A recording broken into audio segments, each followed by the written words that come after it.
right. Morning, guys. Morning. Good morning.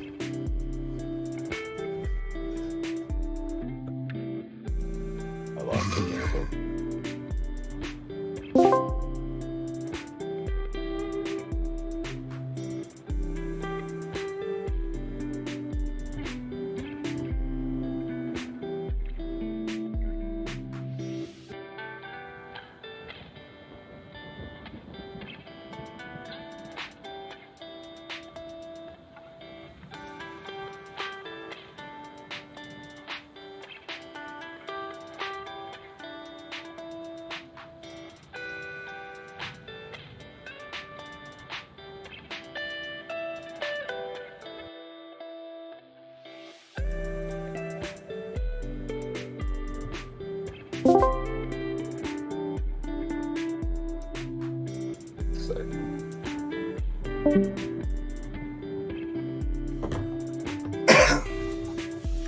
So how are we doing this morning?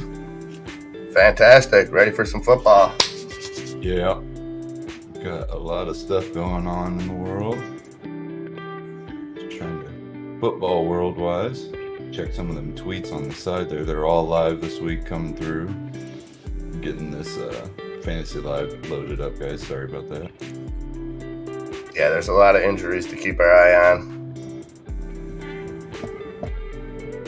Lot of things happening, and that should be the case the rest of the season. You know, getting started early, you don't have the kind of questions that you have to face week in, week out, right up to game time. Which is why we're here to bring you guys all that late-breaking information, help you make your decisions. Late-breaking information, help you make your decisions. You make your decisions. All right, I'm live in chat. We should be good here. Sorry. Yeah, we should be rocking and rolling now. Nunya, Funky Mank, Jam Truck, how you doing this morning? Toxic, good morning. We're a little foggy, aren't we?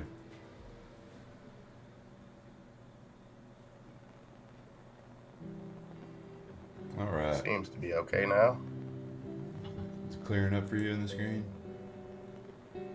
Think so. Oh, yeah. Okay. I'm good. Sorry about that, guys. So let's get them started. What are you thinking? Jump right into running backs this morning? You got any updates or recaps you're thinking about from last week? Well, we got the big news from Thursday night was obviously Russell Wilson going down. That's going to hurt me.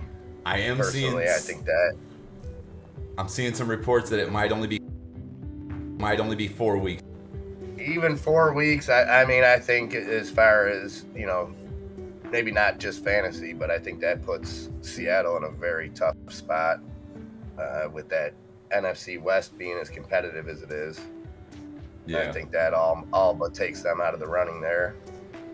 But Russ is tough. I mean, he'll be back, I think, sooner than later. I think he'll rehab as fast, and I just hope from the fantasy point of view is, you know, if it's 4 weeks, 4 weeks can be a lot. Granted, we have the extra game this season. If Seattle isn't looking good, they may not rush him back, you know what I mean? Right. So we'll keep an eye on that, because Russ in my big money league is my quarterback, and I am now not in a good spot. Agreed. But that was the big news. Robert Woods, that was a huge game for him. It was good to see someone other than Cooper Kupp put the work in there, and Matthew Stafford continues to impress. Yeah. He didn't play too well last week, though. Stafford was throwing some terrible balls last week. They ended up walking away, but was he? Yeah, it was. Yeah, I didn't unfortunately watch any of that game, but I did have Robert Woods just going on the stat lines. Yeah. What did you think of Arizona stepping ahead? Los Angeles Chargers stepping ahead in their division. Couple teams. I think the Chargers obviously look good. I mean, Arizona. This is early to only have one undefeated team. Agreed. Left, you know what I mean? And it's just Arizona, so those Dolphins, I think, will be celebrating pretty soon. Yeah, Herbert seems to be the real deal. Carr definitely didn't look like the real deal for at least half the game, so we'll see how they adjust this week and keep moving. The Buffalo Bills continuing to roll. A couple shutouts now, 2 shutouts in 3 weeks. Really just that defense is just punishing people. Yes. Yeah. And what's scary about the Bills is Allen hasn't even looked that sharp yet. He's playing okay.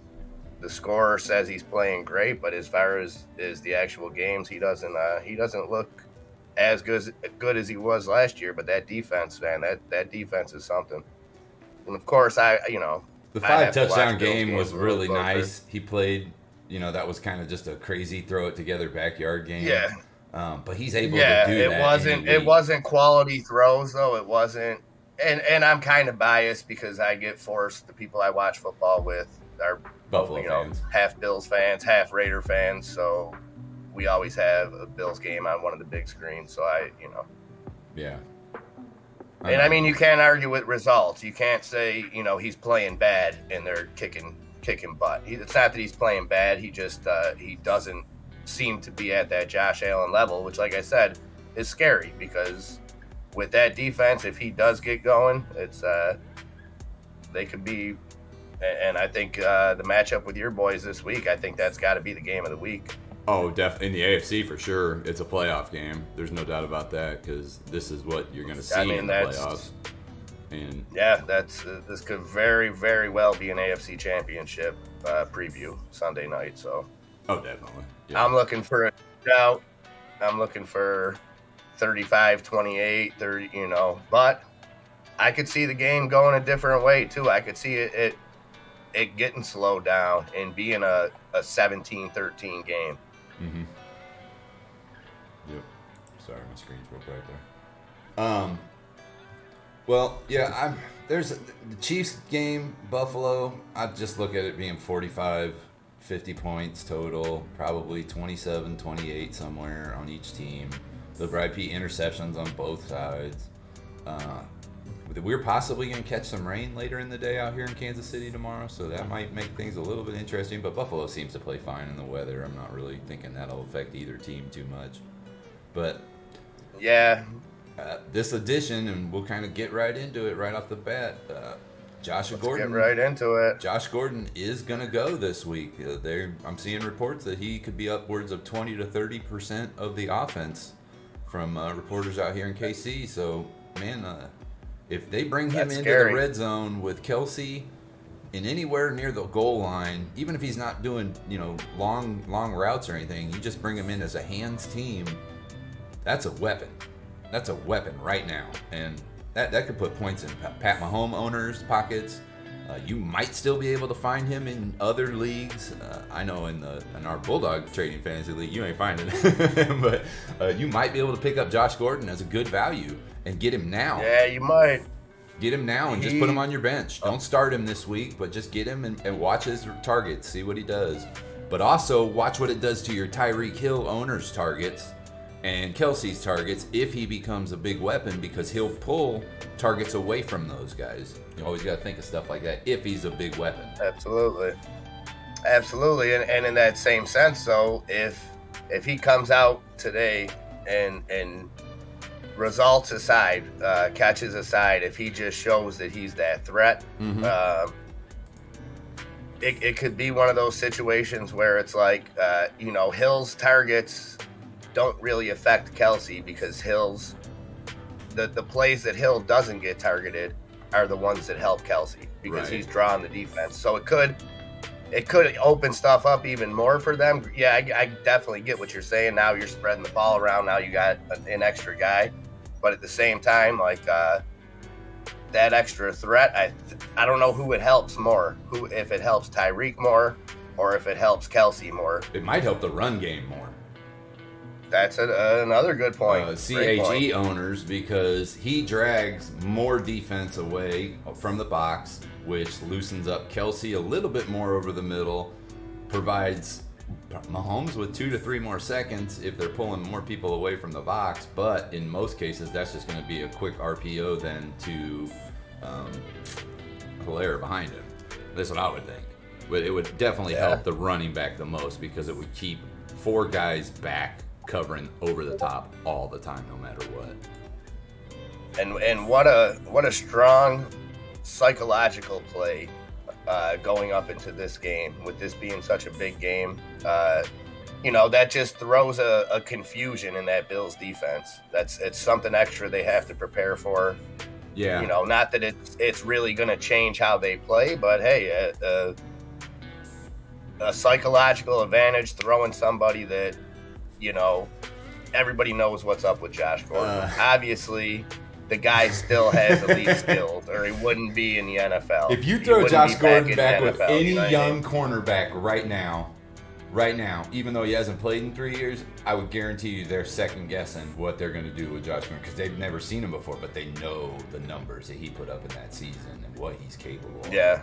And granted, he hasn't done much but that season, but he's got the tools to be a weapon. It could be it could be a bust. It could be a Le'Veon Bell type situation. Le'Veon Bell didn't do much with Kansas City as far as when you look at what he was doing before. I mean, he didn't do nothing with the Jets either. But I'm just saying that we've seen big names come through, come back, but everybody loves a comeback story, right? I think everybody, just like Josh Gordon, especially this is like his sixth comeback story. It is, but I think in today's day and age, with what he's had problems with, it's not like he's a guy that was beating up women or doing anything like that. No. So I think people are pulling for the comeback even more because it's something that's generally way more accepted nowadays. So exactly, Nanya, he just couldn't stay off the pot. And whatever your views on that are, it's like I said, it doesn't make him a bad guy. He wasn't out there drunk doing driving, stuff that wasn't getting guns. Nothing. He wasn't putting anybody in danger. Yeah. Agreed. So I think he's got a lot of people pulling for him. And listen, he wouldn't keep getting these chances, I guess, if he wasn't on some kind of right path. You know what I mean? Right. And even though I'm not a Chiefs fan, I'm pulling for the guy. I want to see him come back. I'd like to see him, even if we see some shades of the old Josh Gordon. It's like, I feel like he's a guy that was like wrongfully convicted and did his time, and now he's out. He's like some Reuben Carter type stuff. Yeah. Yep. So we'll see. And you know what? Andy Reid has a history of, dealing with kind of people problematic with players, off-field issues. Yeah. Second chance players, and yes. I don't know how good he is with does it, it. But we'll see. Well, I think he goes at it a different way than Bill Belichick. I think Bill Belichick goes, whatever happened. It's done. What you do here is important. I don't want to hear nothing. You know what I mean? He's not empathetic about it. It's a my way or the highway type thing. I think Andy Reid plays the more empathetic role, because I think he's a better human being. And I think that may go to a fault, you know what I mean, where he can be more empathetic, but I think it's as far as like a rebuilding process, I think he's better as far as rebuilding the person. Belichick is better as far as rebuilding the player. Just my take. I agree. I see Andy Reid as a guy that tries. I don't knock a person that tries ever. I believe he has a good That's heart. what I do. Like I said, I see him as the lovable dad. He's had some problems in his own family life that he's dealt with as far as stuff like that. So I think that kind of puts things in perspective for him. Yeah. In my mind, I don't know. I still see Andy Reid as the 6'4", 12-year-old friggin' at the punt, pass, and kick contest, which is the funniest video you'll ever see on the internet. It is, because he's 19 feet tall versus 3 feet tall kids. It's ridiculous. It's so funny, dude. It's amazing. Mm-hmm.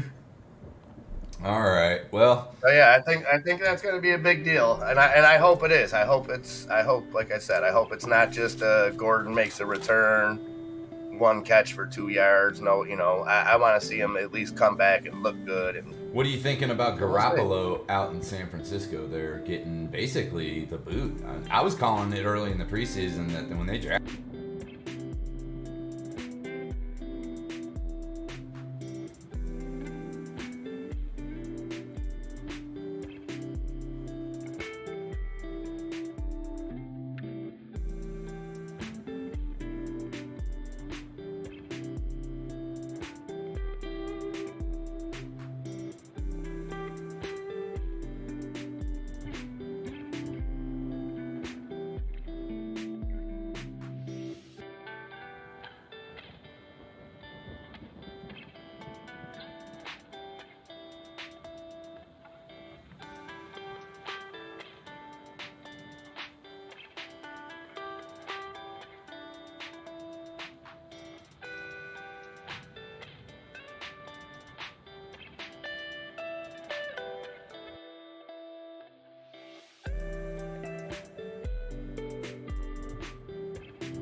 Log here real quick.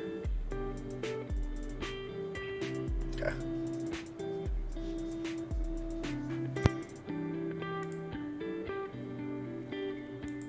Oh, looks like we're back. Okay. Good deal. All right.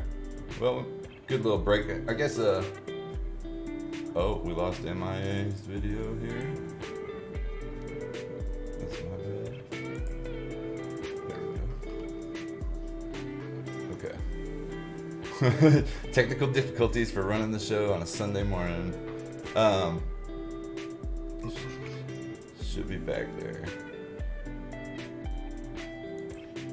Yeah. All right. That was our poker room, if you're interested. Saturday Night Poker on Bulldog Trading. But getting into Garoppolo here, I just think he's lost his job, man. I think he's done. I think they drafted the kid. Lance is going to come in. He got an instant connection. Now, terribly, we're going to find out later on in the show that their tight end is going to be gone for a couple weeks. But I think the kid hooked it up better than Garoppolo did in the first 4 weeks, and I think they're going to roll with him. Yeah, I think we're seeing that. What do we have? Terry McLaurin. You don't ever sit Terry McLaurin there, James. Nice. AJ Oh, Brown. you may feel differently there. You like AJ Brown there? No, but I agree. Terry McLaurin is a start. It's always a start. That's what I say. I mean, AJ Brown is definitely a quality. I mean, my thing with Scary Terry is that guy's top 5 talent at the wide receiver spot. To me, he's a must start every week. Okay. And I would say AJ Brown is probably that in most situations as well, but not. He's a wide receiver 2 or 3 for me. I just don't trust. I mean, he's got potential. He's going against the Jags, right? So, and you got Julio Jones out. Yeah. So the upside to him is huge, but it's Terry McLaurin. Yeah. Solid question, you know what I mean? Solid question, and like I said, the ceiling may be higher for AJ Brown. I just feel McLaurin, whoever's throwing him the ball, you know, much tougher matchup. McLaurin going against the Saints. He seems to be able to do it against anybody. It doesn't matter to me if it's Hinkie or, you know, a third string quarterback. He's going to make his routes and get the ball. I would go with McLaurin. Tannehill's a good quarterback, but if they can hand off to Derrick Henry 40 times and win the game, they're going to hand off 40 times and win the game. So you never know what you're going to get out of Brown. So it's like, I would go with McLaurin. True. You're going to get targets every single week. Well, and especially with Gibson being banged up, even if he does play, McKissick will, you know, he can step in, but McKissick is more of a kind of receiving back. Right. I just love Scary Terry, man. The guy is he's just one of my favorite wide receivers. So I am a little bit biased on that because, you know, I'm not a Washington fan. I'm just a McLaurin fan. I love his talent. But again, A.J. Brown may have the higher ceiling in this one against a weak defense. But like you said, same time, it could become the Derrick Henry show. I guess it kind of relies on how what they run into. Lawrence plays and how Jacksonville, who I think is an interesting story. Yeah. Jacksonville, they're not, they were a laughing stock the first couple weeks. Urban Meyer is still a laughing stock, but as far as Lawrence, I think the guy's progressing a little bit. Yeah, I do too. I think that team could be definitely not a contender or anything, but I can see him being on the uptick. I don't know what they're going to do with Meyer and what's going on there, but I didn't see him lasting more than a year or two regardless. I just I don't know. He's a great college coach. I didn't think he would cut it as an NFL coach either way. I think that the entire situation up there is a joke, and I'm worried to find out who is actually coaching in Jacksonville today. From what reports were, the players were laughing at Urban Meyer. So it's like, are they really going to listen to his game plan this week? Did the offensive coordinator take control? Did the GM put somebody in control? Because it doesn't sound like Urban Meyer is going to be the coach there. It might be in name only at this point. And I'm kind of interested to see, do they come with a whole different game plan? Do they come with a more NFL-style game plan this week? Because Urban Meyer has been taken out of the picture. I am very weary of anyone holding Jacksonville players this week. Like, I am. Yes, if I had one, he's on my bench. Because you don't know what's going on in Jacksonville. You don't even know if a game plan was even installed this week. They could just go with old game plans that they've had against the Titans from years before and just be like, oh, let's run that one again. Very true. So I'm very interested to see what happens, and I personally would not be starting Jacksonville players, or I would do it with caution of all cases. Extreme caution. Yeah, I could see that. Hey, good morning, L Snap. Odie Fro, if you didn't see this, I got the that's the Charles Woodson Hall of Fame shirt and hat, huh? Yeah, and the back is even better. The back's got all the Raiders. It's got a nice circle of every Raider that's in there. So that's thank you again, gift. Mr. Snap. Yeah, that's a great Stanley, gift. Good morning, Stanley. Thank you for joining us. Thank you. It's going to be interesting to see what happens up there, or down there, I guess, Jacksonville. And, I don't expect Urban Meyer to be there at the end of this week, honestly. I think he's done. Yeah, I think they're looking right now quietly, and they're just going to, later, Urban Meyer, here's our new coach. See you later. Who knows? We'll see. I think so, too. They've always had issues. They can't seem to keep them going. Right. Morning, Corinne. Good morning. Thank you for joining us. Good morning. All right, so you want to get right into running backs here now? Let's roll into it. Let's see what we can do here.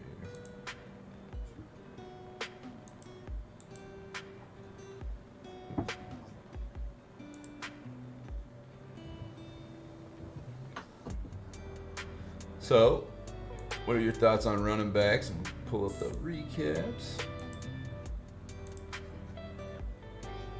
Last week, my boy, Cordell Patterson, leading all running backs in points. And arguably, wide receivers, too, at the same time. Yeah. And we could see more of that today. We could definitely see more of that today. I don't know what else. I could see maybe Pitts getting more involved, but with Ridley and Gage both not playing. Mm-hmm. I don't know. And you know what? I think that may open up Mike Davis a little bit because we'll be forced to see Patterson more in a wide receiver kind of playing that true flex role. It may open the door a little bit for Mike Davis. I don't know though. Right.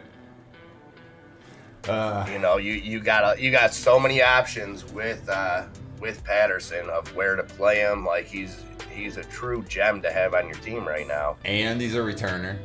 He's been averaging, I think, 60 to 80 return yards a game on top of everything. So he's getting reception so points. if you're in a league that's upping your points, that's really coming through. That's and like I said, I don't see it slowing down anytime soon. No, they don't have weapons, and unless they go and buy a weapon, that's going to be their weapon basically all season. So let's hope he can stay healthy because he is used so much. But just touches alone, you're looking at least 10 to 15 running or out of the backfield, maybe 7 to 10 receptions as a wide, or targets as a wide receiver, and then 4 or 5 chances as a returner every game.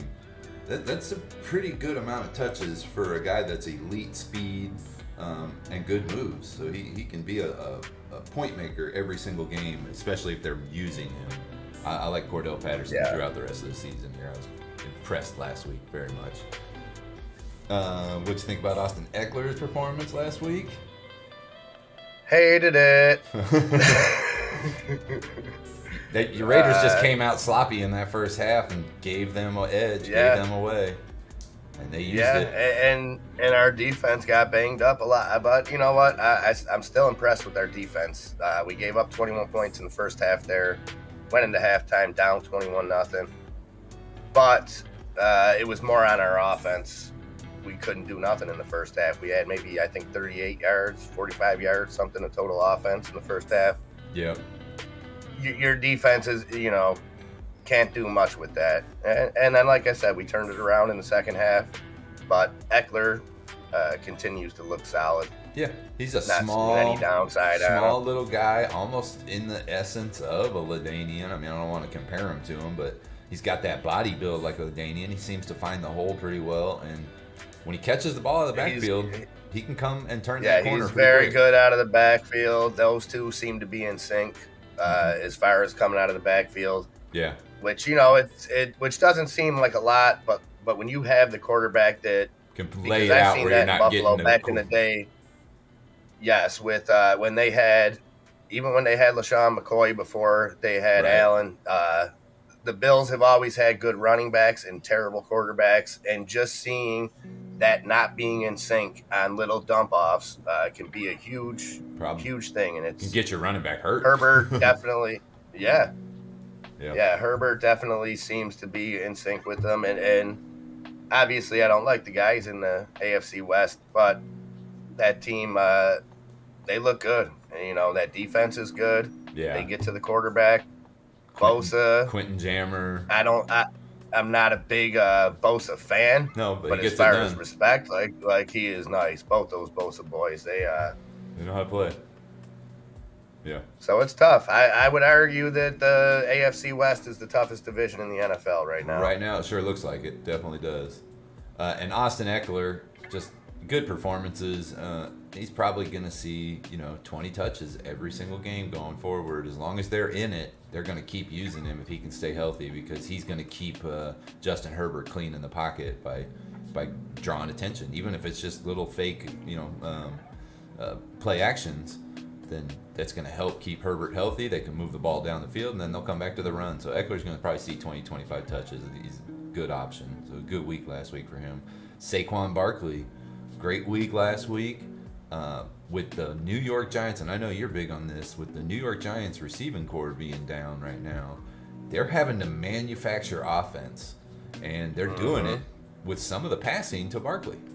They're manufacturing. Well, and that's, it's that was kind of, Barkley's rookie year. That's where half of his gains were coming out of the backfield, not just running the ball,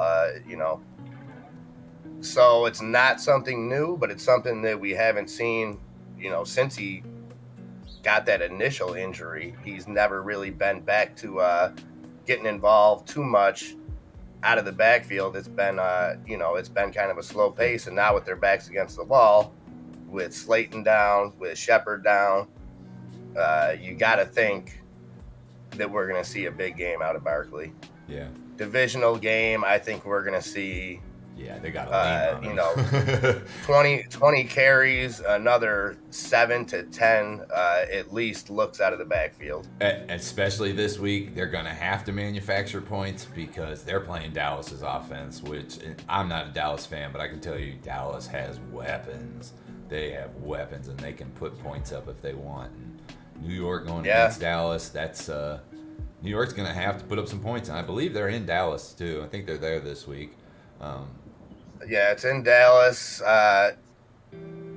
I don't know, because we've seen Prescott be able to adapt to just a pound the ball game. You know, I mean, we seen him come out week 1, throw for 400 yards, bunch of touchdowns. Then the next week it was the Zeke and what's his name show. Zeke and Pollard. So it could turn into a Zeke Barkley battle today. I think I'm seeing reports that Amari Cooper is doubtful, if questionable. So that can hurt the Dallas passing game, thus putting it back to the Pollard Ezekiel show, which would be in New York's advantage at that point because they probably just want to play a run versus run game. You know, keep the low scoring defensive game style up on this one because New York has the weak receivers this week, so that might work. Yeah, and Nunya nailed it there. Says the NY Giants will want to slow down the game and be extra physical on defense. Absolutely, Nunya. Yep. All right, well, let's get into NFL Week 5 projections for the running backs here. We got Derrick Henry at the top of our list. Got him going for 18.9 versus Jacksonville. They're going down to Jacksonville again. We kind of got into the Urban Meyer story here. What are you feeling about Derrick Henry this week against Jacksonville? I think he'll go off. Yeah. I think he'll be the number 1 running back. You know, he's another one that's getting more involved out of the backfield. Yeah, he got seeing hot. more targets, seeing more. Last 2 weeks he's gotten hot, and his game's kind of stepped up. Yeah, he's one of those guys. At some point this year, somebody will shut him down. It seems to happen year in, year out with Henry, where you get those uncharacteristic games, the 15 carries for 27 yards. It happens. I don't see it happening today, though. I see him just running all over Jacksonville. Sorry, it's not switching over for you guys. It switched over for me. There you go. All right, sorry about that.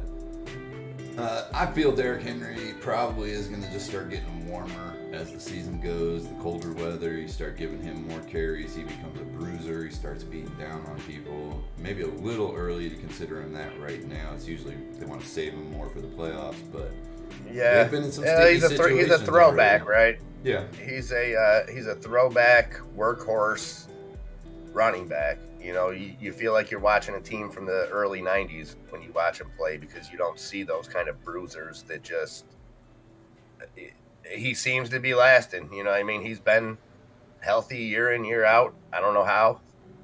You know, as hard as the guy runs, he's just a absolute tank. He's Marshawn Lynch 2.0. Yeah, and it seems like you don't want to use him right now early, but they've been in some sticky situations already early in the season where they've had to use him to bail them out of games.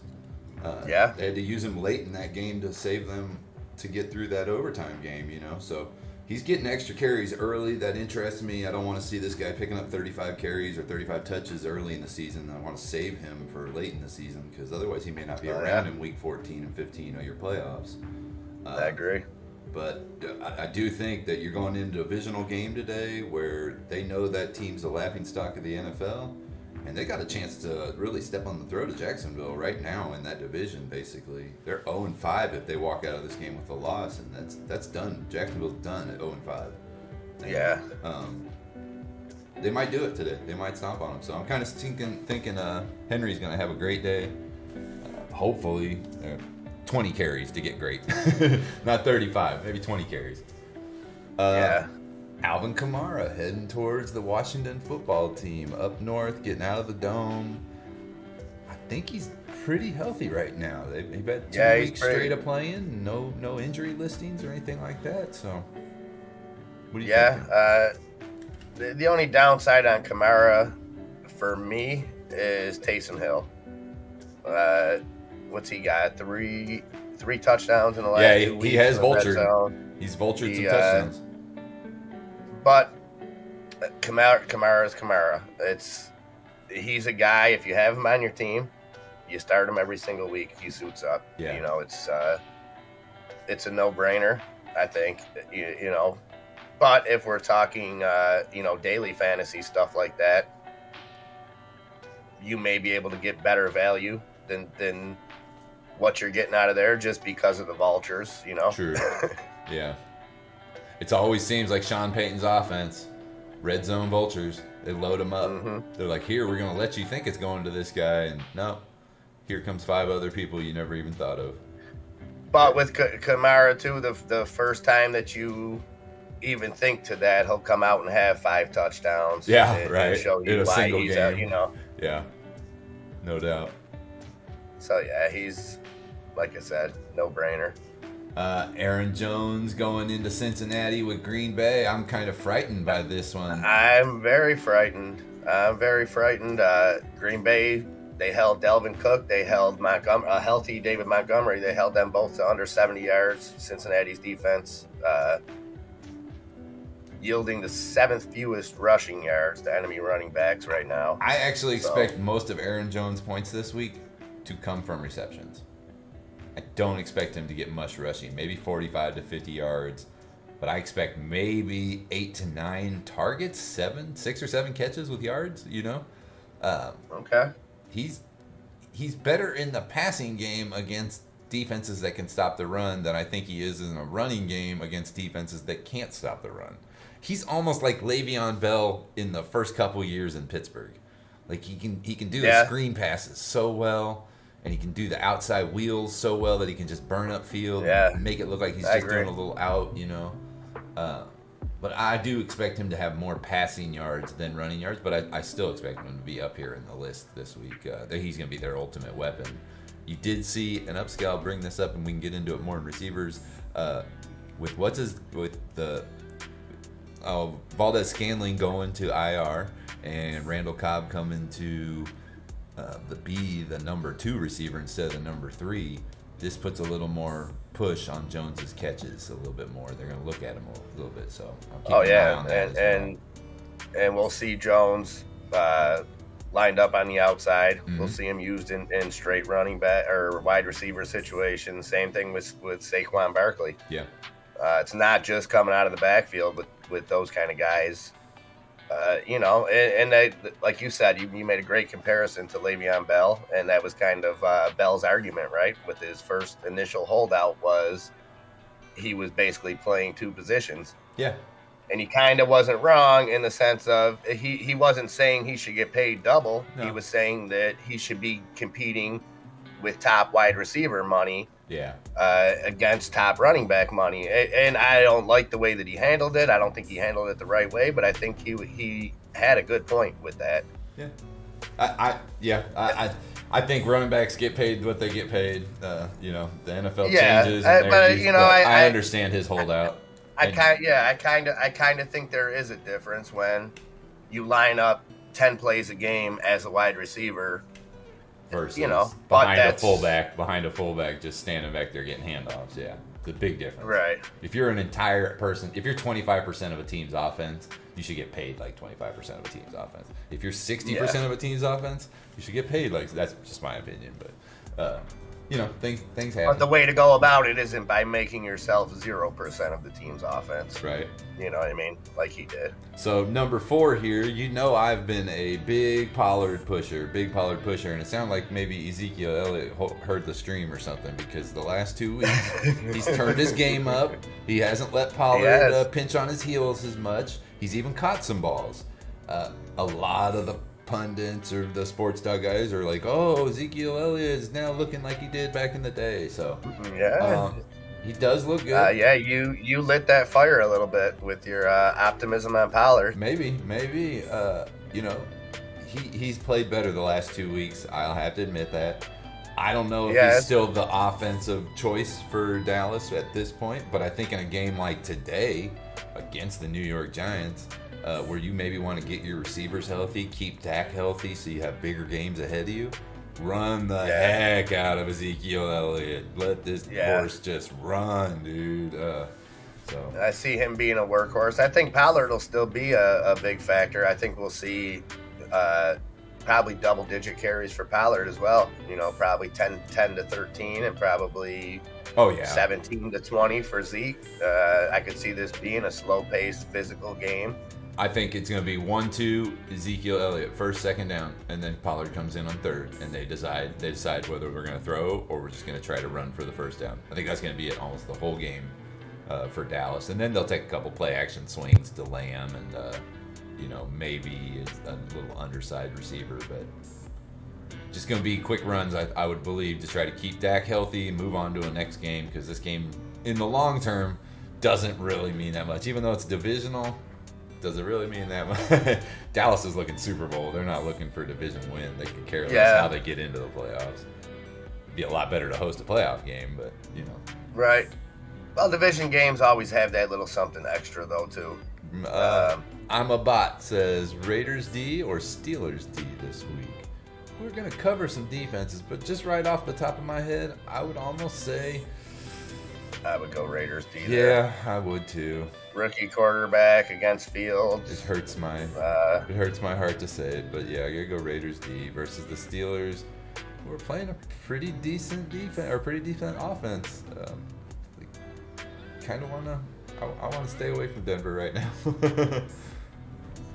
I don't see Denver making as many mistakes. I see Denver playing a more conservative kind of game against Pittsburgh. Now, Pittsburgh's defense ain't no joke, though. It's not a one side really favors the other. Obviously, I'm a Raider fan, but I still think Fields has more with Montgomery out and Fields. Right. We'll see what happens, because now a different kind of pressure is kind of put on Fields now that Dalton is back healthy and they just named Fields the quarterback. Yeah, Dalton knows how to deal with not having the starting running back there and what to do with stuff like that. Fields has now got to improvise, something he's never done before. So it'll be interesting to see how the rookie handles it. But Raiders D's got a pretty decent pass rush. They can put you in some scary spots. I'll admit that, and I expect the Raiders. We've our DBs are a little banged up, but Mullins isn't playing and someone else is out. Or do I pick up the Ravens? Man, I'd still would almost still play with the. I would stay with Oakland, because the Ravens. I'm trying to remember who they're playing here, but I know they've got a couple players down. I think they're playing a really good offense. Baltimore's playing. Oh, they're playing Indy. Carson Wentz. No Jonathan Taylor. Still no T.Y. Hilton. Yeah, maybe Ravens. If you can pick them up in your league, that might be a better option than the Raiders. They might be. The Baltimore D is probably a better option than both of those if they're available. Yeah. It's at Baltimore, so Indy's out of the dome. They're out of their element. It's probably a good idea. I would almost lean towards that. Indy's O-line is trash. Exactly. I like Baltimore's D. Yeah. I like Wentz to make mistakes when pressured. So getting down here to number 5 on our list, what are you thinking about Austin Eckler versus the Cleveland D? We just got done talking up Austin Eckler. Cleveland D has been exceptional. Their defense has really been excelling, but... Do you see the Chargers producing a game plan that can make Eckler excel against that? I do. I think so.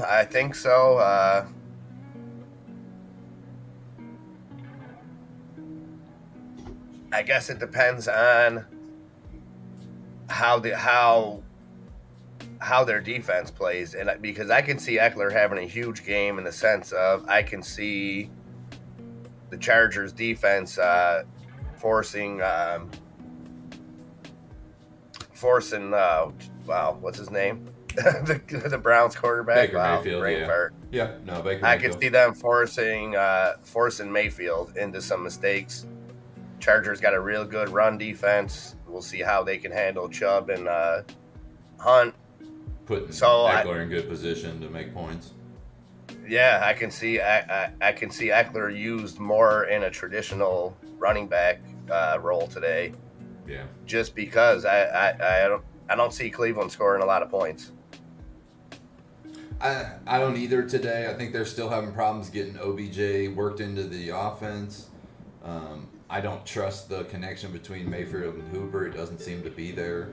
And with Jarvis Landry down, their offense just doesn't look right. They just seem to only have Kareem Hunt and then a Chubb for first down runs, and that's about it. So yeah, I mean, Landry was kind of his cog. Safety net. It was also the cog. It was the 15-yard gainer on 2nd and 10. Yeah, you could get 15 and keep the offense grease wheels moving, you know. But 100%. And I think that since he's been gone, like you said, the offense hasn't looked sharp.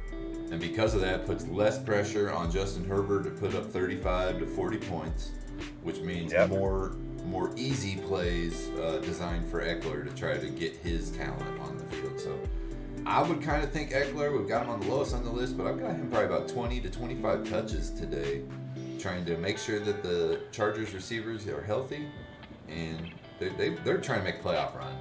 Chargers are. And that's been a consistent problem with them, is the injuries. Yeah. And if they can keep Mike Williams and Keenan Allen healthy. Keenan Allen, yeah. Poor guy. Mike Williams didn't really get used much against the Raiders. They didn't need to use him, but we kind of shut him down a little bit. That was kind of impressive. Mm-hmm. Keenan Allen did his thing, but yeah.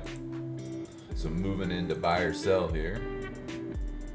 See if it does it for you guys. It should be doing it. There we go. Perfect. Shane Perrine. Oh, the one other thing I wanted to say about the Chargers real quick is that watch out for that other tight end. We'll discuss him a little bit later, but I just didn't want to let that go. Not a lot of catches, but I've seen him in good blocking roles. Okay. That Donald Parham, 6'8" tight end. Oh, yeah. Watch for that guy. Yeah, he stole a couple tight ends from touchdowns from Jared Cook last week, or a touchdown. Well, and that's why I like him, because I feel like Cook's going to be a good mentor for him there. Okay. And moving forward, like, this guy is a physical beast, man. Like, that's Parham, right? Yeah, 6'8", 240. I believe it was Parhan. Or M. Ham. Yeah, Par. I saw that touchdown. I was like, who is this guy? Because I was watching for Jared Cook, because I have Jared Cook on my team, and he's been a perennial. He goes around to every team in the NFL as a tight end, but he's been decent, got good hands. So, yeah, you're right. This could be a good mentor for him. Get this kid up and running. So I wrote his name down just so I keep an eye on him for next season. You might even be able to still grab him in some leagues, too. If you see Justin Herbert start making more connections with him, keep an eye on that. Sure. And something else to consider too with Jared Cook is, like you just said, Jared Cook's a wily veteran who, he's not that he's unhealthy, but when you're dealing with an older guy, there's always that potential. Yeah. Right. Oh. And with a team like this, who's been injury ridden in the past and who's lost out on seasons from big injuries, I would assume they're going to want to do the same thing with Cook. And kind of try to scale them back a little bit if they got, and I'm telling you, 6'8", athletic. This guy could be a monster, and it's like I feel like they're gonna just kind of slow play him. I feel like they know what they got in him. They just broke him out a little bit last week. Like he's gonna be a secret weapon. Okay. I hope so, because they need some action. I mean, they've got weapons. There's no doubt they can do some stuff, but they're gonna need something to get them over the edge in the AFC West. There's just too many good teams in the AFC West. You got to have something to just tip the pod and just get it over the top, because the quarterback's good and he beat the Chiefs. He beat them in Arrowhead. I can't deny that. But can they repeatedly do that as a young team learning? They got to be able to repeat that.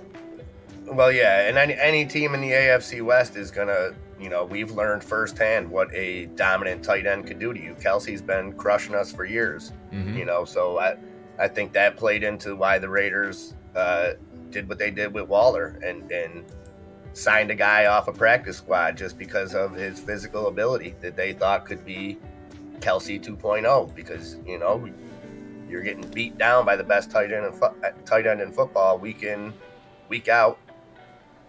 And San Diego or the Chargers aren't any stranger to that. They had Antonio Gates, who dominated for years. Right. Yeah. Well, all the AFC West has had tight ends. I mean, Shannon Sharp, Tony Gonzalez. It's been tight end central in the AFC West. Yeah, it really has. what's his name? And, I mean, the Raiders have always kind of been playing catch up. We've always been looking for that next, You guys never and we've had good players. We had This is your Jared first Cook, strike, or the Raiders' first strike tight end in Yeah, that case. absolutely. Yeah. So moving here to Cincinnati's running back, Shane Mixon's going to get limited action today. So the question is, buy or sell on Shane Perrine this week? Are you picking him up? Are you selling him because you might be able to get something knowing that Mixon's out? Or do you think he's a possible play for your team? I may not start him today unless if we got official word that Mixon's playing. I believe he was just listed I as know doubtful, he was kind of, but yeah, they said he was still, gonna get some play, according to I think John Clayton or Rappaport. They said he was gonna go, but it'd be limited. Yeah, I would be picking up Perrine. So you're buying, yeah, definitely. I'm kind of the same way. Even if Mixon is slightly injured, I might hold this guy in a roster spot knowing that Mixon's injured and he got hurt last year. Usually lingering injuries or injuries that you've had, if you start seeing them pop up again, I don't think this is the same injury, but they're being kind of mum on what it is exactly. I'd love to just kind of have that guy backed up on my team, especially if I'm a Mixon holder, which I am on one of my teams. But yeah.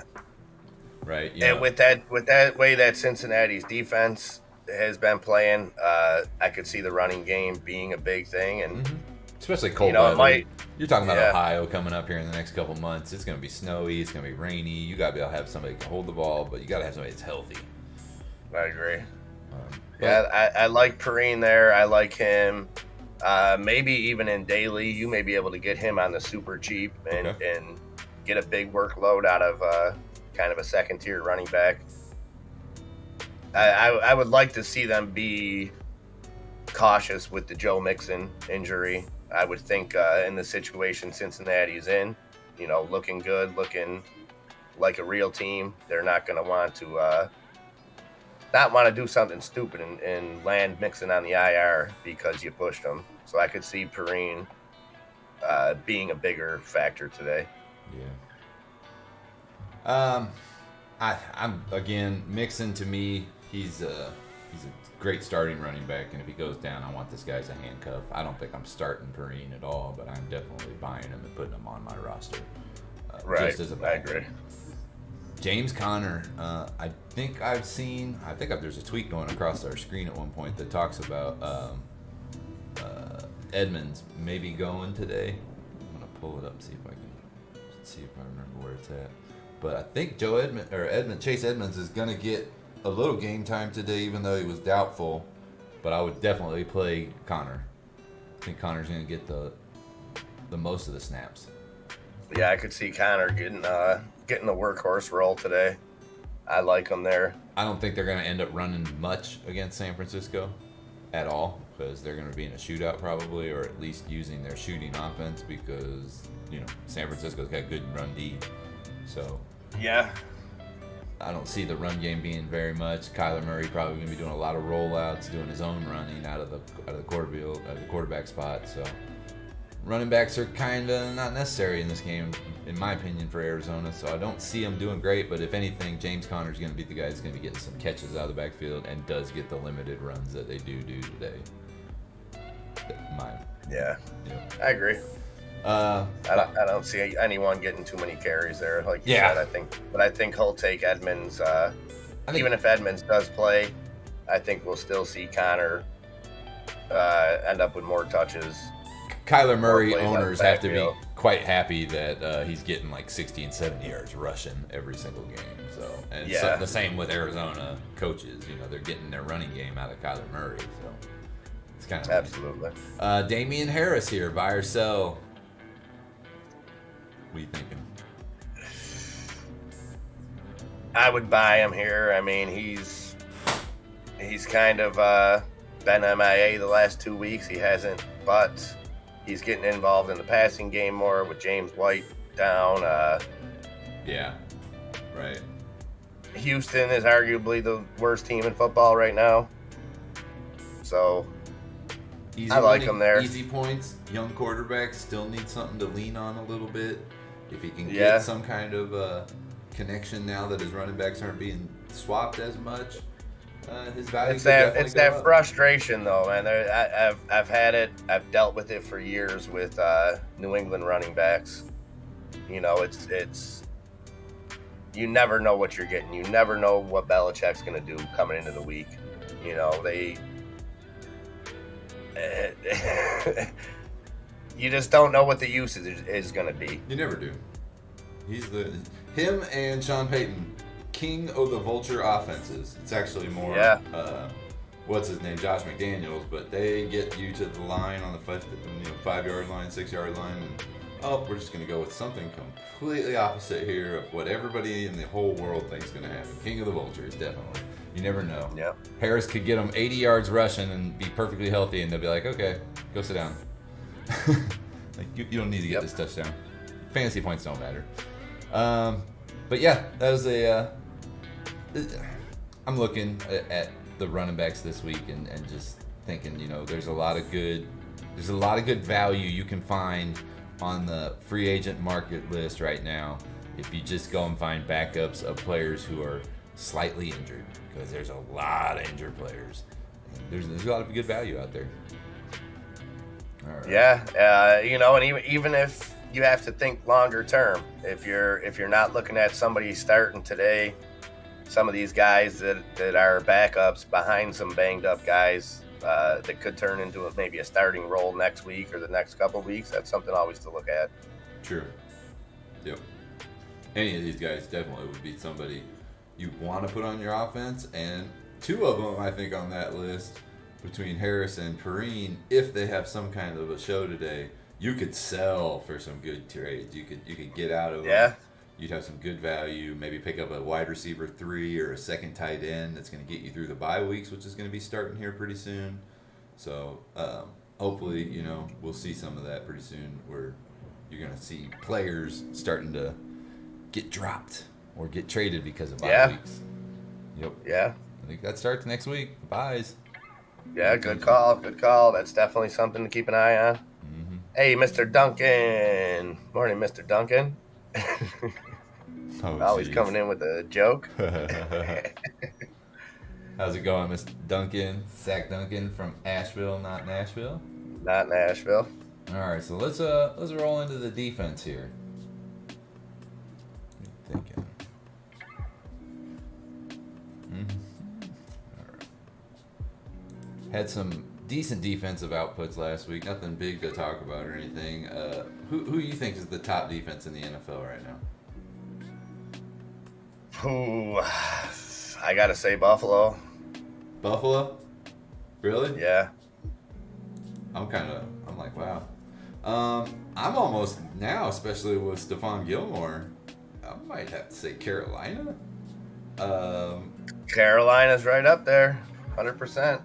And surprisingly or not, I hate saying it, but New England has a good defense every year. Oh yeah, always.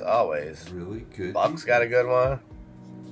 Bucks have a good. Connor Mullen, real quick, says Ayuk, Patrick, or Renfro. I like Patrick there. Oh, yeah.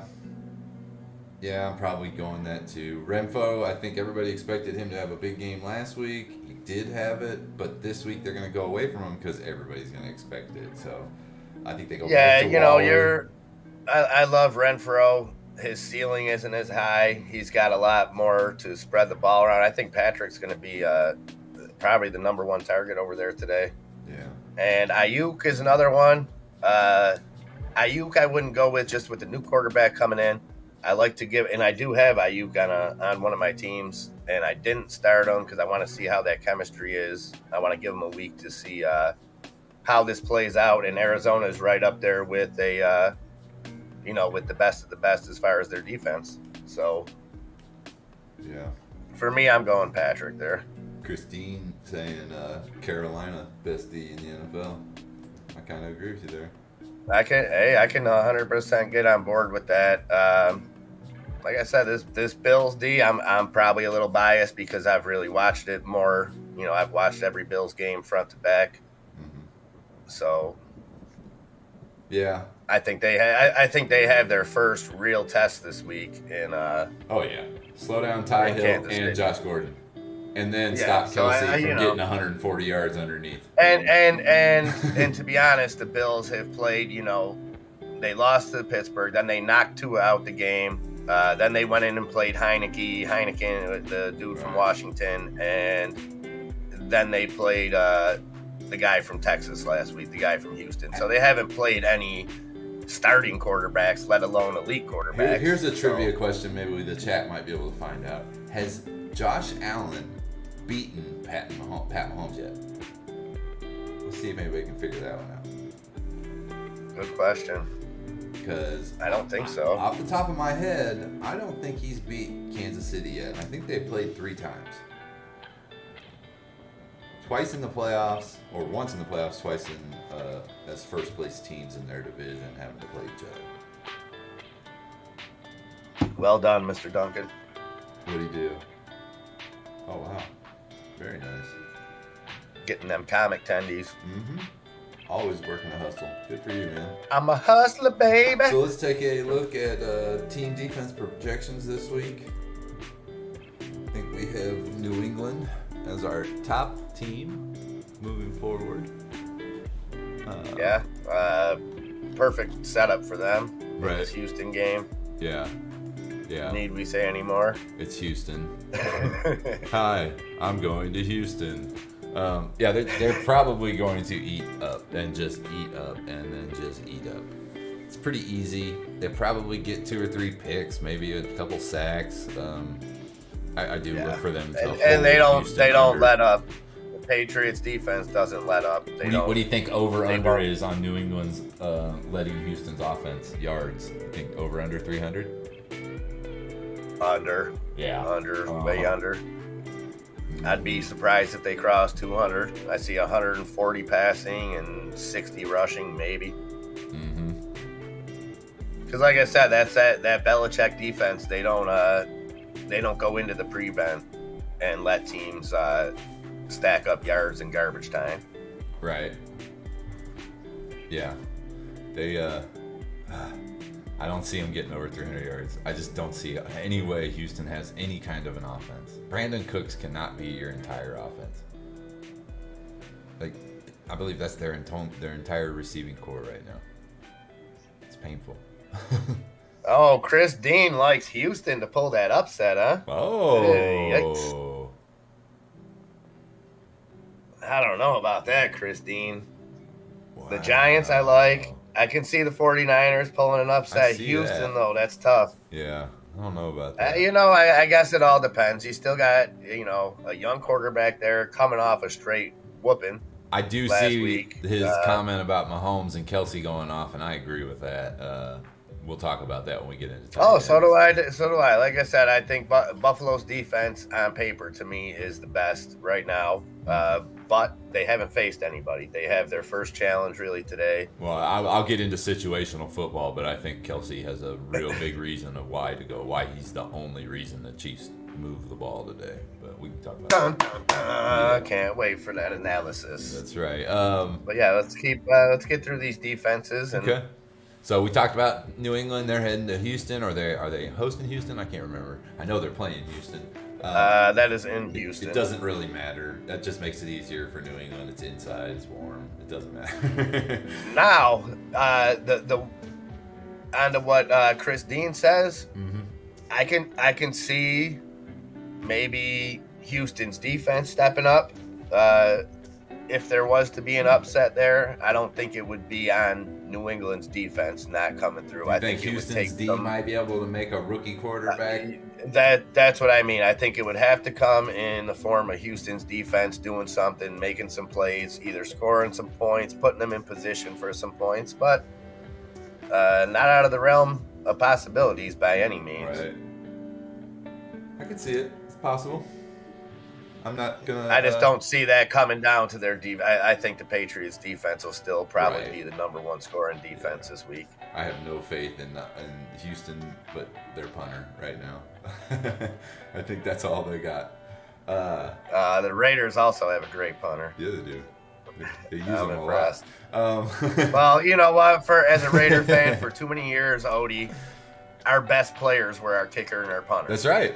When we had Shane Leckler, it was like, yeah, well, the team stinks, but the punter's good. He'll put you on the 10 every time. Like Janikowski wasn't even like a great kicker, but he was so fun. Like he had that, you know, it was like, man, I got Benny Hill on my team. It's like this guy can go out and get plastered the night before and come in and kick a 60-yarder the next day. Loved it. I know. I'm a Chiefs fan. I love the fact that your best players were kickers. It was awesome. So Tampa Bay playing Miami in the Battle of the Florida Bowl. Tampa Bay's defense looking pretty sweet. They added Sherman. They still have some work they got to do with their cornerbacks, but up front they're still huge. They're just big, beefy dude. I don't know, man. I think they might be able to stomp all over Miami's offensive line. You agreeing with that? You think Tampa Bay? Yeah. Oh, yeah. Miami's not in a great spot down there. Surprisingly, I had their offense. I had kind of high hopes for the Dolphins, and offense looks terrible. Just looks terrible. I gotta get coffee and all day Gronk. Christine.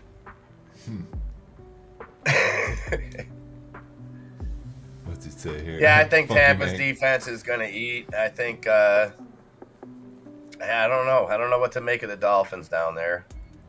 I got a friend on FaceBase that got banned from FaceBase because he posted that he put like 5 players and said these guys should all get cut, and he got banned from FaceBase for putting that. Really? Yeah. Yeah, pretty crazy.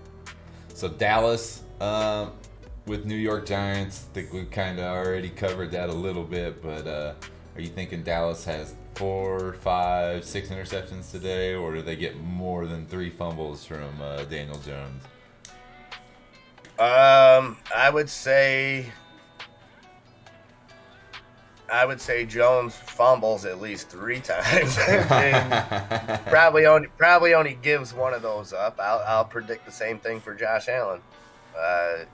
Oh, you think he's gonna fumble a couple times today against the Chiefs D? Yeah, I do. Oh, wow. I do.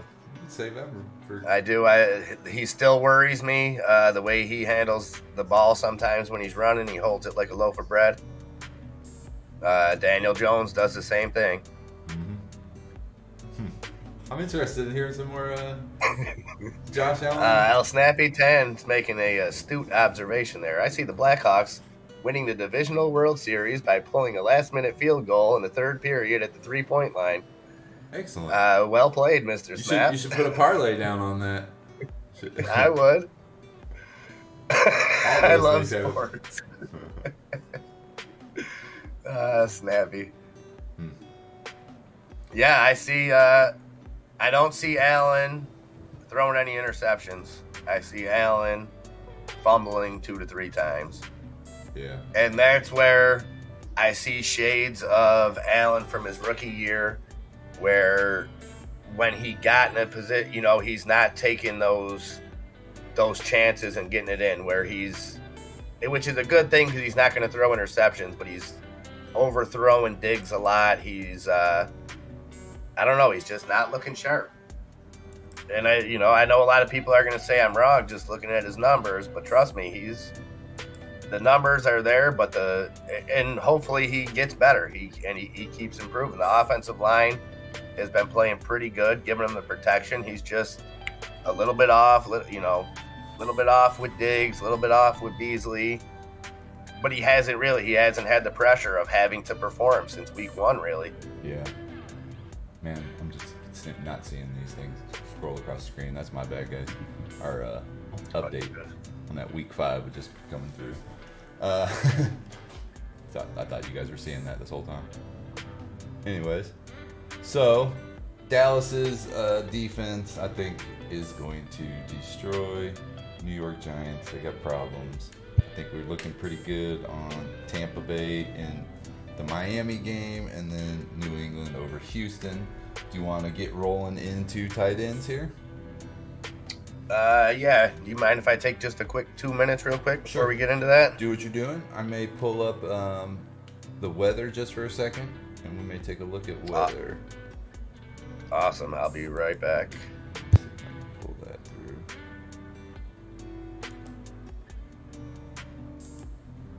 Nope. Having problems with weather today, too. All right. Is anything going on in the chat here? I see None Your Business and L Snap. Hope you guys are having a good day. Just trying to get fantasy going here. Having a little bit of technical difficulties again this week, but hopefully we'll get these starting to figure them out. Getting 5th week in here, it's getting a little better at it, but we're still working on some stuff.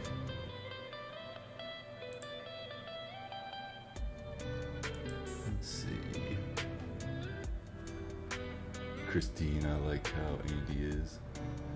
Yeah, Andy Reid's a good coach, but you know, let's see if he can stick around for 5 more years with Pat Mahomes. That's what I'm hoping for. He said he could, but we'll see.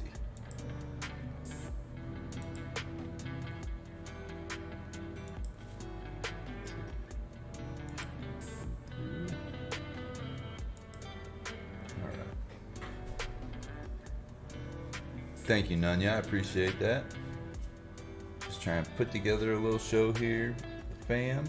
We do appreciate everyone who plays fantasy football with us. Definitely enjoy the leagues we have, Survivor League as well, and the weekly pick'ems. Thank you all to joining in and playing. It could happen, Funky Make, 5 years from now when medical weed starts distributing for sport sponsorships. Yeah, it could happen. Be like NASCAR, be on the side of their helmets and stuff. TikTok Marcus, what's going on? Good morning.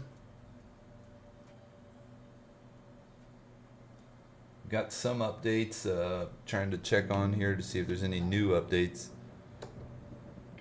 Looks like it's almost a little too foggy for you guys to be able to see the tweets, but I'm trying to work on that. 2, 1, boost ignition, and liftoff of the Space Shuttle Discovery. Hey, TikTok, if you need more picks in Super Chat. Survivor League before the game starts today.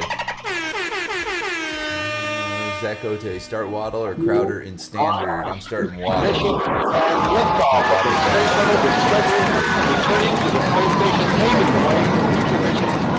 Super Chat. I'm just gonna get more targets. I just don't trust Crowder.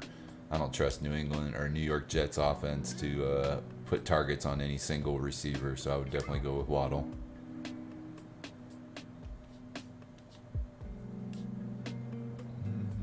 Let's see. Oh, Caesar, I didn't even see it or hear it. I'm sorry about that. Thank you for that super chat. Let me see here. Better week 6. QB Carr at Denver. Cousins at Panthers. All right. Better QB.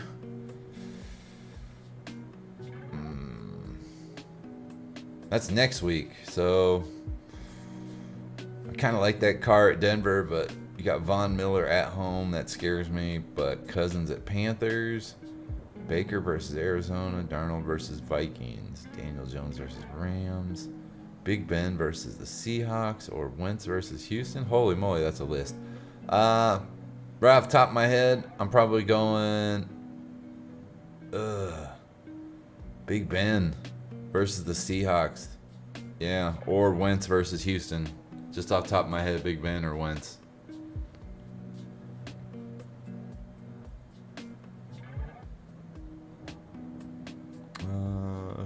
Who is grilled cheese and jelly in the rookie league? That's Heidenreich, L Snap. That's Heidenreich.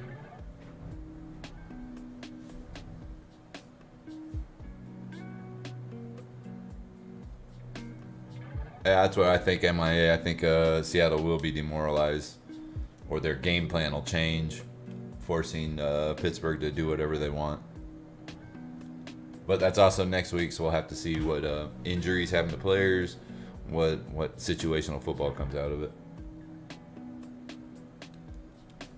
Let's Oh no, I'm not putting Geno Smith on any starting list in my. He'd have to play for 2 weeks straight at 350 yards passing, 4 touchdowns before I'll even look at him. That's just me though. Big Ben is old and need to retire. I agree with that. No problem, man. Do what you gotta do, MA. While you're doing that, I'm actually kind of trying to look at Twitter, see if there's any new news coming through Adam Schefter or Skip Bayless. Why are you on my Twitter? That's frightening. Ian Rappaport. Doesn't look like we got anything new. Trey Lance is for sure the starter. Let's see. Jets wide receiver Denzel Mims is active today. Falcons reserve QB. I don't know why they're talking about the Falcons reserve QB, but Calvin Ridley and Russell Gage is out. So Kyle Pitts and Cordell Patterson, only real offense there in Atlanta today, guys. Trying to see here. No real updates that have changed today. Antonio Gibson and wide receiver Curtis Samuel, both expected to play for the Washington football team. That's about it. That's all I'm seeing currently. Stream here, guys.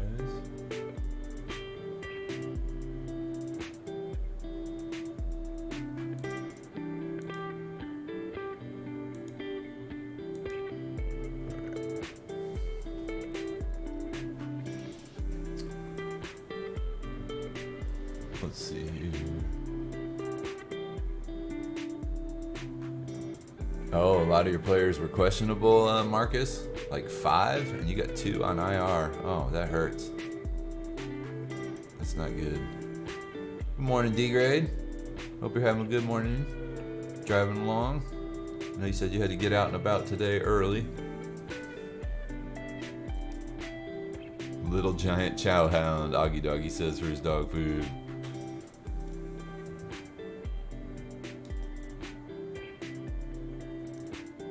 Alright. Play Michael Carter this morning or wait to see if Joe Mixon plays. Concerned about limited snaps.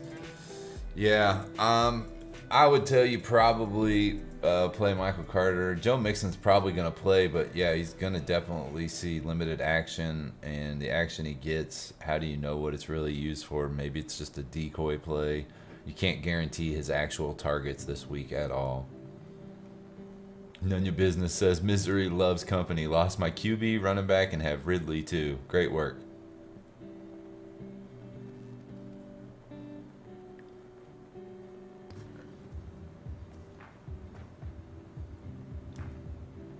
All right, Odie, sorry about that. Oh, no biggie, no biggie. Just waiting here to start on the tight ends with you. I forgot all about feeding my dogs, man. I got in such a routine of having grumpy old man remind me what to do with my dogs. But I was trying to answer some questions there. Keep gotcha. No, I appreciate it. D-Grade, good morning. Much appreciated. Hey, D-Grade, I wasn't dirting you last night, buddy. I went to bed at like 7 o'clock. I wanted to pull your card. I still need to talk to you about some gaming stuff, brother, when you get a chance. All right, let's get into these tight ends. Gotcha. We had a crazy week tight ends last week. Did that other game start already? Oh, yeah, we might try to let me see if I can peep and see if it scores. I think it was starting 9 a.m. Eastern time, right? 9 or 9:30. 9:30, okay. Okay, so we got a couple minutes. Might get NFL Network or NFL.com pulled up so you can get a live scoring on that. Let me do that 1 second, guys. And if anybody's I seen that question about there. waiting on Mixon. I don't know if I would start Mixon either way, even if he does play. Right, yeah. I would expect him in a limited role. It's not going to get enough touches to really expect it, and how do you know if those touches are not just decoy touches to try to make other plays happen? I agree. I can't guarantee his touches this week in my mind. I can't, there's no way to be like, are they real? Are they fake? So, in case anybody knows, that Atlanta and New York Jets are playing in London this morning, and that game is about to start in about 12 minutes. So make sure you check your rosters here. If you've got any late questions or anything, if you've got Atlanta or Jets players, you need to know what you're going to do with them. You got about 12 minutes, or you're going to be locked out of those games. All right, let's get moved into tight end recap of last week. I'm not liking it, Caesar, but I'm off to a good start with. Am I? Is that the league that I got Robert Woods? Let me check. Maybe I'm not off to a good start. You were, I think, 2-2, right? In the I'm Hall of Fame 1-3. Oh, 1-3. I'm 1-3, but I am off to a good start this week. I got 36 points out of Robert Woods. I'm running into Nufo this week. The buzzsaw. McCaffrey's hurting me. I think Caesar's playing. Who's playing Matt's Market this week? Me. Oh, sorry. No, Good luck. why? I'm about to take him down. Good luck. Nothing personal. Matt's Market. So Caesar, I have Pitts on my bench. I would have to bench deep. Who's your other tight end, Caesar? Ooh, I gotta hear this answer. Because I want to know who you're starting over Pitts at tight end that you'd have to bench Debo to play him.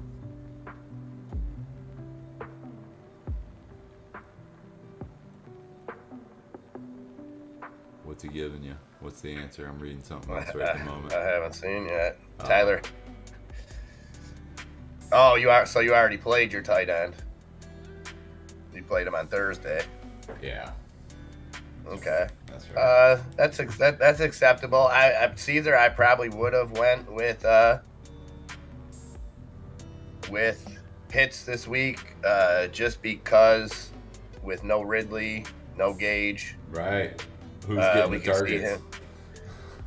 But that's not guaranteed. Not at all, no. But I think he has a lot of upside. I'm still high on Pitts. I don't think he's reached anywhere near his potential.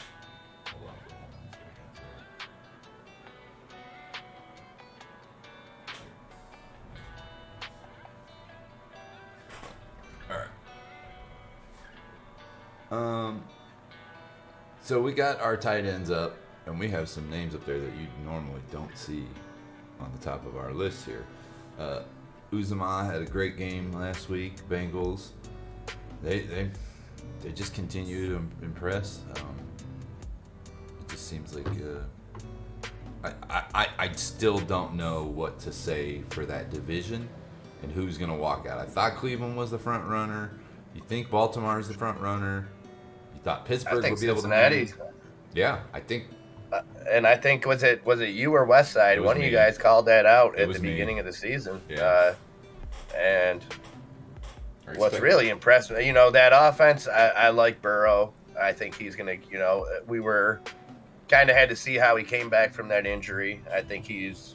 It hasn't hampered him one bit. I think he's back to 100%. But that defense has stepped it up. Right. And they're just playing good football. They're growing. It seems like the culture's changed in Cincinnati over the last 2 or 3 years, and they're back to they're out of that that 10 years of just mediocrity. It seems like they're headed in a different direction now. I like them. I like that division to beat the crap out of each other all year too. And it's much appreciated that they do for our sake. Yeah. Yeah. So when playoffs come, they're nice and banged up and seated low wild card, not hosting games in Baltimore or Pittsburgh. Maybe not having. Yeah, to go and I think into that Cincinnati. division's going to get real interesting. The Bengals the are stretch. hosting a playoff game with that new offense. How big that city's going to blow up? Like Cleveland hosting a playoff game that they might actually win. Who knows? It could be amazing. But Uzomah getting a good connection there with what's his name? I always get it mixed up. Joe Burrow. Yeah, he's been throwing to Jamar Chase, and now he's starting to pick it up with the tight end. So you can see Jamar Chase is just the real deal. That guy's something. Mo Alley Cox, I actually have the other tight end for Indianapolis, and Jackie Doyle. Yeah, and they actually threw to this guy a little bit more. So I don't know if it was game plan or situational, but I may be switching up. I may be getting this guy for a couple weeks. Real quick, let's address this because this game's about to start. Okay. Steven says, I'm torn between Kyle Pitts versus Knox, full point PPR. Oh, man. Dawson Knox has been his steady target the last 3 weeks with Josh Allen. Odie, real quick, how is the Chiefs defense on defending the tight end? Not good. You guys will definitely have, or not you guys, but Buffalo will definitely have open game, all game, whatever they want to do. It's gonna be and such a toss up, I would go Knox. I'm high on Knox this week, but Kyle Pitts right there with limited. Opposite. I see so many openings in the Chiefs defense that I know of that every receiver in Buffalo is going to be getting passes. So I think the main portion of offense in Atlanta today will be flowing through Kyle Pitts. I think that Cordell Patterson will get plays off of him, but in order for Atlanta to move the ball, I know we're kind of hitting hits on this one, but I definitely think Kyle Pitts is the better play. You can come back and hit me for it next week. No, I like both plays there. I've told you guys I'm high on Pitts, and I love I love no Ridley. I love no Gage. But Dawson has, and I think that in hindsight, Dawson is, he's been the weapon for Josh Allen. Whenever he rolls out of the pocket, Dawson's there. Yeah, I believe he's the 6th highest scoring tight end up to date on the season right now. I don't see Josh Allen having to roll out of the pocket much today. Let me put it that way. I think he's clean in the pocket. Okay. So maybe a breakout game for Pitts over there today. Diggs and Sanders probably get time to get down the field and do 15-yard routes. Okay, that makes sense. James Martin, Goddard, or Schultz. Goddard's made a good connection with Hurts, even more than Zach Ertz. So I'm probably rolling with Goddard's. Really, I don't hear Schultz get called too much, and I know he's going to Goddard. Schultz is way more touchdown dependent, I think. So I would go with Goddard there. Goddard gets targets. He's going to get you 7 targets, 8 targets. Yes. Yep. Yeah, that is 100% toss up. I think the ceiling is definitely higher for Pitts. Definitely. I think it's tough, and I really like the input Odie put on that as far as the Chiefs defense and what to expect out of that. So yeah, I with all that being said, Odie, I would go your way, and I would take Pitts there. Yeah, I really expect the Chiefs to leave Josh Allen in a clean pocket, only rush 4 all day because they don't want to get beat deep. I don't know if Frank Clark's playing today, honestly, and without Frank Clark, you can kind of just chip and double edge on Chris Jones, and that's our whole pass rush. So I don't expect them. I expect Tyrone Matthew and Thornhill to be playing back the whole game, not playing up 8-man front at all most of the game. So absolutely. And just real quick for you new guys, Steven and the rest of yous, we are Bulldog Trading. We do this on Sunday mornings, but we are here 24/7 live every day, all day, covering the crypto market, the stock market. But we'll be here every Sunday, and we're going to start to put out more fantasy content. But one thing we ask, if you could drop a like and hit that subscribe button, really appreciate it. Like I said, we stream 24/7, 365, absolutely free, never ask for anything. We got 100% free Discord. That we got some fantasy football, some daily or weekly pick'ems that we do around here. You can type !cord in the chat and check that out. A lot of fantasy football stuff in there. But again, we're primarily a stock trading and crypto trading channel, and this is just kind of an offshoot of that. But thank you guys for joining us, and much appreciated. We're going to continue to do this every week, and we're going to bring you a better production week in, week out. That's a guarantee. So stick with us, and appreciate the feedback, the questions, all that stuff, man. Awesome. Definitely. Much appreciated. We're about 3 minutes away from, I guess, the NFL game starting in London. So again, if you've got roster moves or anything where you've got players that are empty on your spot, get your rosters checked, guys, because you got about 2 minutes before Atlanta or New Jersey or New York Jets players start playing.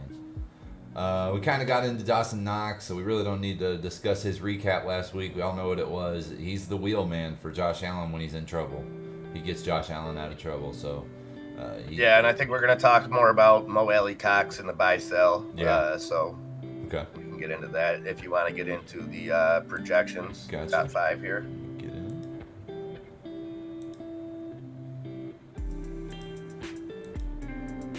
James Martin says Crowder or Myers. Ooh. I go Myers there. Yeah. I go Myers against Houston. I like it. I'm just not a Crowder fan. I can't get on. I'm not, but at the same time, Crowder almost won me my fantasy last year with a couple big games. I started him in some big spots, so I don't blame you for going Crowder. I just don't trust it. You're going to have a rookie quarterback throwing your guy the ball either way, so which one do you like more? Yeah. Is the question, and which matchup do you like more? I like the Houston matchup. A rookie quarterback going across the ocean to then play a bunch of different hours away to a Crowder that he's barely seen all preseason that just got back last week. Crowder's a name, but I mean Crowder hasn't. And talent wise, Crowder has the nod there. I just like the situation better with Myers. I agree. Yep. That's right, James. He's injured a lot, which isn't just like Odie just said. It's not just the missing time; it's the missing the time practicing, especially with a rookie quarterback to get kind of on the same level. Yeah. Get any kind of chemistry together, and then you rip all that apart and fly to London this week. You're playing ultimate jet lag game, and you don't know if this kid knows how to handle traveling that much. We know Crowder does. He's been in the NFL for a couple of years, but does the kid? Does the quarterback? So it'll be an interesting week. I'm definitely taking the other team in this game. It just Atlanta. They're not even really that good, but I just think Atlanta looked good last week, and Atlanta knows how to travel. But they're old enough. Yeah, you know what though? I kind of always like playing guys in these games because I feel like the refereeing is kind of the way they ref these games are a little bit more influenced by entertainment. I get what you're saying. You know what I mean? A little more light-handed on the flags. Pass interference. They let receivers run downfield. Yeah. Okay, I get what you're saying. Well, and not just that. I feel like they, not taking anything away from the NFL. I feel like it's like when you play a video game and you have like catch-up mode on. Okay. Where when the team gets down, they try to keep a team in a game. We've had some absolute blowouts over there that wasn't possible. But in the close games, it's like, and it's. I'm not saying I agree or disagree or that it's even happening. Yeah, on screenplays. Yeah, well, it's like they figure they have to hit.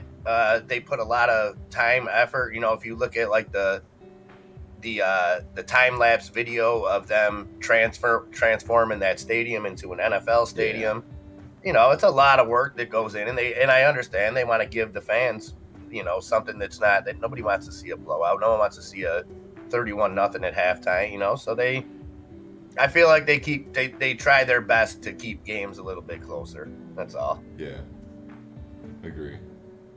I think also you got to look at it too. Is like they don't want to throw out, like you were saying, the flags. They want to keep them down, so they're not going to call linemen running down the field. They're not going to probably call as many offsides or false starts because everybody's jet lagged. Everybody is. There's no doubt about it. Well, and it's like most of those penalties. It's like they say, you can call holding on every single play if you really want it. Right. Yep. So it's more of it's not a matter of catching of a referee seeing a hold. It's the decision of when to call a hold. Yeah, when's the right time to do it? Yeah, is it pivotal in the game? Pivotal? I did it again. Is it pivotal in the question of the games? Is it going to hurt the game if they call it at that time? So yeah, I don't think they're going to be flying much. All right, let's get into tight ends here. I know I started to say it, and I'll definitely read it or tell you why, but Travis Kelce, I think, is going to have a huge game today. Like I said before, the DBs, even for Buffalo, is not going to want to get beat deep. kind of think Buffalo and Chiefs both walk into this game plan with beat us underneath and let's see who wins the game. In that case, I think Buffalo has the better advantage because they got a better dual wide receiver core before Gordon got there. So Sanders and Diggs can get down the field and get down the field well. Right now, it looks like the Chiefs only have Tyreek, and that limits one side of the field to where you can double up Tyreek. And either way, I see Travis Kelce being one-on-one with linebackers all day long and eating up the middle of the field for at least 15 catches. And that's a big number, but I kind of do see Travis Kelce over double-digit receptions. What do you think? Oops, sorry. I'm just trying to see an injury update on Matt Milano. I want to see if he's playing. Oh. I don't know if it's out yet. He is still questionable. He's, I believe, the Bills' best linebacker. Okay. I think that hinges big on How they cover. Kelsey's day. Yeah. I think Josh Gordon. I think the first route that Josh Gordon runs today is going to be pivotal. I think,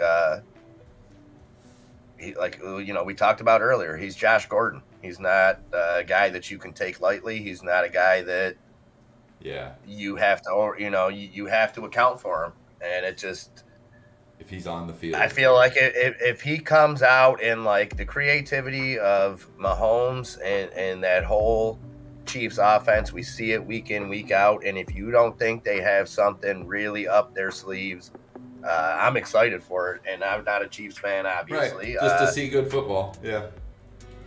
But I could see first offensive play trying to take Gordon, just trying something. First play, I could see Tyreek and Kelce doing something so maybe to throw them off that Gordon gets overlooked, and I see him taking a shot with Gordon on the first drive. I won't say the first play, but because if they can get a quick target to him and have the Bills on their heels, I think that's going to be huge. Yeah. And then, like I said, with that, I think it opens it wide open for Kelce. I am interested to see if that first lineup, when the Chiefs come up to the ball, if they line up and they have Gordon out there with Kelce, and let's say they go 3 wide with tight end, and they got CHE. If he's out there and it's not like Pringle or Demarcus Robinson or Markel Hardman, man, that's a big deal. Like, he's already overstepped all those guys in the first week that he's going to be playing. I think that puts fear in Buffalo right there to see him out there off the right at the bat. Now, if he gets dragged in later in the game, yeah, okay, you sprinkle him in. It's not that big of a deal. But, like, if he shows up to play today, I think the NFL is going to be on notice, like, immediately from the first play. Like, Josh Gordon's awake. Let's see what happens. Now, he could still falter. He could always still have a problem, but... Oh, definitely. I think it just helps that he's coming into a winning environment. He's coming into... an unbelievable quarterback that can get him the ball anywhere on the field at any time. And Mahomes is such a team-oriented. So, like, I just... Andy Reid, I think, is a huge part of it. Like I said, I'm really excited. And if he comes out today and is just a decoy or something, it doesn't make me change my thoughts on him at all. This is 2 weeks ago, he wasn't on a team. Let's be honest. Right. Here, quick break. I'm Merciful coming in saying, guys, should I trade Amari Cooper for Miles Sanders and Waddle? Amari Cooper's doubtful this week still. And Miles Sanders hasn't been getting any action in Philly. I'm bullish. And I don't know why. Yeah, I don't think anybody knows why. I'm bullish on Waddle, but I think Cooper is in a way better situation when healthy. Him and CeeDee Lamb with a solid running game over there. I like Cooper. Talent-wise, I would say Sanders, but they just don't use the guy. They don't simple as that. Up there. Yeah. We got and all these Waddle, I like you said, I like Waddle too, but I don't like him as much as Cooper. I think that's a good trade when you're getting a great value there, 2 players for one, but I don't think either one exceeds Cooper's value at this point. Thoughts on Saquon ROS? missing the end of that? James Martin? Trying to figure it out. I mean, my thoughts on Saquon is he's going to be all of the offense today, basically, for the New York Giants against Dallas. I think they might have a little action underneath with some tight ends and wide receivers, but for the most part, it's lean on Saquon day. I think it is, but I think to that same extent, that could blow up in their face. They can. But I want to keep Dak and that offense off the field as long as possible. Yeah, 100%. I think they're going to try that. It's just all about if Dallas can shut that down. You know, if they can key in on Barkley, you know, the only other threats we have is Kenny Galladay, and then you have Evan Ingram. Mm-hmm.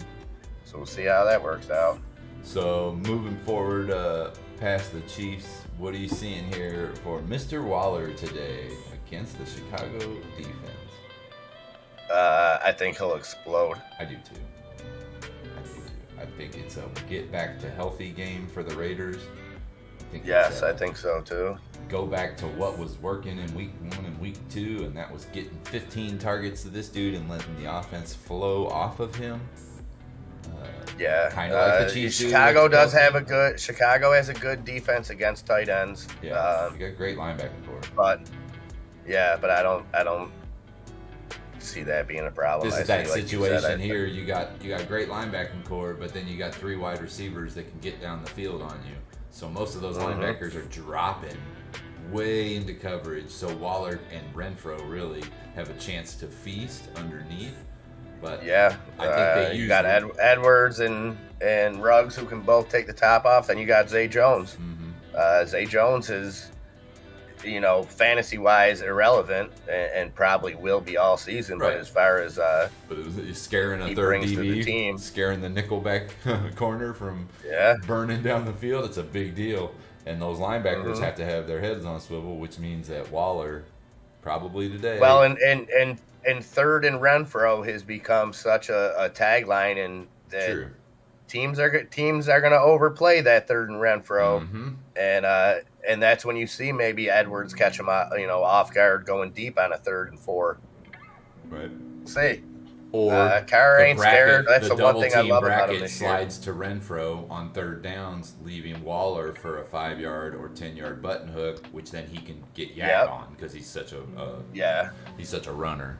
So I'll say 100% double-digit targets for Waller today. T.J. Hawkinson here, number 3 on our list. Of all the tight ends on this list this week, I look at T.J. Hawkinson as the offense, especially with DeAndre Swift down in Detroit or questionable in Detroit this week. T.J. Hawkinson seems like it's their only offense, and I'm big on him. I'm bullish, I guess is the term for T.J. Hawkinson. Bullish. Yeah, what's Minnesota? He's playing Minnesota, and he's playing. Those are both dome teams, so it's not a big difference. They don't have much going on, and Goff really has not been getting the ball downfield too much. So I think maybe in 3rd downs and 2nd and 7s, they're going to be going to T.J. Hawkinson because he's got the hands and he seems to do something with it every time they give him the ball. Yeah, like you said, he is the offense. Yep. It's interesting. If I got him, I'm starting him. It's Detroit. He hasn't elevated to that tier of Waller and Kelsey, but he's still, if he's on your team, you're playing him every week. TikTok as long as he's healthy. TikTok coming in with a question. What about Eli Mitchell coming back to play? I put him in for running back. Eli Mitchell, he's back. Hold on, let me pull him up real quick. See where he's at. Definitely a 2nd stringer.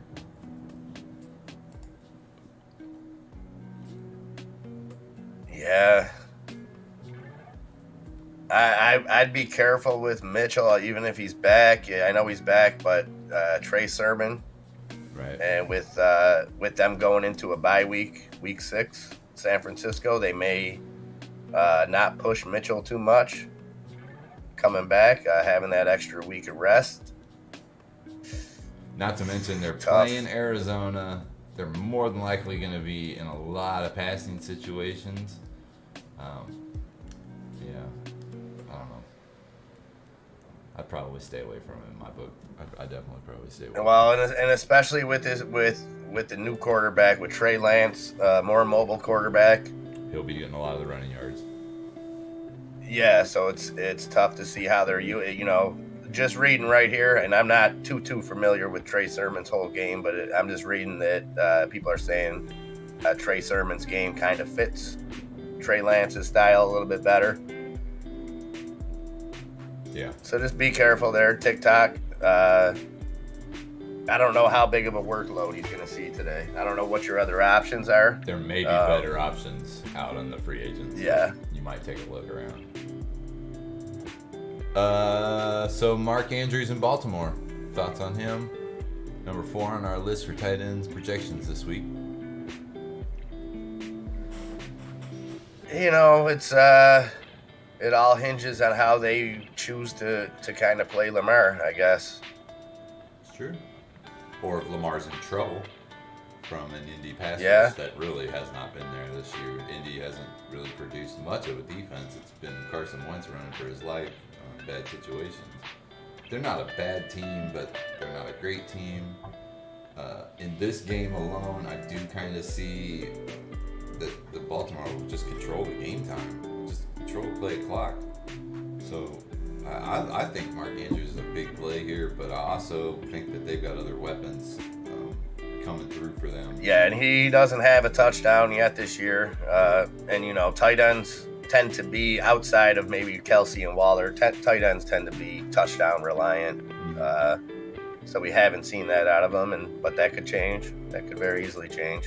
I don't see it still changing like this him. week. I honestly, I don't see it changing this week. I think the 2 receivers, Sammy Watkins and Marquise Brown, do most of the heavy work this week. Indy's strength is their safeties and their linebackers on their D. So I kind of see that they'll probably bracket Mark Andrews and try to play a quarterback spy on Lamar Jackson all game, not let him get a running around on him.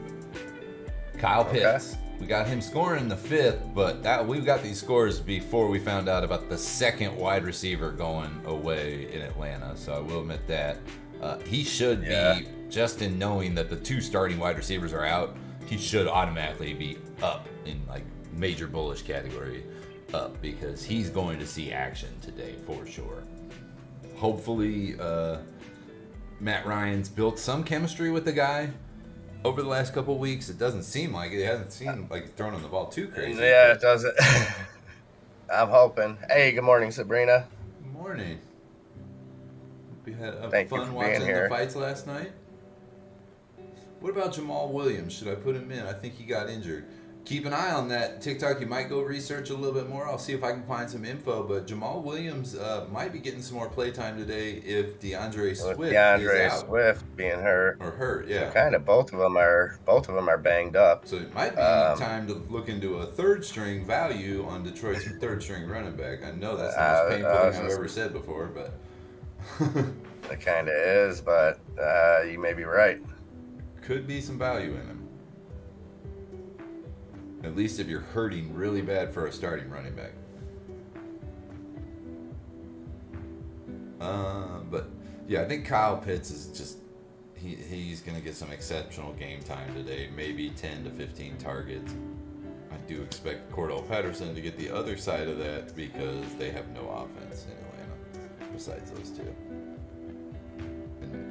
Sabrina said loved the fights last night. Yeah, I went to bed at about 7:30 and missed all those fights. Woke up at like 3 in the morning and see that I missed one of the best fights ever. So that was I was having FOMO on the fights last night. I know D-grade. I know I missed everything. I hadn't slept a lot, so I had to catch up a little bit on some sleep last night, so I could be nice and refreshed this morning. Get here with Odie and bring you guys this Fantasy Live football stream. I'm gonna go grab a cup of coffee and then we'll come back. We'll do buy sell, or if you want, go ahead and take it away on buy sell. Be right back. No, I'll wait for you. Do your thing, man. Okay. Appreciate it. Be right back, guys. Mark Ingram, the ultimate vulture. That's an interesting one. TikTok. I mean, you got David Johnson down there, and who's the other play?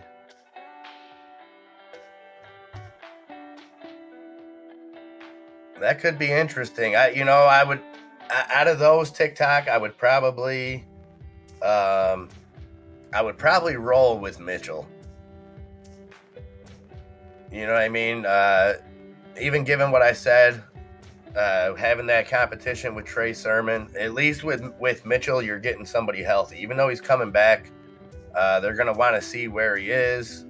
Maybe going into the bye week. That's just a really tough spot for him to be. New quarterback, going into a bye week. Trey Sermon's been playing okay. Tough TikTok. I like it. I like that you're coming with those tough questions, my man. You're another one. You got that catchphrase. You guys just got such catchphrases stuck in my head. Now every time I see that name pop up, Marcus, I'm thinking tick-tock, tick-tock, tick-tock.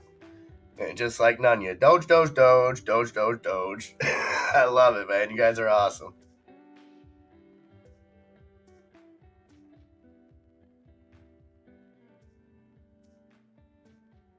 Yeah, but the thing about Ingram TikTok is that he is a touchdown vulture. He loves to steal touchdowns, so he could get some of those with Ingram. I just really think out of all those, I would go probably with Mitchell. Still fighting for a starting job, kind of. New quarterback. They're going to be hyped up there.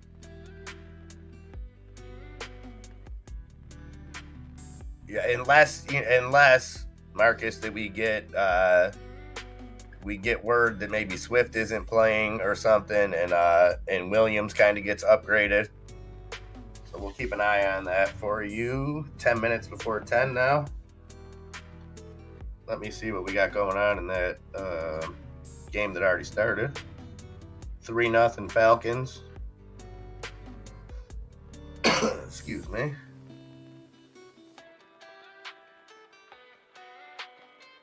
Oh, Cordell Patterson mixing things up more. Cordell Patterson threw a pass. Kyle Pitts, 2 catches for 16 yards on the looks to be the opening drive for the Falcons. So off to a good start there with Kyle Pitts. Cordell Patterson, 2 carries for 18 yards, and also threw a pass. TikTok. Probably out of all of those, I would go McKissick because even if Gibson plays, Gibson is questionable. It looks like he's going to play. When it comes to vulturing, though, McKissick is even better. He's a great third down back. I think he'll see some catches. So tough. I would definitely, man. I would probably go with him over Mitchell. And that would probably be my one, would be McKissick. It looks like Gibson's going to play, but like I said, he's banged up. And even when he does play, even when he's full go, McKissick is still the third down back, still kind of sees enough opportunities. All right, I'm back. Thank you for that. Appreciate it. Oh, you're good, man. What's going on in the chat over here, Miss Kissick? TikTok just keeps adding running backs to that list that he has, and I ended up on McKissick. Okay. I like him as far as I like him over Mitchell. Yeah. I like him over Mark Ingram because, McKissick like I has said, found the end zone every single weekend. Yeah, doesn't he? Yeah. And even if Gibson is, even when Gibson's healthy, McKissick plays a role. Mm-hmm. You know what I mean? Whereas some of these other guys may not be, like Ingram. You're relying 100% on a vulture play if you're starting. 100%. That's all Ingram is the vulture. Yeah. I agree McKissick, though, you're going to get catches. You're going to get 4 or 5 catches out of the backfield. You know, he's a little bit more touchdown reliant, being more of the backup or third down running back. But Gibson's liable to come out with the state that he's in, and it scares the heck out of me because I'm a Gibson owner in a few leagues, but he's liable to come out and tweak that injury and and be right on the bench, and it become the McKissick show. So I think you have the most upside as well as the most stability there with McKissick. I think you got the highest floor and the highest ceiling there. Yeah. He gets catches too, man. He's the receiver out of the backfield every time. Yeah. Every time. Like I enjoy watching this play because he gets it. And that's another one. Him and Heineke. I can't ever say how that guy's name I pronounce it, but they seem to have a nice little chemistry going on. Heineken. I want to call him Heineken. You can tell the quarterbacks when they know their running back is where they're at on the field at all times. You can tell when they start to get that chemistry. And they got him back here in the back of their view, and they're just like, oh, I know where he's at. Just dip it, and they know he's back there and he can save them. You got other quarterbacks who let him come all the way into their field of view, throw it too late, and get that running back destroyed.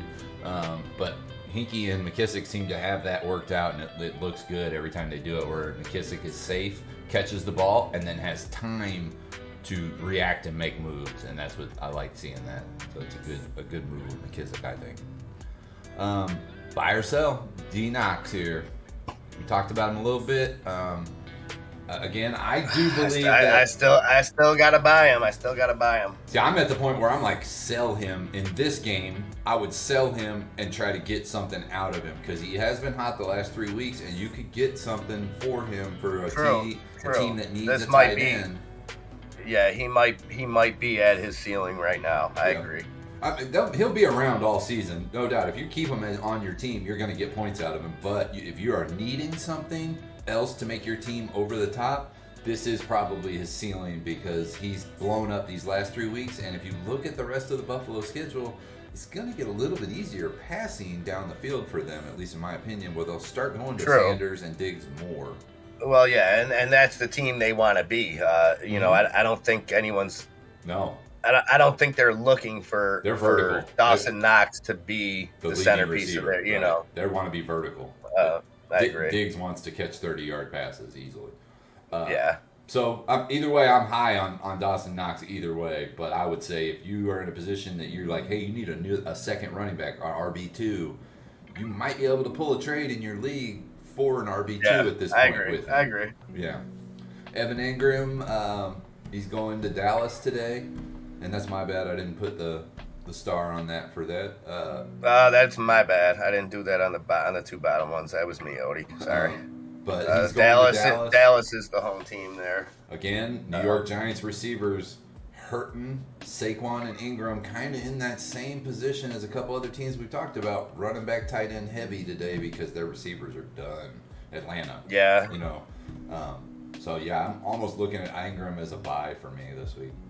Yeah, I'm not too high on him, but again, it's that situation, right? It's what else, Galladay's going to be blanketed. I would like to say Saquon's getting two. Anytime he leaves the backfield as a receiver, there's going to be somebody spying him and the linebacker on top of him because they don't want to get caught in a situation where a linebacker has to catch him on a pass over 10 yards. Yeah, so I'd say if anybody benefits and can kind of sneak through that, it's going to be Ingram. Yeah, I doubt there'll be a bracket. It'll probably be one-on-one with Ingram all day long. Beat us. That's probably what Dallas is saying. Go ahead and try to beat us with Ingram. We'll put one-on-one. Let's see what happens. So he might be a high buy today. Mo Alley Cox. I'm still a Jack Doyle fan in Indy. And if I can get something for the points that he scored last week, I might be a seller on Mo Alley Cox if I have him on my roster and I can get like a wide receiver 3. Yeah, or does that put Jack Doyle on Possibly. The trade block? Even more. You know what I mean? Looking for, is this going to be a kind of a new trend over there? Or are we going to see, does it make neither one of them really a valuable start because of having that kind of coin flip of who's going to get the... Yeah, I would say what you've done for me lately, so people are going to forget about Jack Doyle from the weeks before. They're going to remember Mo Alley Cox, so Doyle's going to definitely be down. You're not going to be able to sell him for anything right now. But you might be able... I highly doubt it's not like you've heard his name 2 or 3 times. But if Mo Alley Cox comes back again this week, and let's say he gets a touchdown again this week and maybe 5 receptions, Carson Wentz plan. You know what I mean? Like, that's the Carson Wentz plan at that point, so keep an eye on it. But yeah, his green light is going up in my books. I'm definitely keeping Well, and you know what? We've seen what Ertz was able to do in With Philly Carson, with yeah. Carson Wentz. Carson likes his tight ends. Yeah, It's a but quick- even last year when Wentz was playing, before they went with Hurts, he was kind of using Goddard and Yeah. Ertz, so it's not out of the realm of possibilities to me. When you're a bad quarterback like Wentz, Right. You tend to throw to tight ends because that's more in your wheelhouse. So I could see both of those guys kind of splitting and it being a toss-up week in, week out of which one's going to, at that point, I think it's pretty safe to say they're going to be touchdown reliant. None of your business brought up a little bit earlier. The O-line of Indy is garbage right now. They're destroyed. So maybe you have to keep two tight ends active and on the offensive line at all times. So that becomes part of your game plan to go dual or two tight ends. And that puts them both Jonathan on the Taylor's field. health plays into that as well. Neum Hines can't seem to stay active and healthy. He's in and out every other week. So Indy's having a problem with injuries. But when it comes to that offensive line, that when the offensive line goes down like that, and you got to bring both tight ends and play a dual tight end set, instead of one of them sitting on the sideline not getting a chance at targets, now both of them are on the field on passing situations and both have a chance at targets. So in your idea where they might both see equal play time, get equal splits, I think that's more possible than it is to see one of them take over as the leader in the house, for sure. Yeah. I would almost say if you do own Mo Alley Cox, watch him one more week, and then if he gets another touchdown this week, sell him off if you can. it's gonna be weird. That offense is gonna be weird. Did you see Patterson threw a pass? It was incomplete, but now No, I did not see Patterson threw a pass. There was somebody on L Snap's team that plays for New England who scored like 30 points as a wide receiver number 3 and threw 2 completions for 45 yards as a wide receiver. That's on New England. I don't remember the name of the guy. I'd have to go pull it up real quick, but that was on L Snap's team. I don't even know how he found this guy, but man, it's one of the highest outputs I've ever seen from a rookie team ever last week. It was great. Well, great it was output. kind of cool doing the rookie league with so many teams because it kind of forces you to scavenge. Really it's not look. just handed to you. Really You know what I look. mean? Yeah, you got to go find players. You're not just going to be handed 10 starters and then be like, oh, I'm good all season. I can just sit here. No, you got to go look for starters in the rookie league. We wanted to make it put in work. Patterson now 3 carries for 27 yards. Kadarius Toney. Danny Kyle Dimes Pitts, is 2 going to catches, have to okay. throw. Uh-oh. Yeah, that's who you're thinking, Nunya? Kadarius Toney? That's the receiver to watch out for as the New York Giants guy today? Andy's the return man? Okay. I'm writing that one down. Toney. Has done it again. What? It feels good. Tony, man. Yeah. All right. So we did the buy or sells on these tight ends. Have you seen any news, updates, anything? I'm looking right now. Okay. 10 o'clock hour, we typically get those more dramatic announcements at 11. Right. But I'm just looking to see if any of our questionable, doubtful guys, if we got any news. Let me check one thing. I'm looking for Delvin Cook news.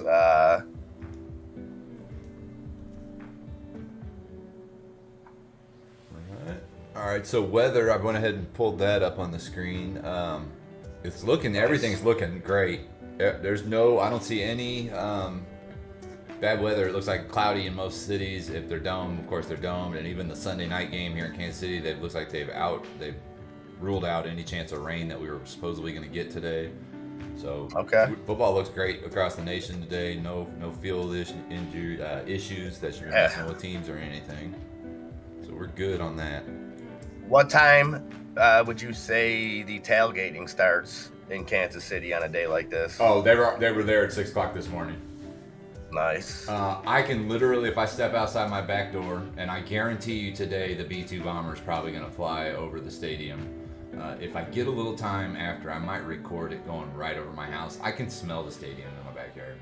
It's that close. That's cool. You can hear it. Now, can you smell barbecue? Is there enough barbecue being cooked at the tailgate that if you go outside, do you smell barbecue in the air? Yeah, that's exactly what I mean. I can smell the stadium from here. I love it. Yeah. I got some friends at that game today. Okay. I got some friends that made the trek, and they were all jazzed up yesterday. I'll talk to you later and ask you how some of these restaurants they went to, or everybody's going to get Kansas City barbecue, tagging the restaurant. They should have asked me before. I would have told them which ones to go to, the real ones. But even with Buffalo jerseys, even with Buffalo jerseys on, when they go to the stadium today and they're walking around the stadium before the game. Now, once the game starts, whatever.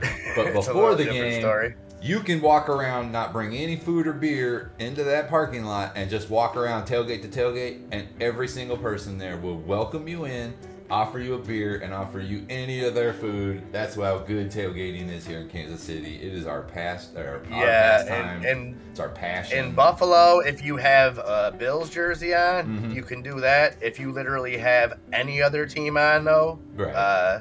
And it's past like 11 a.m. when Bills fans have already, threw a few back. You'll get stuff. Like I said, I got beer from the very top row, the top row of the end zones. You used to be able to overlook the whatever. And I'm walking after the Bills beat the Raiders 51-3, and I'm 10.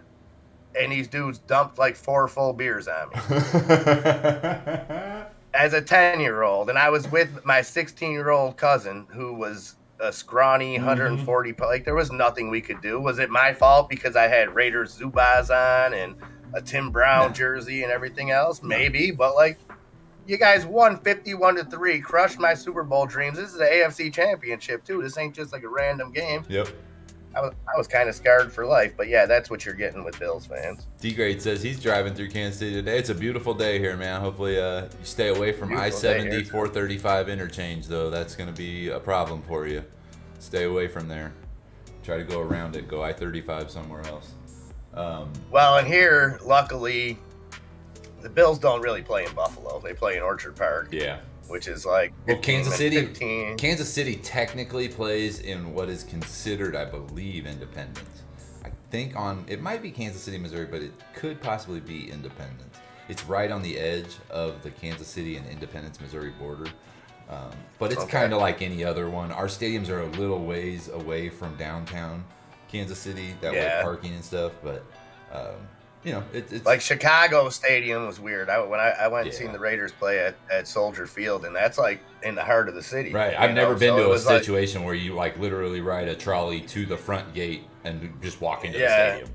Never done that. It's weird, like tailgating in like a public part, like a city parking lot. You know what I mean? Like, it's not the same. Like, Buffalo's cool because it's like, even though it's only like 15-20 minutes away from Buffalo, it's a way more like rural kind of setup. So there's just major, like, not farmland, but just like grassland for people to party. And it's a cool. little bit better. Yeah, there's no tailgating in the city because where are you going to roll out a grill, start doing ribs? I mean, there are literally people who start smoking ribs in the parking lot at 4 o'clock in the morning, 3 o'clock in the morning. They're there driving in.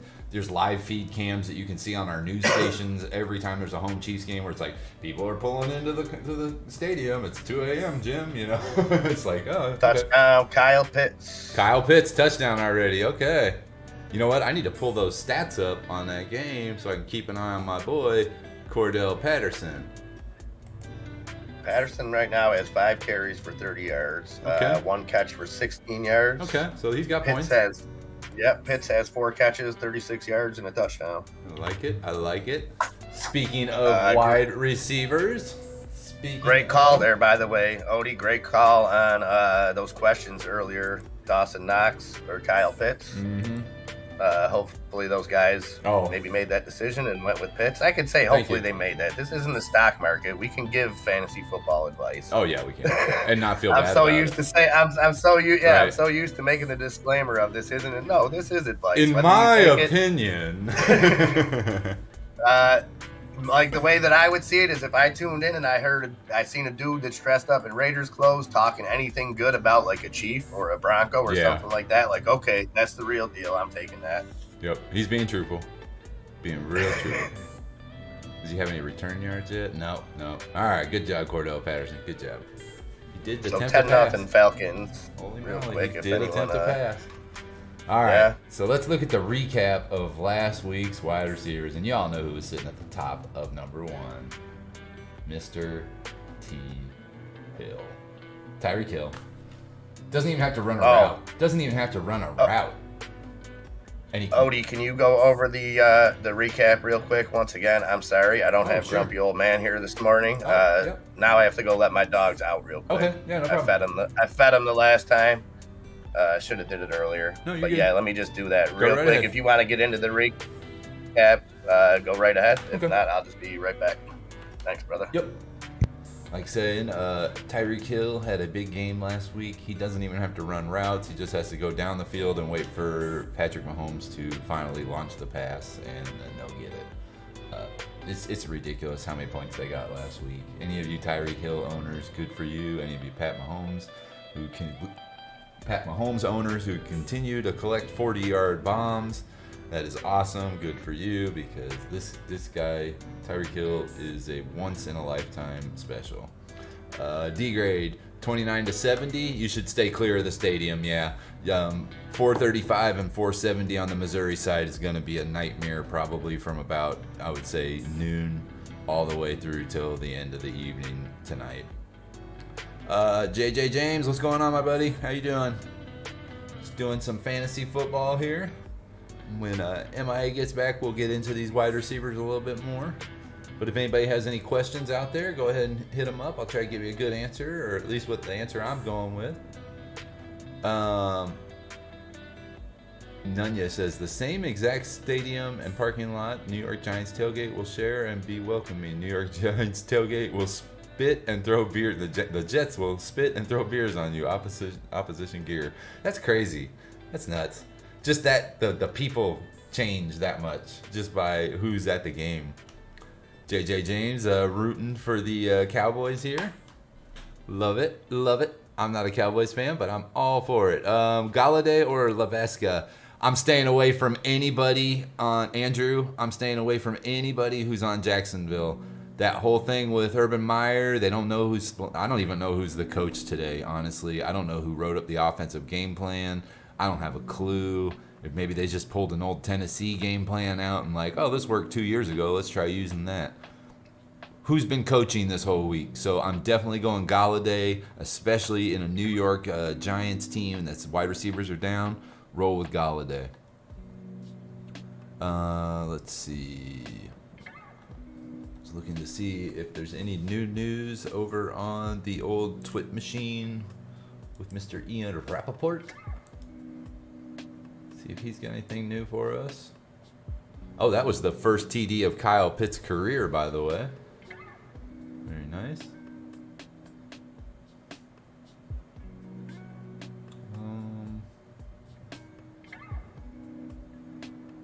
No new news right at the moment. Good, that might be a good thing. We don't need any more injuries knocking out starters, that's for sure. Do not need that. Adam Schefter, currently... Yep. Oh wow, Cordell Patterson got hit with a concussion, but he's been cleared and coming back. I didn't hear about that. Good thing. That would have been bad. All right, come back to the chat here, guys.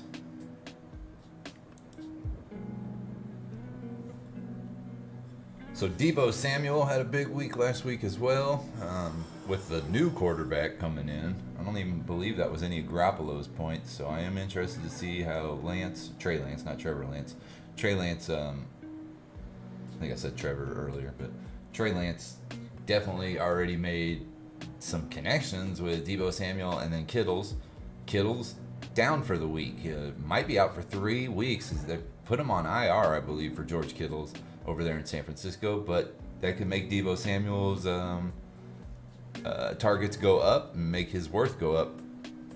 Let's see here. Jay Collins, if Cook is injured, which running back, Murray or Perrine?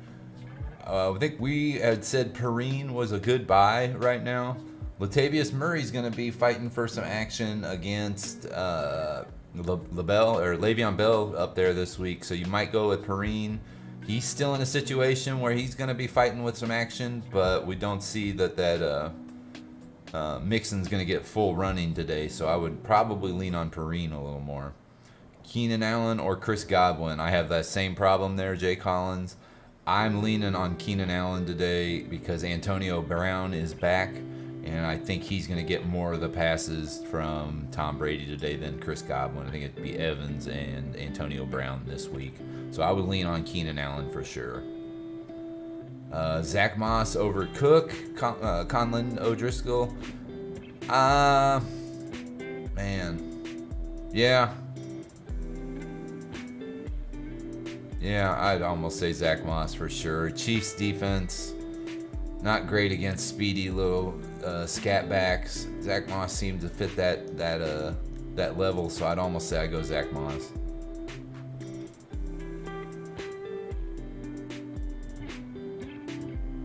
Uh, 35 D grades, not going to be bad going through Kansas City. It's just that intersection of I-435 and I-70 near the Truman Sports Complex that's going to be a nightmare all day long. If you go I-35 through downtown, northbound through downtown, you shouldn't have a problem. It shouldn't be that bad.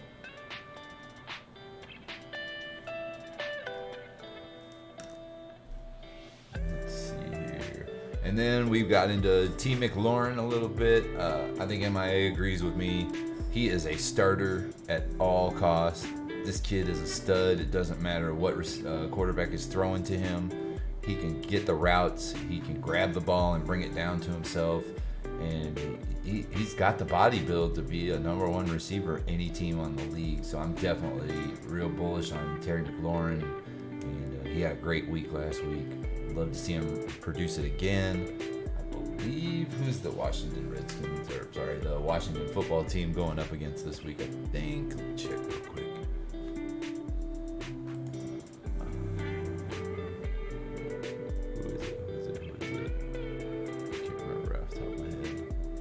Oh yeah, they're going up against New Orleans. That's a good passing D, but he's their only offense. I still expect him to get a lot of targets, even with that. But then that comes the McKissick game too. If they start squeezing down on McLaurin, they might start going to McKissick more. So this could be an interesting game to watch for sure. The New Orleans defense against the Washington offense would be interesting to watch. Let's see if we got any questions out there. Go back to the chat. We do appreciate everyone that stuck around. Just to let you know, we are a crypto and stock channel. The rest of the time, we're not here doing fantasy football. We are here 24/7 with stock and crypto charts. You are welcome anytime you'd like to join us then as well. And daily live commentary on the stock market from open to close, Monday through Friday. And then we get in a little bit of crypto in the evenings. And then we also have a free Discord that you're welcome to join at any time. We don't ask for much here at the channel, if anything at all, but we do appreciate all those likes and subscribes. So if you haven't, I would really appreciate it if you can hit that like and subscribe for us here today, and just tell you you're welcome to join us anytime you like, 24 hours a day here on the Bulldog Trading, the fantasy show today, but the Bulldog Trading show any other day. We are also simulcast on Twitch right now. If you are a Twitch member or an Amazon Prime member, you can go ahead and use your Amazon Prime account to get a free month subscription of Bulldog Trading on Twitch. It's our stream backup. It's in case this thing ever gets taken down, you can run over to there. But the best part is with Amazon Prime, you can literally get one free month each month of Twitch memberships to Bulldog Trading. You can mine all your bull coins over there as well. And it's just a good backup, good way to keep yourself in the loop here with Bulldog Trading. I see Mr. MIA is returning us back, and I did go through the recap. Do you have any thoughts before we start up on wide receiver projections? Any of those three that you care to talk about? No, those are pretty much. I think it'll be interesting to see Debo's production with the new quarterback, kind of. But you know, he's still Debo. You don't not all three of those guys. I think are must starts if you own them. So nothing we really need to look at too heavily there. Two quick things before we switch here. Oh, that's right, D-Grade. You're dropping south. You shouldn't have any problems. Just I-35 it. Don't hit 70 or 435 on the Missouri side. That's where it gets hairy. Caesar's asking Miles Sanders or Singletary. I personally am going Miles Sanders today. I would go Miles Sanders. Buffalo's running game is way too unpredictable. Yeah. And I mean, so is Philly. Philly doesn't use Sanders the way he should, but I'm still talent-wise. I'm going with Miles Sanders. Yeah. Yeah. Yep. All right, so I'm gonna switch us into wide receiver projections, and we'll take a look at all those. Tannehill versus Jacksonville or Lawrence versus Tennessee. Man, it's tough with that coaching situation in Jacksonville. I feel like Lawrence has a higher upside, depending on what kind of league you're in, depending on how interceptions play into that. Because I look at it like this: Tannehill has Henry, Lawrence doesn't. He has Robinson. But it's that simple. I feel like Lawrence is gonna be forced to throw the ball more than Tannehill is, and with Julio out, I think I don't know. I might go out on a limb there and go Lawrence over Tannehill. I honestly think Lawrence is the choice here because I think Lawrence is running for his life all game with no. Yeah, and I just think I think Lawrence is hungry. I think Lawrence has improved a little bit every week, and I've never been sold on Tannehill. He's proved me wrong time and time again, but I've never been sold on, I don't know. And like I said, Henry, they can really lean on Henry. I don't think they can lean on Robinson and try to control the game like that. Yeah. Tough one, Trey. That's a great question, though, man. I love it. I love when they're it's not the not really having a clear answer. I would go Lawrence, though. Final answer. Toxic, good morning. Adam E, good morning, buddy. Good morning. Morning, Toxic. Adam E, Trey. Hope everybody's having a good start to their Sunday morning. Get some food and coffee in you. Get ready for some football. Yep. Some of you already might be watching some football right now. Atlanta game going on over in London. Any updates on that? Just that Cordell Patterson was tested for concussion and cleared already to come back to the game. Okay. That was like 18 or 20 minutes ago, so he's already done some stuff since clearing it, so he must be fine. Or he's just playing out of his head. Ba-dum-bum-bum. Let's see here. Pitt's now up to 5 catches, 58 yards, and a touchdown. TikTok says I have Pittman Jr., Antonio Brown, and AJ Green. Are you telling us the receivers, or are you asking us? Because I think that's a pretty good alignment right there. It is. I would order those from Antonio Brown at the top this week. I would put Pittman Jr. just below that, and AJ Green below that. Now AJ Green can have a breakout game at any time. Yeah. Just a lot of mouths to feed over there in Arizona. Yeah. It is a viable offense with many different weapons. Mm-hmm. Many different weapons. So here we go. Devontae Adams, Green Bay, going to Cincinnati. Still trying to keep the roll going for Green Bay here. What are you thinking? Are you think it's a blowout? I don't like game? it. I mean, it's like this. You're not gonna start them.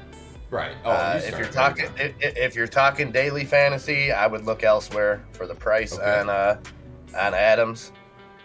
I could see Cincinnati shutting them down. I really could. Honestly, yeah. I could see them forcing Rodgers to look elsewhere.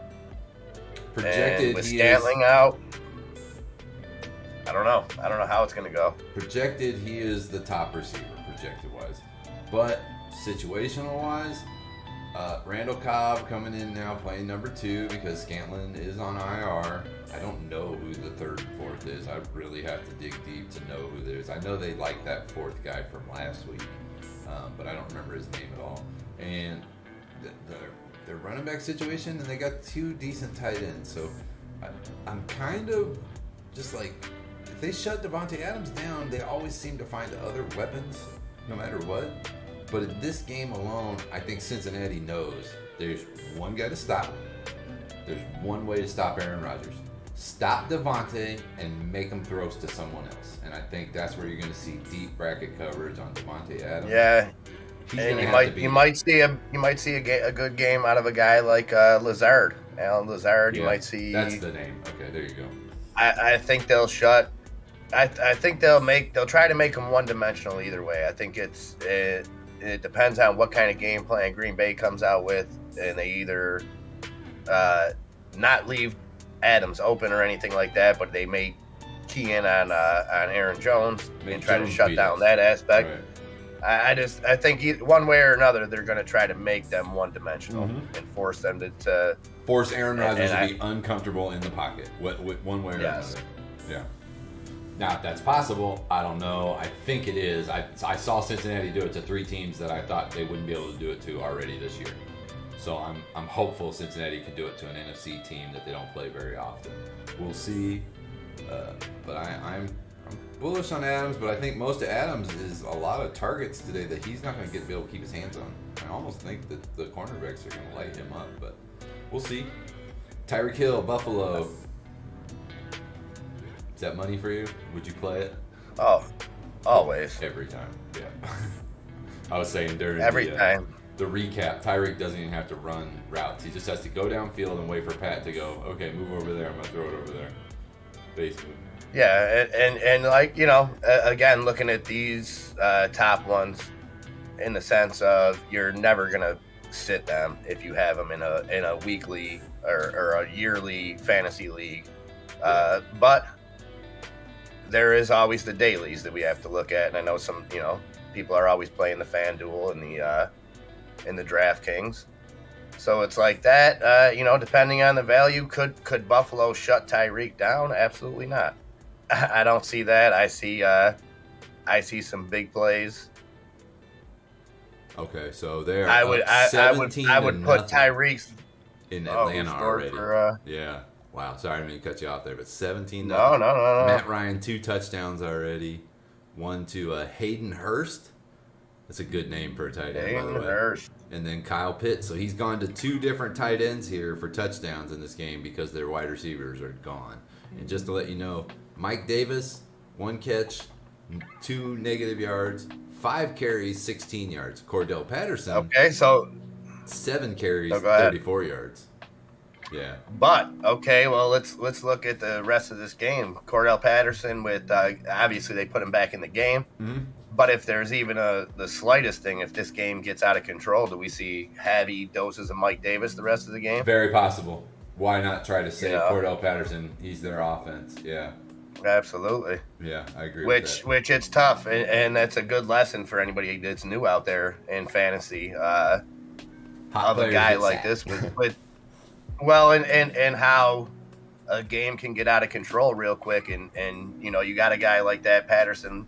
On paper, it looks like he's off to a great start. 7 carries, 34 yards, 3 catches, 34 yards. Second you half can't ask for much more than that. Out. Exactly. The game gets out of control. There's no need. Yep. Especially if he's already had a questionable injury in the game that they don't want to risk of getting a concussion or maybe causing one. So they're like, yeah, get him out of the game in the second half because he doesn't need to be out there anymore. Yeah, I kind of agree with that. Thanks for pointing that out. And that's why sometimes it's good to have a handcuff. Now you can't switch in the midst of a game, but if you've got an open bench spot, it never hurts to have that handcuff. I'll tell you what, though, I'm very interested with coming up with a league next year that is more in depth, where maybe not every quarter, but something that would give you the ability to bench a player at halftime options. And then pick up another guy and have his stats from the second half. Something that would make people always talk about managing fantasy teams, and it's like it's great, but it doesn't. You're basically just picking guys to play and not play. Why not make it even more in depth where you're actually like a coach, where you're making a decision based on what you're seeing in the game? You know what I mean? I think that would be really cool. Just full on halftime adjustments. for all full fantasy. Hey, Mangala Raj, good morning and happy Thanksgiving Day from Toronto. Yes, happy Thanksgiving weekend day. I'm not sure exactly what day it is, but to all our neighbors to the north, I hope you guys are enjoying your holiday weekend. Mm-hmm. Morning, Neil Stewart. Nice. Great to see you, Neil. Hope you had a good time at that, the New York City Comic Con. That sounds amazing, Neil Stewart. Glad that they got to put that on this year. Yes, yes. All right, so number 3 on the list, Cooper Kupp. What are you thinking? He's going into playing Seattle tonight. I think it's that was the Thursday game. Yeah, you're right. You're good. Yep. Jonathan Jefferson or Joseph Jefferson. Jonathan Jefferson. Minnesota Vikings going at home, Arizona. I like them. They're only passing. You got him and Thielen. We got Cook banged up. It looks like Cook's gonna play, by all accounts. Nothing official yet, but with Jefferson, you always got Adam Thielen on the other side of that. But I like both of them. I like the matchup with Detroit, so I would definitely. I like Jefferson, and I would look at Jefferson on the daily as well, because I think Thielen's probably going to be a higher price to get for the daily. Oh, okay. So I would look into Jefferson there, 100%. Jefferson, this kid looks like the next Chris Carter. It's so weird to see another receiver in the Vikings uniform doing the routes like he does. This kid looks so precise in every single thing he does. And he's so small, but he never takes a full hit. He knows how to lean out of it and never take a hit on the hips, never take a hit from shoulder pads. He knows how to spin his body. He feels the presence. He's just a natural football player. It's amazing. I wish this kid could get on a team that, I like Kirk Cousins, but I just wish he could get on a team where the quarterback could just release the top, throw over the top to him all the time. You imagine if Terry McLaurin and Justin Jefferson were on the same team, opposite sides. You wouldn't even need a running back. You would not need a running back. You'd just be like, who's going to get open on this play? That's the thing over there is you got 2 elite receivers. Like I consider Adam Thielen an elite receiver, but I don't see that dynamic 1-2 punch. Him and Diggs kind of had it, and that even kind of wore off. Right. And I'm not saying anything against Thielen. It's not. I don't think that he's hard to work with or anything like that. It just doesn't seem that I don't know. Although they're playing much better than I expected, I'm not sold on Cousins. I think he fluked his way into such a huge contract. Cousins to me is Alex Smith 2.0. He can get you to the playoffs. He ain't winning in the playoffs. Yeah, I don't think he's as smart as Alex Smith, though. I think Alex Smith had a huge quarterback IQ. I think, I can agree with that. I know he was a smart quarterback. He just never had an arm that could go over the top and never made the decisive decisions to stomp on people. Like, when you got the game up, stomp on them. Don't play, play light football. Go get them. Crush them. But I see that with Kirk Cousins. And then Kirk Cousins tries to act all, let's get fired up, let's do this. And it's too late. Too late, buddy. You... Nobody's gonna follow. Yeah, that only happens when his job becomes a question or something like that. Isn't Kirk Cousins? You like that? Like that? Speaking of that, Caesar C says Cousins or Carr. Oh, I'm gonna let you take that. I was gonna say, why is he gonna make me do that? Caesar knows. Yeah, I'm taking Carr. Get a recording. Clip that. I said it. I like it. Odie says, I'm taking Carr. I got that soundbite. It's about to be my ringtone. I'm gonna remix it. I'm taking Carr. Odie on the phone. Yeah, baby. Let's go. No, I like it. I think,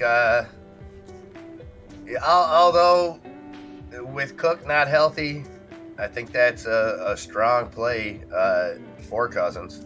Yeah. But I don't see us having much success running the ball on Chicago.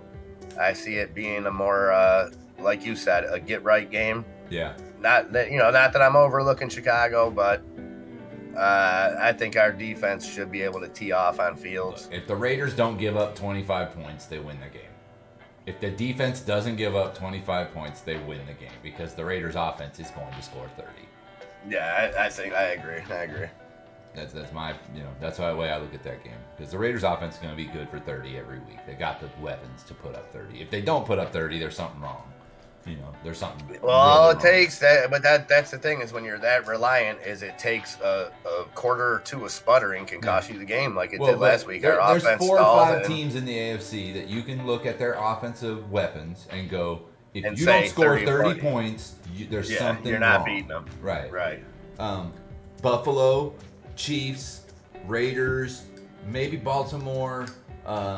Who else in the AFC that is 30-point good? I would say the Chargers at this point. At this I would point, say you got to they put the can Chargers win in at that 30 same points. category. Maybe Cincinnati, but that's questionable Maybe. because he's so young. But you know what I mean? These offenses are good for 30 points. If they don't get the 30 points, there's something wrong within the team because the talent is there to score 30 points. That's why when the Chiefs don't score 30 points, I'm like, what's going on? Oh my gosh, because we should be putting up 30 points every game. Same with the Raiders. If they don't put up 30 points, there's 3 wide receivers there that should each be catching 1 touchdown a game. Period. Yeah. So. All right, so Diggs, Buffalo, coming to KC. I think I've already said this. I expect Diggs to take it over the top, be a shootout, may even win the game for the Buffalo Bills in KC. So you're thinking Diggs can get into that secondary and really heat up today? Because I'll tell you what, when Allen and Diggs are in sync and they're flying on that level and they expose a weakness. I seen him. I see he crushed me in my Super Bowl last year for no reason. I'm going to be counting every time I can when Josh Allen's in the backfield, and if he gets to 3 seconds before there's any players around him in the pocket, I know the Chiefs are going to have a very, very long day. If he has more than 3 seconds on long passing downs when it's 3rd and 10, 3rd and 8, if he has more than 3 seconds, Diggs and Emmanuel Sanders are going to have time, and they're going to eat us up, or eat the Chiefs up. It may still be a shootout, but I do expect them. Yeah. What do we got here? I'm laughing at Adam E. I'm still hoping Jen Matt oversleeps. Yeah. And somehow she didn't set her Good luck, rosters Adam. and stuff. Yep. Good luck. Yeah, definitely. All right, so let's move into buy or sell for the wide receivers here. Get those pulled up.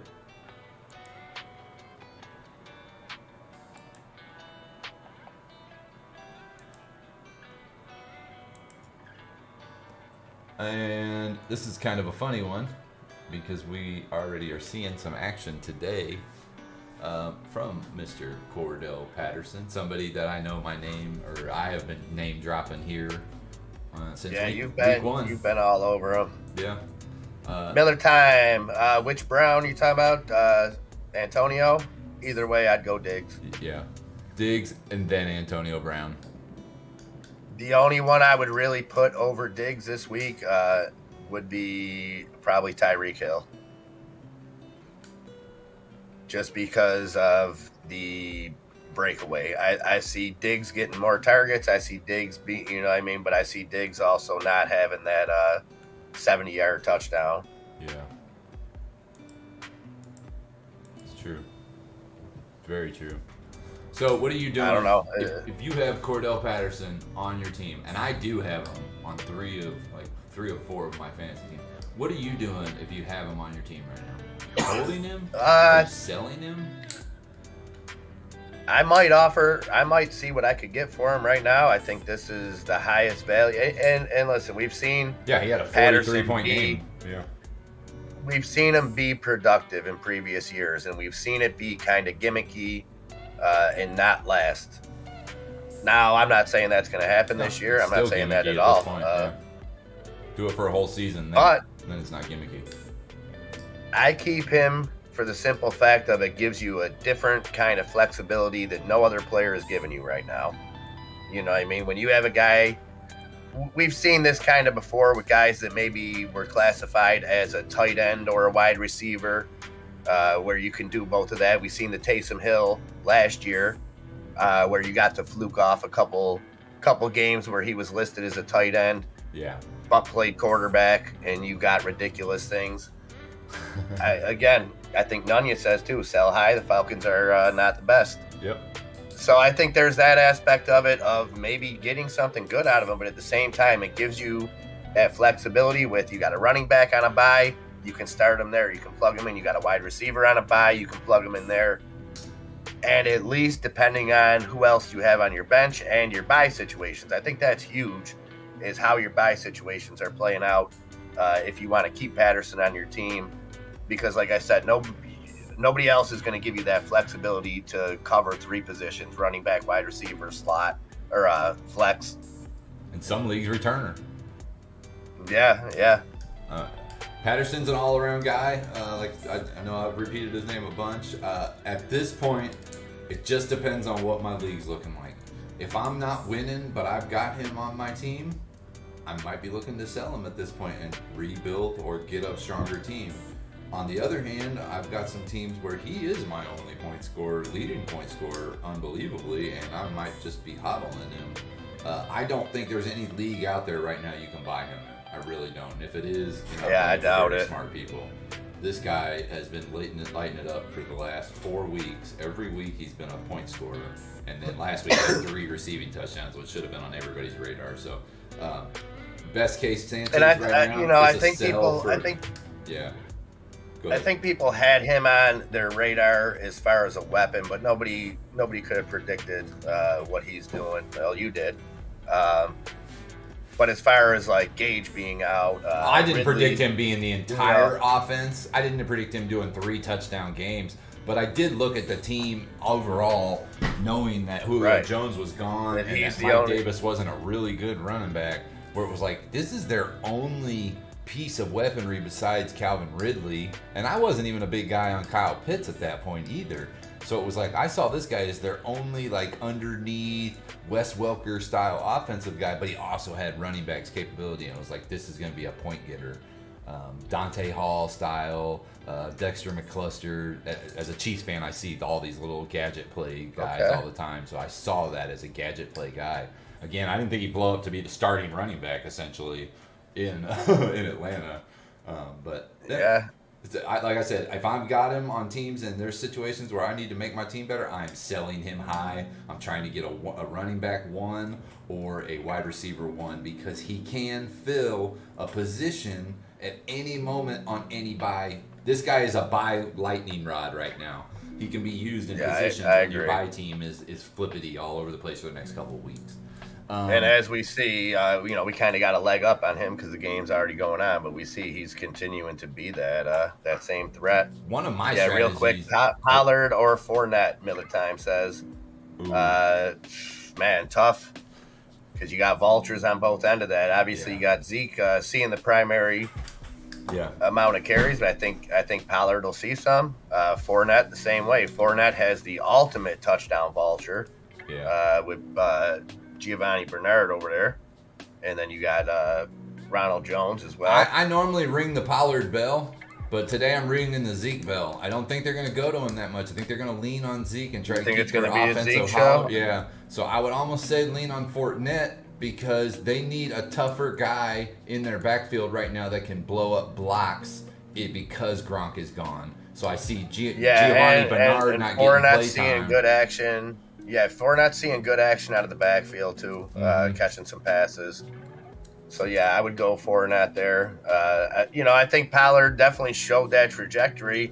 Unfortunately, Pollard's good play seemed to force Zeke into stepping his game up. Hey, TikTok. You know what I mean? Because it looked like he might be taking that starting role just on merit there for the first couple games of the season, and then Zeke really has seemed to find a stride. So I would maybe back off Pollard this week.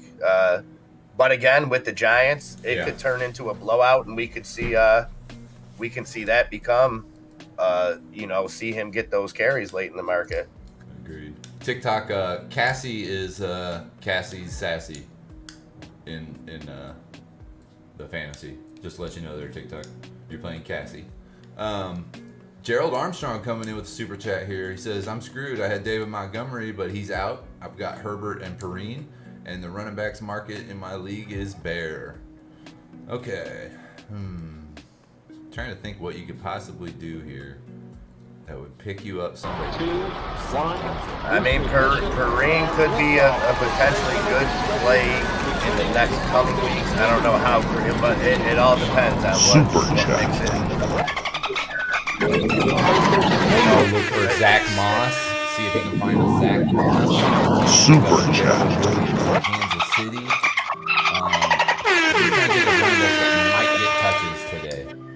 Because if you're just JD speaking McKissick, today, if McKissick is out there, he's probably not. If it's a bear market, McKissick's probably not out there. Yeah. Maybe even a Kenyon Drake. Kenyon Drake might be out. It's David Johnson for Houston. Yeah. You might be able to find some of these running backs. The backup in Seattle, but they already played, so that won't matter. I don't know. You are kind of in a bad situation there if your running back league is bare. You might move your running backs into a flex. Go ahead, sir. Now you've got Khalil Herbert going against the Raiders. That, man, it's tough. It's tough. I guess that was a good handcuff. Who's Chicago's other? Damian Williams. So Damian Williams is the starter over there, and then you've got Herbert. 2, 1. Ignition. Bolden, you might see some more work out of Bolden. White on the DR, or on the DL. Who's the backup in Green Bay behind Jones? Dillon, right? Yeah, you might see some AJ Dillon. There's a couple different running backs out there, but yeah, you're in a sticky situation that if you don't have certain, Roundtree and Bolden are the highest left. Man, you know what? You may want to take a flyer on Brandon Bolden. Yeah. I don't think Harris isn't the James White kind of back, and Bolden more is much riskier pick. Very high risk on that Brandon Bolden, but could play out. And just historically, we've seen Bill Belichick be able to plug and play injuries outside of like the Brady injury, those 2 years when whatever. Other than that, injuries have never really dictated how the Patriots play. So I see them looking for somebody to fill that James White style of play, and that could be Brandon Bolden. Mm-hmm. Again, very high risk on that, but I don't see anything wrong with maybe taking a flyer on that. Miller Time asking Antonio Brown in the flex or Hunter Renfrow. I'm personally going Antonio Brown this week. Hunter Renfrow saw a lot of action last week. I think they're going to lean away from him, throw to Waller there in Raiders this week. So I'm going Antonio Brown to pick up the Gronkowski slack. That's just me. What are you thinking? Yeah, I like Antonio Brown there. I think they're both kind of in the same boat with a lot of mouths to feed. Yeah. Renfrow is going to get his. Renfrow will get 5 catches, 60 yards, something like that. I love the guy. I'm not sold much as far as fantasy wise. I'm not sold, I should say, because he's one of my favorite Raiders out there because he's consistent, he's solid, but he's not breaking. You're not getting the 40, 50 yard gains with him. That's not. Last year we used him more as just a third and Renfrow, but with Ruggs developing and the way that Edwards has developed over the past year, it's taken that need to try to look for Renfrow to be more than he is. You know what I mean? Yeah. If that makes sense. No, I understand that completely. So with that, I think there's always the chance with Antonio Brown as well as with any receiver in Tampa that you get a terrible game out of them just because there's not enough to go around. But upside, I'll put that with Antonio Brown. If you're in a league that you need some points and you're not looking to take it as a risk, I would go, if you're playing it safe, I would go Renfro. But anything else, I would go Antonio Brown there, 100%. Miller time, got to go Hopkins there. Good morning, Cass. Although, like I said, AJ Green is going to have one of those weeks where, you know, he comes out and does his thing. I'm going to go Hopkins over AJ Green every time. They're in the same team, and I know that Hopkins has still got gas in the tank. AJ Green still has gas in the tank, but doesn't have the hands. So I'm going Hopkins every time. I don't see AJ Green. Yeah, I got to go that. I don't see AJ Green making toe tap catches in the end zone. I see him catching wide No. balls. Cosmo, good morning, Cosmo. Thanks for joining us this morning. Very great to see you. I hope you're having a great weekend. All right, so buy or sell T. Patrick in Denver. And just a late update, Sutton, last I saw, was doubtful. Hamler is out. And MIA's got the allergies. Man. Kitty cat. That cold came back a little bit. Yeah, so Patrick in Denver going up against Pittsburgh. If you owned Patrick, are you holding him because he might have some upside today? Or are you trying to get rid of him because he might have some upside today? I'm holding. I'm Okay. holding. I want to see. I want to see if he's given that number one slot how he handles it. Give him an opportunity. It's risky because obviously you could get something for him if he's going to be the number one, and if he doesn't perform, you might not. You might lose that value. But my guess is if you're holding him, you weren't expecting an opportunity like this.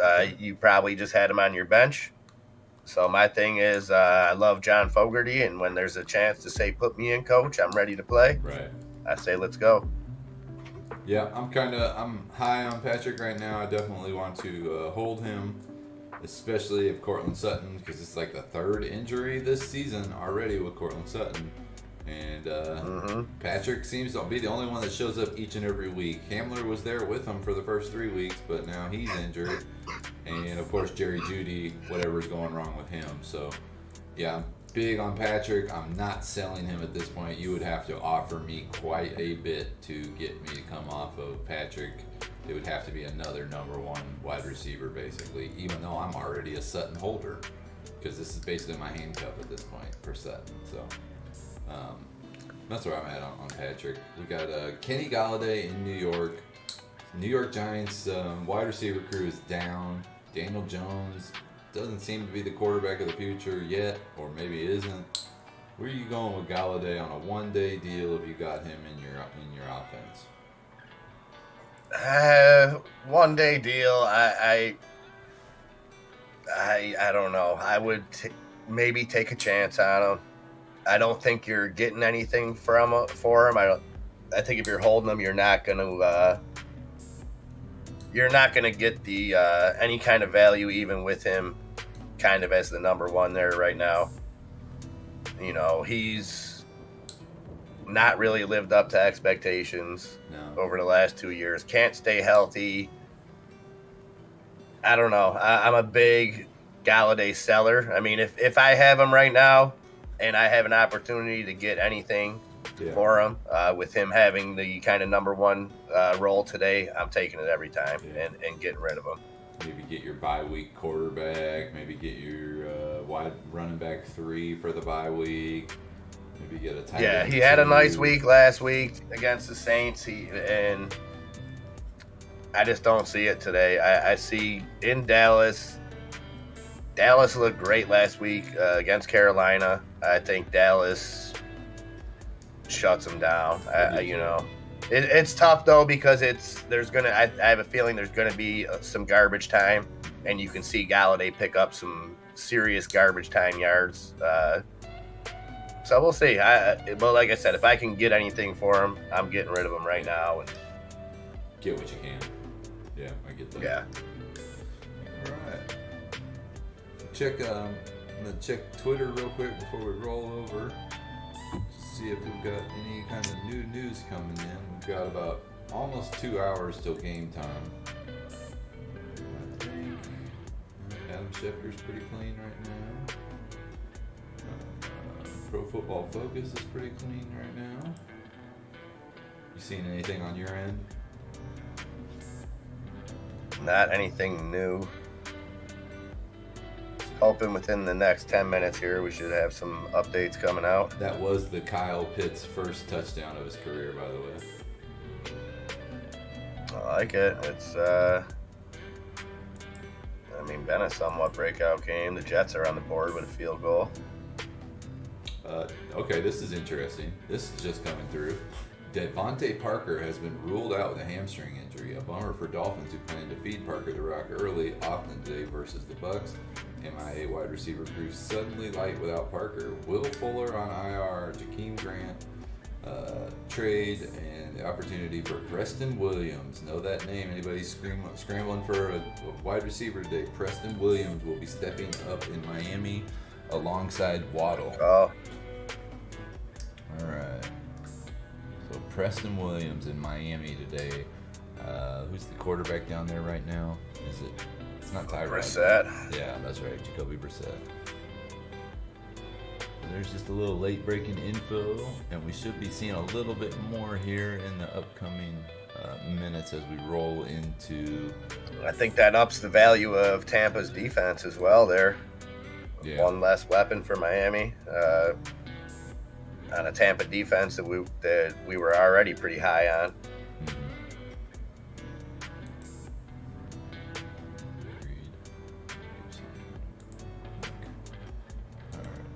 Roll us into the final category of the day here. We're going to start taking a look at some QBs. Like I said, weather's looking good all around football today, so QBs should not have problems throwing the ball, but there are a few QBs who will have problems throwing the ball next week. Matt Stafford and one Russell Wilson, who will be throwing practice balls in his hospital bed. He's out for the next 6 weeks or minimal 4 weeks. Jimmy Garoppolo is another news out in San Francisco. So just getting into QBs here, there's some important QB news. What are you looking at? You said wow about. Oh, that was a message. Sorry. I didn't know I said that out loud. Oh. Doesn't sound like that was a good message. That was just caught me off guard. Caesar coming in with Burnquist or Muska.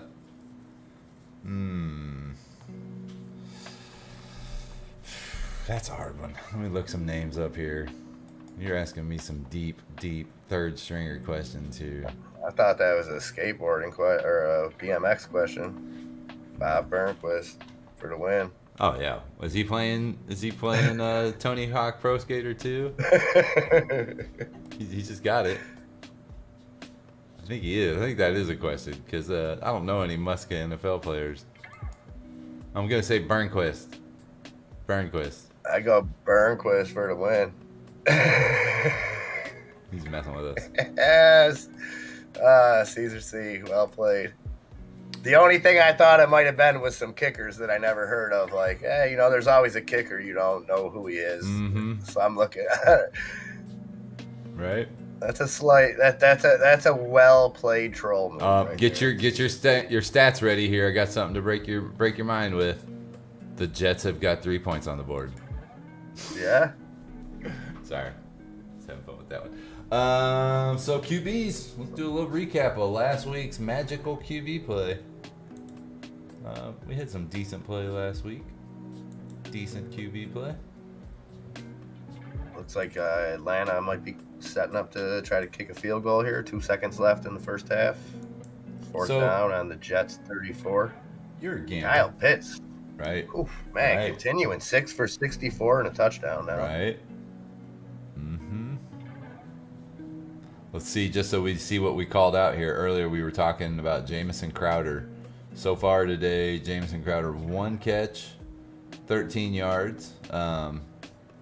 Rushing yards for the Jets, you got about 9 different carries and nobody over 20 yards yet. So they're not moving the ball at all. Matt Ryan, 18 of 27, 189, 2 touchdowns. Cordell with 8 carries for 42 and 3 catches. So they haven't thrown the ball very much yet. Mike Davis getting a couple catches now. And Hayden Hurst lost a fumble. 20-3, you know. Hayden Hurst had lost a fumble loss, so they could have had more points, it looks like, the Falcons. Come back to the chat here. Oh, is Nufo here? Mr. Nufo, how you doing? Nufo, half of these coughing attacks have been triggered by stuff that Nufo's put in the chat that had me rolling. All right, so last week, how much money would you have bet if I said Sam Darnold's going to be on the top of the recap list? How much money would you? You know what? I probably wouldn't agree, but especially with McCaffrey out, although that kind of forces them into a more throwing situation. I will point out that last week we had Sam Darnold on the top of the buy or sell list. We did, and then he turned around and had a great week. So, yeah. And I like him. I thought Darnold got a bad shake in New York. Not saying that he's who wouldn't get a bad shake in New York under Adam Gase. Yeah, exactly. And I think with what he's got and with that Carolina defense and adding Stephon Gilmore, just makes it better. I think they make that move. Not that they gave up a lot for Gilmore, but that's also a big contract. I think that tells me that they got some faith in him. You know what I mean? So I like it. I'm high on Darnold again. Gerald Ernst, that's a tough one, though. Oh, Darnold or Herbert. That's not hard. It's hard to do. You're going Herbert every time? Every day, all day long. Cleveland's got a nice defense. Philly's not so. Man, Herbert's in a start level for me of Josh Allen, Pat Mahomes. I'm starting Herbert every time over any other quarterback, period. He's shown that much in a year and a half already to me that he can do it. That's just me. I'll go with that. I'll get on board with that just to give Gerald some kind of consensus. I'll go Herbert there too, because he's definitely proven himself. I mean, we did kind of shut him down in the second half last week, but I'm not going to hold that. He came through when he needed to in that situation as well. He walked out of games that he shouldn't have walked away from, and he walked out with both. Gerald, thank you so much for those super chats, man. We appreciate them. Don't feel like if you have a question you have to super chat, though, my man. Appreciate the support, but 100% you can just ask questions and we'll do our best to get to them. But very much appreciated. D grade, even though 90% of the stuff that's been said goes straight over my head. Still pretty good, D-Grade. You're awesome. Very unnecessary, but very much appreciated, D-Grade. Gerald and D-Grade, so much appreciated, guys. Thank you so much, dude. We appreciate every single thing. You guys just being here, let alone super chatting. So we do appreciate Absolutely. Adam, not to be confused with Adam E, says injured Cook or James Conner, PPR. Ooh, I like Conner there in the PPR. I mean, you got Edmonds, Cook. It's so tough because even if he plays and say we take out the fact that it could hamper his performance, it's always when you have a guy that's injured like that, you have that chance that one play he can tweak it and now you're stuck with no points. Granted, Conner still has Edmonds to deal with if he plays, which it kind of looks like he's going to play, be active. But I look to see Conner in a bigger role today. So tough though, because Cook is such a great running back that a 90% Cook is better than most 100%. But a Conner, I have to say, also a Conner today is a decoy for a Kyler Murray running game. True. I think that. So I do like the Cook injured. But I also like that Conner, so I'm kind of both ways on this. I think you damned if you do, you damned if you don't. Conner, I don't believe he's going to get rushing yards. He's going to get passing yards in a PPR. Cook, more than likely, is not going to get rushing yards because he is slightly injured. They're going to try to get him light. But much easier competition for Cook. Right. playing at home against Detroit. Arizona playing a division game against San Francisco with a little bit of pressure. Yeah. Kyler Murray's still pretty young to be the last undefeated team at this point. Granted, it's only 5 weeks into the year. It still puts that little bit of added pressure on there for you. Mm-hmm. I don't know. Let's see. Do we get any updates on Cook?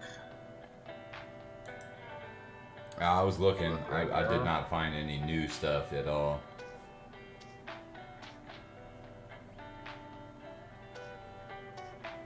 Yeah, I'm looking right now, and I'm not seeing anything new-wise changing any of the updates that were previously out there. 6 minutes ago, Uh-oh. Ben Gosling, Dalvin Cook is out on the field for pregame warm-ups about 2 hours before the game. So he's out there testing it. Hopefully we should get word, I would imagine. If I'm a Madison owner, I'm starting Madison. You're just hearing that. I'm starting Madison. They don't know. We're 2 hours before, and they don't know if Dalvin Cook's going to be ready to go. Then he's not going to be a very useful piece in that offense either way, because that means he's not 100% at all. Yeah, it's so tough. It's so tough because these guys are competitors, and like I said, I think Dalvin Cook is a player that's at such a level that if he's a go, he's not a Keenan Allen type. Yeah. I think the biggest downside, I don't think he'll be limited if he plays, because I've been down this road with Dalvin Cook. I've been a Dalvin Cook owner for a few years now. I just feel the biggest thing is the chance, like I said, of re-injuring it, and now you get nothing. Now you got it out of the game. I think if he's in there, they'll use him. He's awesome, but I great think running back. But if you overuse him, he's worthless because he never gets healthy. Exactly. And it's just unfortunately or fortunately, depending on how you look at it, running back is a position that teams don't seem to have a problem overusing, even when it is superstars, to the point of shortening their career. We're going to ride you for the next 3 years, and then after 3 years, we're going to find a new one. Meanwhile, we're going to pay this wide receiver for the next 10 years. Absolutely. And it's a position that you have to look at injuries a little bit differently. Mm-hmm. You have to look at it whereas a wide receiver can act a little bit more diva-ish and kind of play it out. Number one, they have a longer career. Number two to three of them start. So, when you have a running back who have such a short career, they don't want to lose that position. You know what I mean? So I'm just saying if we see Cook play, I think we see him play at 100%. I'm not saying his health will be 100%. I just see it being a different kind of strategy when you have an injury like that with running backs. Absolutely, yeah. I'm probably not saying that the right way, but you guys should be able to pick up what I'm putting down. I get exactly what you're saying. So last week we saw Sam Darnold have a pretty darn good game. Pat Mahomes was able to what we all expected him to do against Philadelphia, and that was put up big points.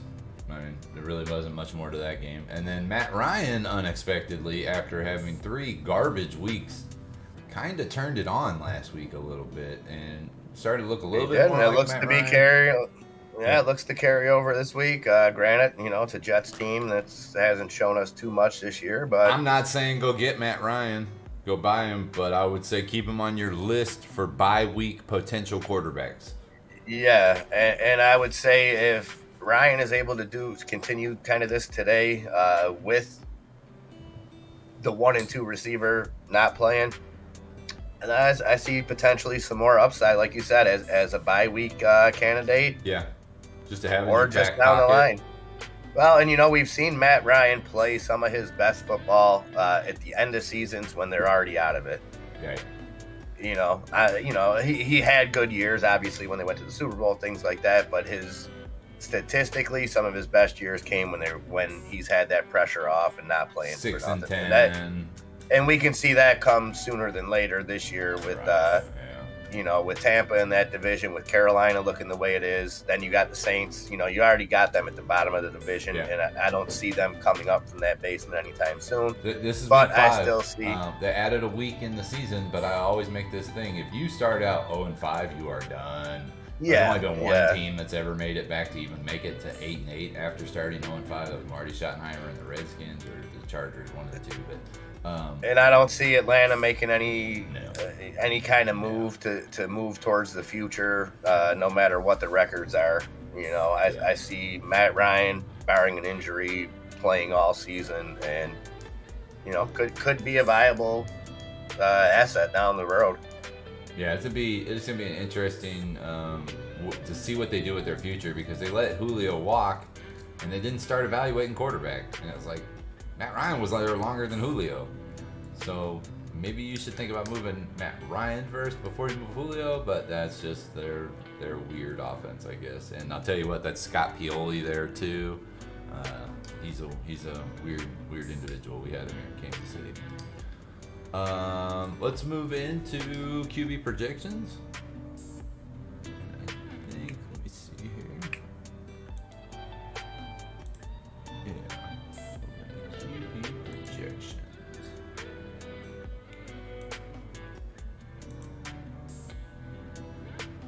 All right. So this week, the one, the only, Mr. Josh Allen leads the list. I believe he's going to have a heck of a day, even in a loss to Kansas City. I think this guy's leading the board. And I did pick him to lose. That's just my own personal Kansas City bias, but I think he still throws 400 plus yards today and maybe 4 touchdowns, honestly. Yeah, I could see him having a big game. I can see the running game being non-existent. And I could see it being a shootout. Like I said, I was hyping the Bills defense, and I'm still high on them. I just really think this is their first big test today. But either way, I don't, even if the Bills defense shows out, I think Patrick Mahomes has set such a precedent of a 21-point lead being nothing that he can't overcome. So, even if somehow the Bills defense excels and shuts them down to some sense, it never turns into a Buffalo slowing the game down and running the ball type game. Same as the Chiefs. Put 20 points in front of us, watch us try to come back. Same with Buffalo. Yeah. So I see it being high-octane game. Like I said, I'm super pumped for this. Whoever wins turnovers wins this game, I think. Especially going into a holiday tomorrow with Nicky not having school. I can let him stay up and watch this game. Nice. That's cool. You guys are treating the loss of the Chiefs like a holiday? Is that what you're trying to get at? Well, it's win-win. It's two teams I don't like at all, so someone's got to lose. I like to see you guys tie. Nufo asking, rest Mahomes and start Mills today? Absolutely, you should. You should definitely rest Mahomes. Rest Mahomes. I think that's a great idea. Only for you, though, not the rest of any other fantasy league. Just for the guy I'm playing.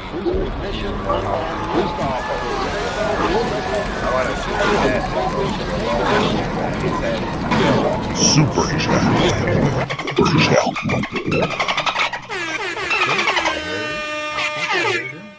Is Mr. Westside entering in today? I think I heard the dope. He's been having some internet issues this morning. Yo, what's up? There he is. What's up, man? How you doing? No, I was having brain issues. I couldn't get my computer to work, and it felt like it was freezing up. But so I restarted it, and then when it came back on, it still wasn't working right. And I was like, "What the hell is wrong?" I kept like messing around with it. I had unplugged my mouse, and I was moving my mouse around and nothing was happening. Yeah. But it's because I unplugged it last night. So I was sitting there like an idiot. I didn't even touch the trackpad one time. I was just sitting there like, the mouse isn't working. The computer screen's frozen. What the hell is wrong? Yep. So that's great. It wasn't the internet. It was my brain that was frozen. What's up? Gotcha. Not much. We're just going over the norm, just kind of chilling, hanging out. Yeah. Trying to get off of a good screen here so I can get all three of us in on the same screen. Hold on. I'm going to bring you in on cam here, Westside, and then I'm going to build MIS screen too. So you're going to be on now. Everybody say hello to Mr. Westside, rocking the What up? San Francisco gear. Let me get my screen open here. All right. So we're just right at the moment just discussing QB projections. I'm gonna let you and MIA discuss a couple of projections here while I get MIA a screen, and All I right. will get going on that. Give me 1 second, guys. If you want to just leave it like that, Odie, with you two, not to mess anything up, because I'll probably take off around noon. Okay, that's fine. I'm good with just doing audio. You guys have seen enough of my mug. What's up, Cosmo? At least you're smiling. My ugly mug tears up the screen on the bottom right-hand corner. I've only been smiling because Nufo's been cracking good jokes all morning. I've been over here. I start smiling too hard and go into a little coughing fit. So we don't go back over too much with Westside after MIA leaves. Let's just finish up QBs here, and then we'll just kind of roll around and hit some topics with Westside here. So the Josh Allen we kind of already talked about. We got him going off in KC.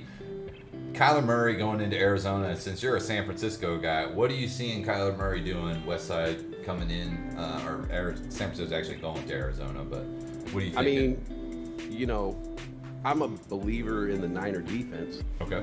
And I kind of feel like they're kind of starting to mesh right now. So I don't really believe the Kyler Murray projection where he's going to just go nuts. I actually have a different quarterback way above all of them. All right.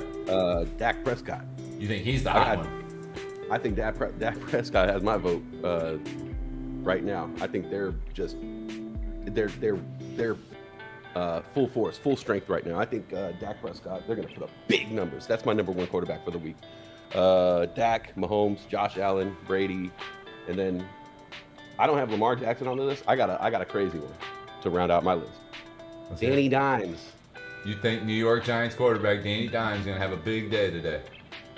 Dude, he's been having big days. Nobody wants to recognize. I like the New York Giants quarterback a little bit. Yeah. The thing that they got over there is they got a crappy defense, so people run up the score on them, and they have nothing but wide receiving options and Saquon Barkley. Yeah. So I mean, like, you know, if you look at his numbers, I think he's like he's in the top 10 ranked quarterbacks. Yeah. You know, he's been putting up numbers. I think he's going to put up a stronger day than Lamar Jackson for sure. He's got the turnovers. That's his only issue. If he can kill the turnovers, then he can definitely be a top 10 quarterback in my book. They have things. I'll be back in 1 second, guys. Oh, they have duct tape. They have spray, super glue, Gorilla Glue. You know, there's things that they could do. You know? They could put a strap on that ball, a handle, anything. Put stuff together. Help them out. Help the poor guy out. But yeah, I actually think that he's going to have a good day. Rodgers, I think, might have a good week. And I'm actually looking at Trey Lance. Like, what's going to happen with Trey Lance? Are we going to see could this guy be a stud in that offense? Who knows?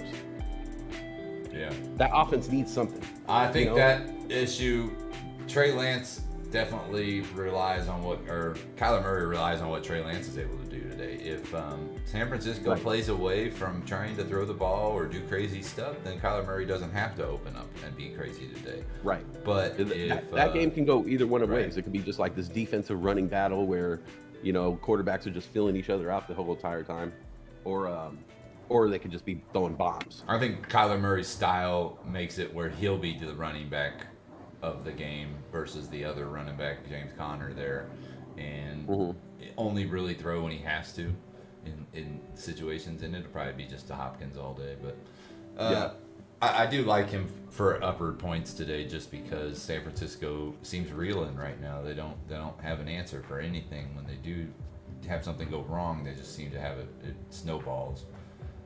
But hopefully, with the move of the quarterback, because I was kind of saying this before. I think Trey Lance has a great opportunity. Yeah. And I can see him making the best of it. They drafted the guy for a reason, you know. They need a spark right now. Right. You know, they need a spark, and this could be the spark.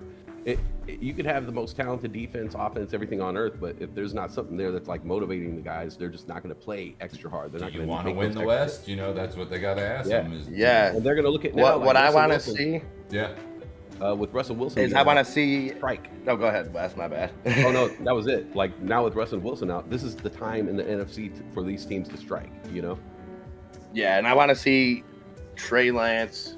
I want to see them give him positions to put the ball in the hands of the people that can make play. You know, I want to see him use some creative ways to get the ball in Debo's hands. I want to see Ayuk out there touching the ball. maybe not in a traditional way, and see him mix it up a little bit and things that maybe Garoppolo wasn't capable of doing. Earlier, he was more of a traditional quarterback. Garoppolo, you got this guy who's a lot more mobile, a lot more. So I'm looking for that 49ers offense we seen 2 years ago with Mostert and them, where they were just pounding the ball in different ways, different schemes, different formations. Right. So I'm high on this dude, man, and I think he can. Unfortunately, they're out Mostert and they're out Kittle. Yeah. Right. So they're gonna have. You got Mitchell back today. There's plenty of weapons. It was painful to see that Kittle's all of a sudden out, because Kittle actually started to come alive the last 2 weeks finally. Right. And now he's out all of a sudden. Earlier in the day, wasted high draft capital on that guy. Yeah. Earlier in the day, we kind of mentioned that the AFC West might be the toughest division in football. I would argue that both the West divisions are the toughest divisions in football. All of their teams have winning or even records, and all of them are contenders, at least for the division, let alone a playoff spot currently. And the only thing that I think puts the AFC West above them right now is that Russell Wilson's injured. If not, I put them right on the same the same pace. Well, I think there's an argument that the NFC South and the NFC West could be considered either or, because the Saints, Tampa Bay, and Carolina, but then you've got the fourth team, which is whatever. But the NFC West has got 4 teams all fighting for that division championship right now. Right. 4 teams literally could walk out of there. And the team in last place there is the greatest team. Was just out of the Super Bowl 2 years ago. Right. I hate to admit it, but they have Mahomes, they have Andy Reid, they have all the weapons at their disposal. They just don't have that defense, but still. Vice versa. They're the team to beat. Yeah. It's crazy. Yeah, that's a tough division right there. And the Broncos, surprising. 3-1. With Crazy. Teddy Bridgewater. I kind of knew Teddy Bridgewater could be a good game manager. I didn't think he'd be a game winner. So we'll see now that their receivers are hurting what he can do. You called his number. Week 2, you called his number, so. Yeah. Yep. He's been performing. He's a stud, and he's back on the field. And that team just gets better when he's out there. I don't believe in Drew Lock. I don't either. He's from my hometown. Literally. Oh, really? Yeah. Patrick Mahomes this week. Buffalo coming into Arrowhead. What are you guys thinking? I got him high. I think he's going to throw crazy yards to Travis Kelce. I don't think it'll be the Tyreek this week, but maybe Josh Gordon. The Josh Gordon show. It begins. Circus begins again. This is another thing that we talked about at the beginning of the season. Like, are we going to see a Josh Gordon appearance and all this? Like, it's all coming to here he is. Yep. Every year they roll this guy out there, We'll see if it works. So like we talked about that earlier, Wes. Like he's one of the few guys that's been given these opportunities that it's not. I don't think when guys come back, even Michael Vick, who did his whatever, you always have people haters. Like there's not many Josh Gordon haters, because especially now the stuff that he was in trouble for is way more accepted.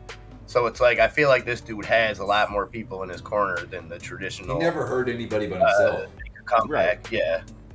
I don't have a problem with what he did. Shoot, I do what he did every day. Right. Right. My problem is the reaction every time he comes back. Every time he comes back to the league, you have all these teams that are vying for him, and then one team gets him, and then he plays for 2 weeks, and then he's out of the league again. And I agree. I don't see. It's not an upside for the distraction. I look at him like a Will Fuller, except the only difference between Will Fuller is Will Fuller just gets injured. Right. He goes out there, and, you know what I'm saying? But like Josh Gordon, he just shows up in the league. He'll have a couple Will Fuller like games, and then that's it. And it's just like I don't know. It's not enough for me to understand why a team would want him there. I know why they want him. He's got very minimal mileage on his feet and legs, and that's true. A lot of upside possibility if he can stay clean. He's probably got one of the best sets of hands, DeAndre Hopkins side of this, this side of the DeAndre Hopkins in the NFL. He's probably got. He was awesome, but it was one we're season. Also talking about a guy like 4 years removed in the exactly. So that's why I was kind of saying, if he's not a burner, and you put him and Kelce in the end zone, he can still jump and he still has hands. So in the red zone, he's an auto target. I don't know about 50 yards down the field if he can still burn and catch deep passes. But I do know, much like Dez Bryant, you might be able to build this guy into a tight end at 30 years old. Okay. As one of these receiving tight ends. Might not be a great blocker, but like got great hands and you lost your speed. Okay, go be a post-up tight end. Go up down there, 10 yards, turn around, wait for a post-up ball. I don't know. We'll see, but from the sounds of it, he's in great health here in KC. And they're probably looking 20 to 30% from what I've heard of the game plan today is designed for him. That's amazing that you're designing a game plan for a guy who had played 4 years.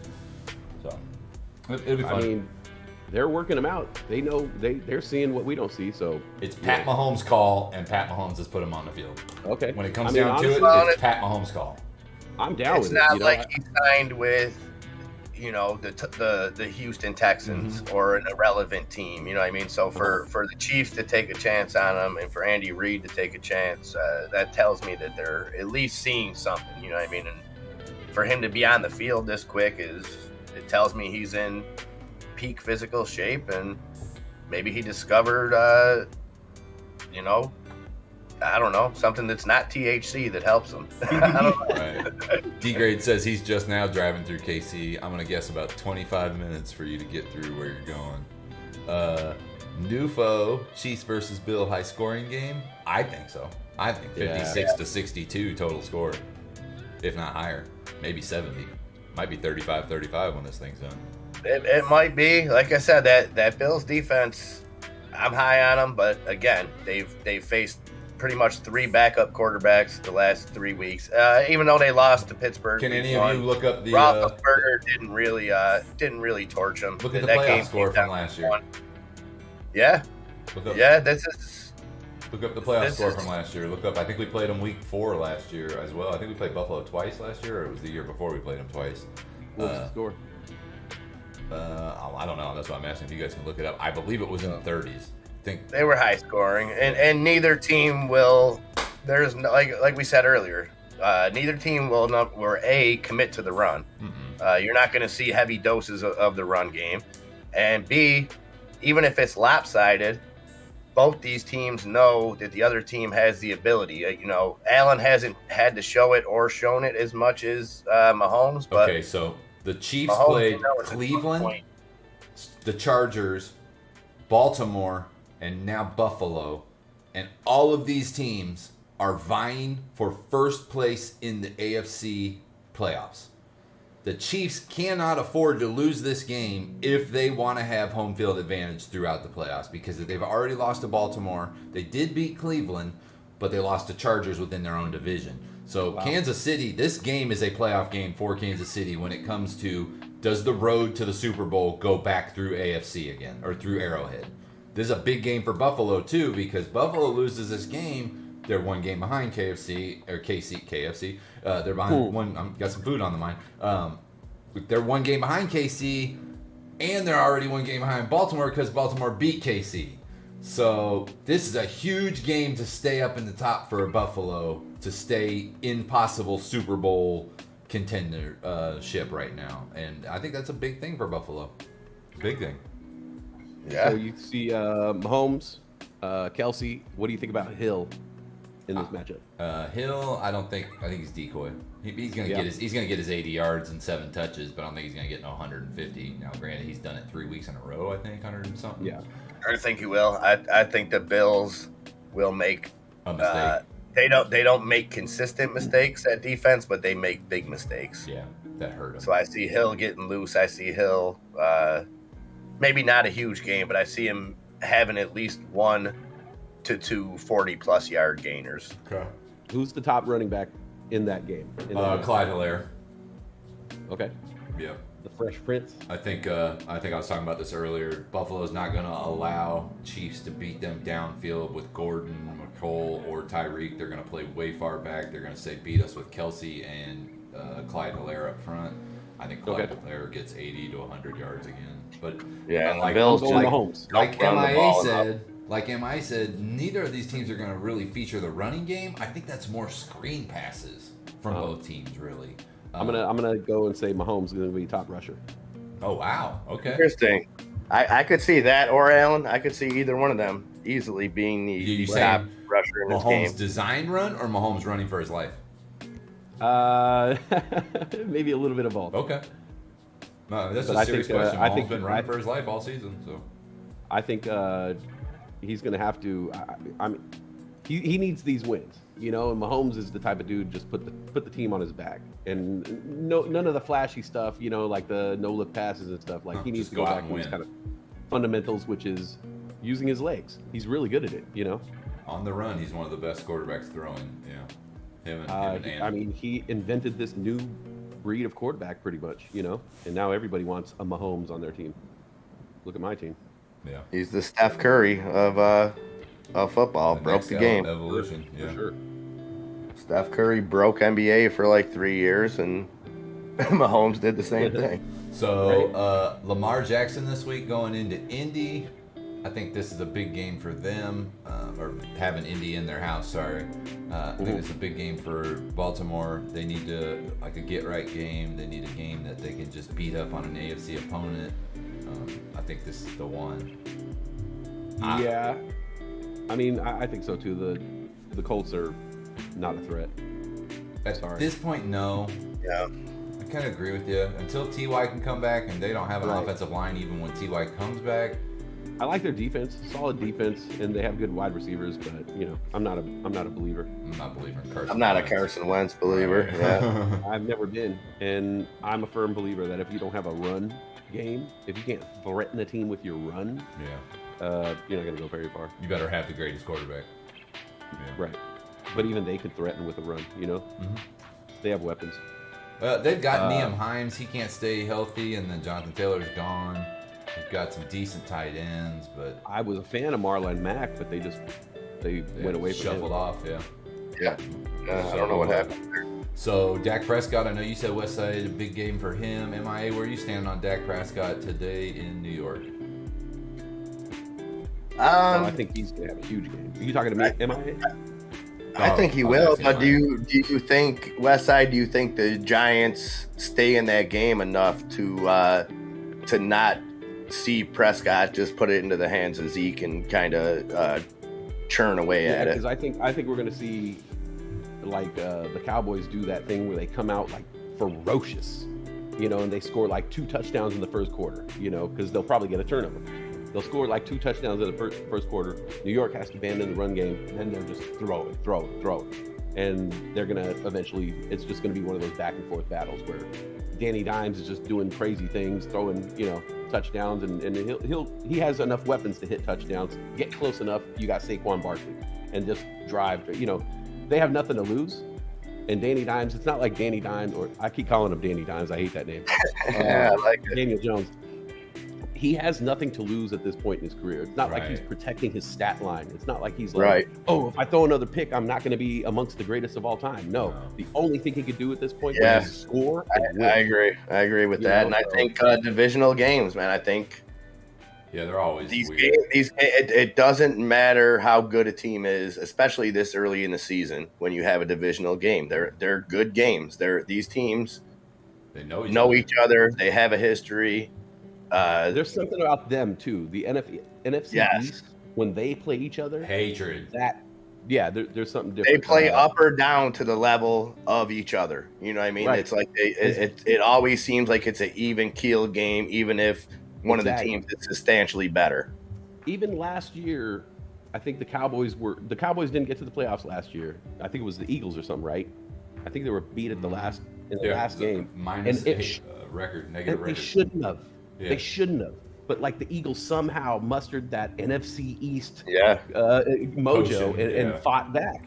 And so it's always like that division at the end of the year, you never know who's going to the playoffs. It's always like a 4-way tie. But to you get know, Or did in Washington most go cases, last year? Oh yeah, you're right. Did Washington Washington did get go. in at 7-9? Yeah, Is that's that what it was? Yeah. It was 7-9. some crazy-ish. Like Yeah. it was literally 2 weeks left in the season. Any Right. one of those 4 teams could still win the division. Host a playoff game Right. with a losing record. Host Yeah. a And, playoff and yeah, 7-9. Imagine this: a 7-9 playoff team. Meanwhile, Hosting. you know, like you, A 12-4 Seattle has to travel as a wild card, right? Yeah. right?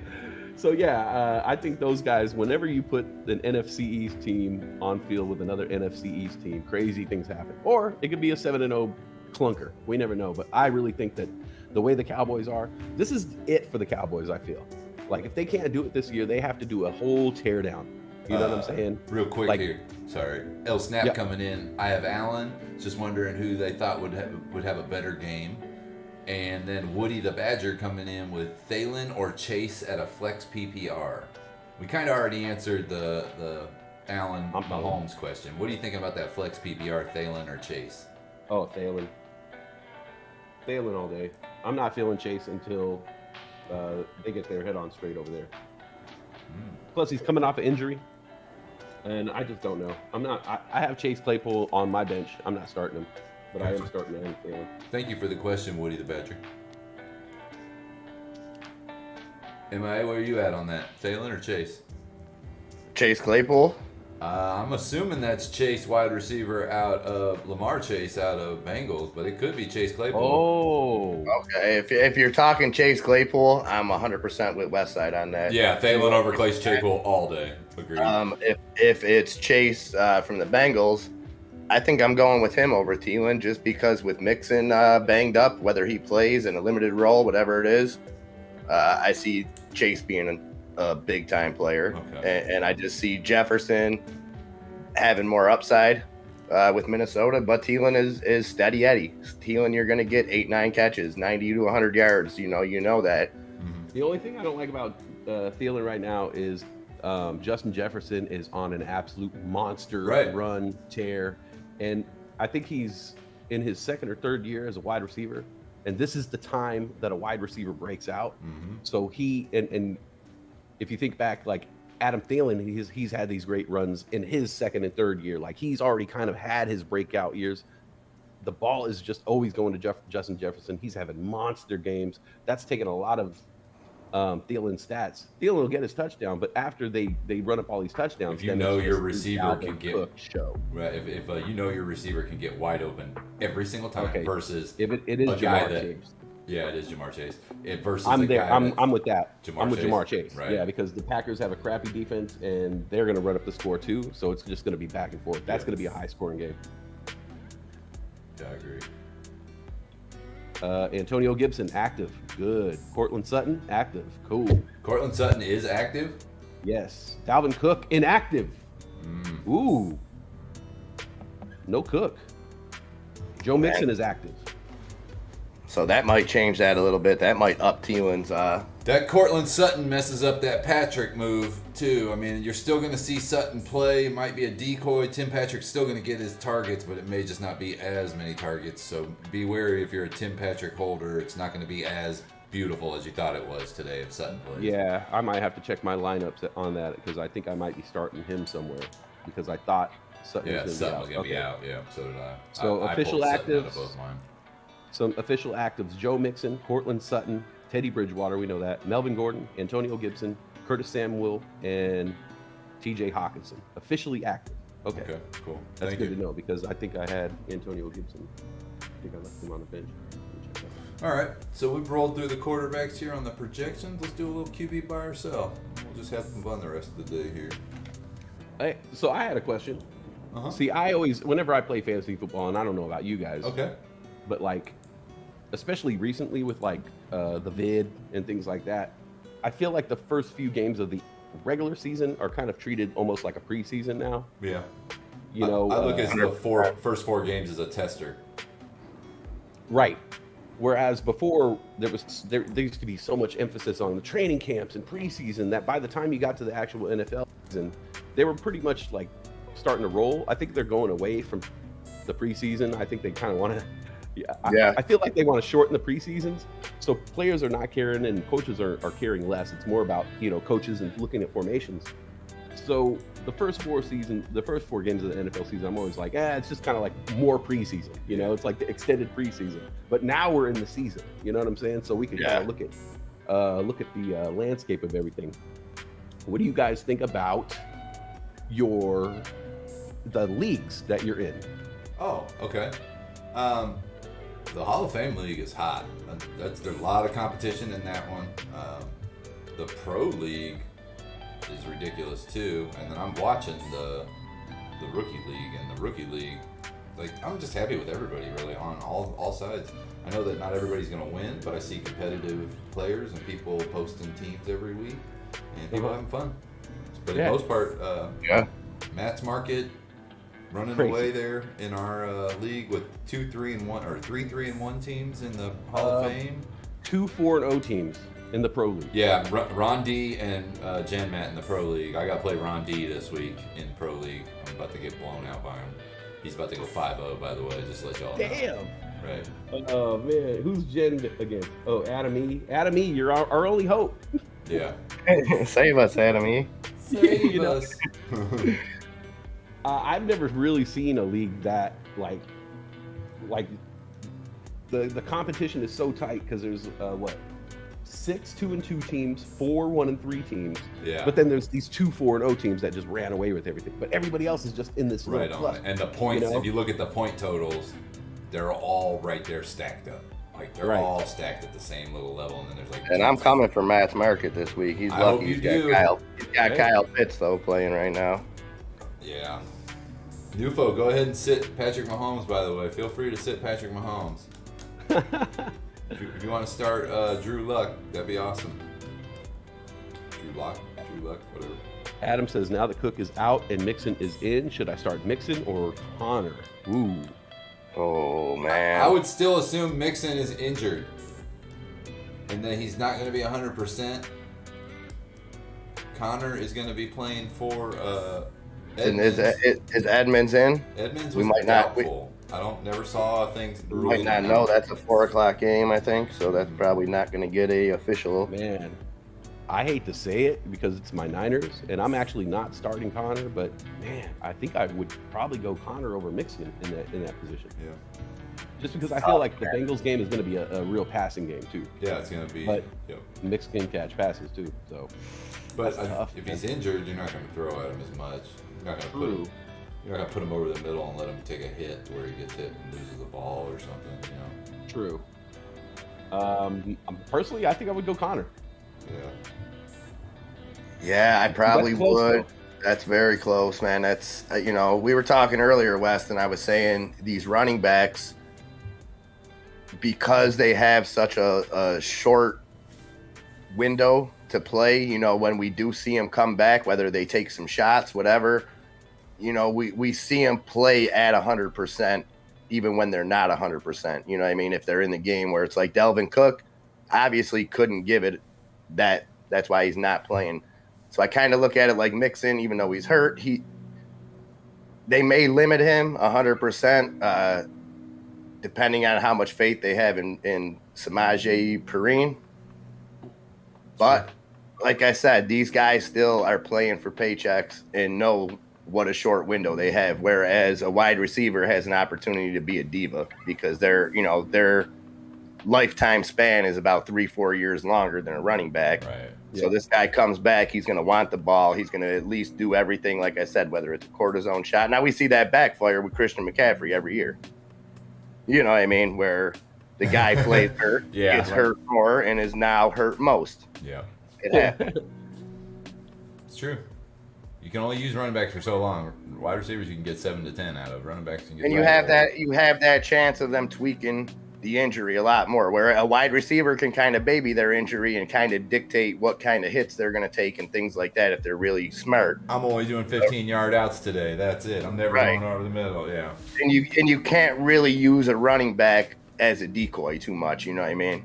Like you can a wide receiver. Still has to block. If you're going to use him as a decoy, then you got to use him as a right. blocker. Yeah. Right. So you're more likely to see a guy, the perfect example, Delvin Cook not playing at all instead of play. Whereas if that was, say, Justin Jefferson, who may be in the same condition, they may have him play because you have the decoy role out there. Yeah. I'm going to step away for a minute or two, go take a little break. I'll let you guys discuss buy and sell or whatever you feel like, and we'll come back. We'll keep this thing rolling. All right. Be right back, guys. Buy or sell. What have you guys not covered yet? Or any positions you haven't covered? I think we touched on just about everything. This was kind of the last. We saved the quarterbacks kind of for last. What do you think? What do you think happens with Seattle at this point, moving out without Russell Wilson? I think they're done. You think they're going to go? Somebody said earlier, do you think they're going to sign Cam Newton? Ooh, I think they might have until they seen Cam Newton wiling out at that Auburn game yesterday. Oh, Yo, that dude was having a blast, boy. He was up in the stands drinking, man, just partying. I love it, dude. right? You know what? Him, I mean, Honestly, they're saying it's only going to be four weeks now, but I think 4 weeks in that division puts you out of that division. Yeah, you know what I mean? Of course. And also, I mean, you saw the footage. Did that look like a 4-week-long injury? It looked like he broke every finger on his throwing hand. Yeah, exactly. You know? And it's like, I don't why. And if why rush that guy back? If you put Geno Davis out there, Geno Davis, right? Geno Smith. Geno Smith, yeah. If you put Geno Smith out there, and he's just not cutting it, you're not going to rush Russell Wilson out there with some broken fingers. You know what I'm saying? So it's almost like if they lose all 4 games when he's gone, do we see Russ take another 4 weeks off? You know what I mean? Just hold it out the whole year. You know what I'm saying? I say they look at Geno Smith one game, determine, can he keep going? Does he give them a fighting chance? Or do they need to sign someone for the remaining however long Russell Wilson is injured? I agree. And I mean, who knows? If they just go on a losing streak, they might just bring in some kind of rookie talent. You know what I'm saying? To say, okay, let's get this rookie or sign this rookie or take someone off the practice squad and just let them kind of work. And they're in uncharted territories. This is the first game. This will be the first game Russ ever missed, right? I'm pretty sure he's played every game since his first game. He's never missed a start. So he's the Iron Man, you know. Yeah, they've Seattle. Yeah, they've never been in this position before, and now they have to start looking. Now, you know, Superman has kryptonite. You know that now they have to look. Pete Carroll's. He don't know what to do. He's done partying. He's like, man, what do we got to do now? I don't know how to do this. I'm just used to having a quarterback, and the other times, you know, even in college, the university told me who my quarterback was. Here you go. Now he's like, got to really make a decision. Right. And I mean, look, half the guys who came in with Russell Wilson, they're not even around. You know, Russell Wilson came at the same time. Colin Kaepernick, you know, he's been out of the league for, you know, like 8 years. You know, so it's like, you know, they got to look at the reality of Russell Wilson. He might not be around forever. He might not stay with that team forever. He might not be healthy forever. They need to start looking at other options. You know, this might start happening. You know, even though the injury that happened to him was just kind of like, I wouldn't say it's an age thing or a wearing thing, you know, but he's going to get hurt, and they need to have a proper backup. And I don't know if Geno Smith's that guy, man. Unfortunately, and I have DK Metcalf, so I'm really worried, man, because I wasted a lot of draft capital on him. See, I like DK with a backup quarterback more than Lockett. I think Lockett was on more of a timing thing, where DK, if they have to, they could turn him into Terrell Owens and use that big body, just go up there and get the ball. So I actually see a little upside on that. And then you take away that relationship that Russ had with Lockett, and it kind of puts him on an even playing field. And Metcalf is just so beastly, man. The things that guy does off the ball, when he isn't involved in the play, the way he blocks, things like that, he does all that little stuff, man. He is an elite receiver. Atlanta just shooting themselves in the foot over here. 3 fumbles today, 2 by Hayden Hurst, one of them lost, and then Mike Davis fumble and a lost. Like, they're just giving points away. They could be up in this game 30-0 right now. I wouldn't mind seeing Kyle Pitts throw an interception or something. I forgot the England game was on. Mm-hmm. There's a game going right now. Yep. Oh, I completely forgot. What's the score? 20-9 right now. It was 20-0, or was it 20-3? I think. Yeah, maybe it was 20-3. It was. I think it was 17-0, then 17-3, and then 20 But Hayden Hurst, tight end, two fumbles already. One of them lost. Like, jeez. They've already had 2 turnovers that gave points to the Jets here. Did you guys get started in buy or sell a little bit or not? No, we didn't. No? West Side? Give us your opinion on Trey Lance taking Garoppolo's job. I kind of called this earlier in the season. I thought it would go longer than week 3, but he got injured, and it seems like they moved to the Trey Lance game. You know what? If there are two quarterbacks out there that are in waiver wires Okay. that I feel are just as good as any starting quarterback out there, and Trey Lance and Daniel Jones. I think there's more upside to Trey Lance right now. Yeah. I think he'll protect the ball better, and he has more, more weapons around him in terms of offensive line, running game. Kittle's out, but they're still whoever they roll out there in tight end is gonna work. Juice check. There's a lot of weapons there. Danny Jones, he fumbles the ball a lot, but he puts up numbers. He'll throw up a 40 burger, and that's what you want from your quarterback. Right. Yeah. But we haven't seen the Trey Lance show yet, so I'm gonna give him this game. But I will give him the benefit of the doubt right now. I would say buy on Trey Lance, especially if you don't have a legitimate quarterback right now. If you're rolling out like Ben Roethlisberger or something like that, I would say make the switch. You're gonna get 60 yards rushing out of Trey Lance. Yeah. For I sure. like that comparison too. If you're rolling out somebody like Roethlisberger, I would definitely take a chance on him, above a Roethlisberger. I go younger than that. I would look at a Baker Mayfield matchup and go, who's Trey Lance playing? Yeah. At this point, Baker Mayfield scoring 20 points a game. I think Trey Lance can get you 25 easy. And I mean, look, let's just put ourselves in Trey Lance's shoes for 1 second. Biggest opportunity of his lifetime today. You know what I mean? Starting, no questions asked. Go out there, throw a great game. I kind of feel like Fields has that same opportunity, even though Fields has played a few games. Now you've got a healthy Andy Dalton on the bench. So if Fields comes out today, that can either propel him, or he could come out and have a Nate Peterman. If you guys remember when Nate Peterman threw 5 interceptions in the first half against the Chargers, when the Bills had a winning record and benched Tyrod Taylor for Nate Peterman going into San Diego, when San Diego had Bosa on one side, Homeboy on the other side, and this dude 5 interceptions. Yeah. He's been a backup in Oakland ever since. I would say that Justin Fields' situation is different in my eyes than the Lance situation. Lance was drafted to be a starter. Fields was drafted to be a project. Yes. Dalton was going to be the starter until Fields supplanted him. I still think he's a project quarterback. But it's kind of the same thing where they both kind of took over due to injury, but you all got an opportunity. At least I knew Lance was coming.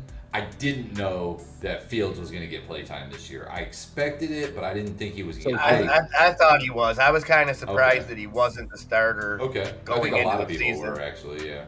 Well, he came out the first preseason game and he lit the lanterns. Then he came out the second preseason game and the Bills straight buried him. Right. Made him look like a high school quarterback. So I think that weighed heavily on it. I think they both, we knew at some point both of them were going to be starting quarterbacks. But I agree. I think we thought that Lance was more of a now quarterback. Yeah. Well, plus but nonetheless, it's still when you have a guy like Garoppolo making those millions on on the roster, there's always going to be that, competition. So I don't think it was really handed to him, but I think he's got to capitalize. Yeah.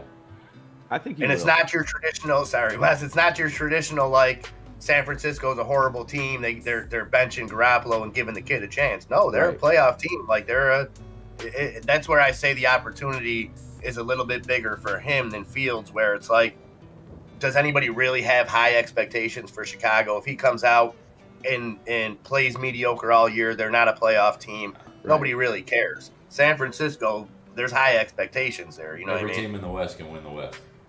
Exactly. And those two teams, they want to win this game. Yeah. Chicago versus Raiders, I think Raiders are already at advantage on that. Raiders are rolling. They're hot.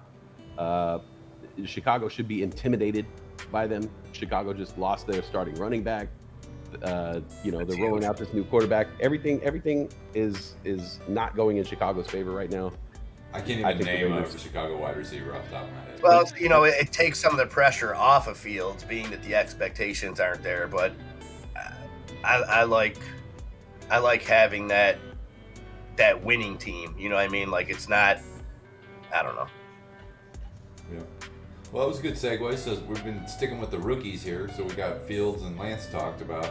Mac Jones, what are you doing if you've got him on your roster? He played a decent game last week. Are you going to sit around with him and hold him to see what he can do? Maybe he's a buy quarterback for you. Would you sell him and try to get a wide receiver 3, maybe a running back 2 out of him? I'm not big on Mac Jones yet. Mac Jones, if you're starting him, why? Yeah. If he's on your bench, why isn't he in the waiver wire? Okay. That's what I would say. All right. Yeah, I can agree with that. You know, unless you're in a deep league and you're looking at Mac Jones because of a Russell Wilson injury, something like that. I mean, Wilson's really. Mac Jones will be there next week. He'll be there the week after. Yeah. You don't have to have him on your roster. I kind of agree with Westside on that. Like, Yeah, I mean, I think he always is going to hold a little bit of value because he's on New England. You know, he can develop. New England looked a little bit better last week, gave Tampa a run for their money. Yeah. You know, it's their offense, New England's offense, or Tampa Bay's offense looked horrible in the red zone without Gronk. Without Gronk, they had no ball movement. Yeah, they need to find an answer for that and an answer soon. And I think Antonio Brown coming back maybe makes them strike from farther out. But once they hit the red zone, they're going to have to turn to Fournette and the running game. Yeah, they need to figure that out because, like you said, when they're that close, they can't throw. You know what I'm saying? They need to be a little bit farther back And for Tom's Antonio not mobile Brown. enough to create in that little small area. Right. So they need to figure out a way to me, that boosts get Mike their running Evans. back to get 2 to 3 yards. You know, What was the tight end's name? The backup tight end everybody was selling last week. Cameron Gray or OJ Howard? Yeah, Howard. Yeah. And neither one really. For years, neither one of them have done anything. Yeah. They've been talking about OJ Howard was one of those high drafted tight ends that Yeah, he was supposed to happened. be the next big thing. He was supposed to be, you know, the next Antonio Gates. Exactly. Yeah. There's only one. It didn't pan out. And like I said, I think that ups Mike Evans' value. Like Yes. Mike Evans is big. If he can get him and Brady, and I'm sure they've been working on it. I'm sure, you know, that's one thing you get with Tampa. You know, Brady's a workhorse as far as his film and seeing what works. So, you know, he knows he needs to replace Gronk with some kind of big target that he can. And I'm not comparing Mike Evans to Gronk, but as far as the physical ability, Evans is huge. You know, and if they can go over the top with him, kind of, we'll see. I mean, he's still got some weapons. I think Tampa just keeps on rolling. And I like Evans and I think every week it'll be tough because you got 3 Pro Bowl wide receivers on that team. Curran Roberts says he had no choice but to pick up Brait this week. I feel you, man. I feel you. There's some other tight ends out there, but not the ones that are going to get the target Gronk was getting. Well, as far as what the experts are saying on right Brait, Brait is way higher than OJ Howard now. People were high on Howard last week as far as the experts, and that's kind of flip-flop. Yeah. All the rankings I've looked at have had Brait higher than Howard going into this week. OJ has never done better than Brait. He's just never done better than Brait. There was a time, I think it was 2 years ago or 1 year ago, where he did have a couple good breakout games, and then everybody flooded to the waiver wire to pick him up, and then he did nothing for the rest of the year. And It then was the year that, what's his name, threw like 50 touchdowns and like 43 interceptions. Winston, you know what I mean? So everybody was eating over there for a minute. And yeah, that tight end game is really hard, man. The tight end game this year was really, really hard. You know, you have your top ones. Kelsey, Waller, Kittle. Kittle's injured. You know, who are the other tight ends that are going to produce? yeah, it's tough. That Dawson Knox has been coming through. Hawkinson delivers week in, week out. Mark Andrews not getting touchdowns. Noah Fant, a little bit of a pop-off a couple weeks ago, but nothing since. Nothing. Well, really, every tight end outside of Waller, Kelsey, and Kittles, when he's healthy, are touchdown reliant. You know what Hunter I mean? Henry finally found the end zone last week, but is that really, you got Mac Jones throwing him that, so you don't think you can count on that? My kind of hidden gems are Dawson Knox for the Bills. If anybody could find him out there, I probably picked him up in all the leagues, but I like Dawson Knox. If you guys are in another league and you're looking for tight end, Dawson Knox, I think he's going to have a good rest of the year. The whole Bills offense started off slow this year. Yeah. They've been picking it up, and he's been a big recipient of that. You know, they spread the ball around, and I think one of the gems out there, Schultz Oh. for the Cowboys. Okay. We He's had still somebody out there come on in that. asking a question about that Knox or Yeah. Schultz this weekend. I think is what it was. Was it Knox or Schultz? Yeah. Ooh, that's a tough one, man. I think they're both going to have about the same number of points. I think they'll have over 10 fantasy points each, probably like 15 points, which is good. Yeah, You know? I think, like I said, I think when you get to those caliber of players, the big difference is do they get in the end zone? I've been high You on know, Jared the one Cook. that gets in the end zone is gonna score Jared Cook. more points. I like Jared Cook. He's been doing I good. took him in the draft on a couple different teams. I knew what Herbert was, and it was like, Yes. I see this guy as a weapon for Herbert, and he turned out to be pretty decent. You might be He's able not to find disappointing. him in really not deep leagues. Yeah. You're not finding him in a deep league. He's already gone, but Yeah, as like much that as rookie it's league. killing me, man. It's great to see Kyle Pitts putting up these numbers today. is he still Oh, catching he's more? putting up. He's got 7 for 76 and a touchdown. Okay. Oh, crap. Yep. I should have started him. Yeah, I'm playing him in one league, but I have him in my big money league. Cordell's Okay. already broken 100 total yards. Cordell Patterson already up Oh, over wow. that. He's got 7 targets in the receiving game, 12 carries in the rushing game, and threw a pass. Cordell What? Patterson. Yep. Yeah. How many fantasy points? Right now, I can't look at it, but maybe I can. Hold on, I'll look at it.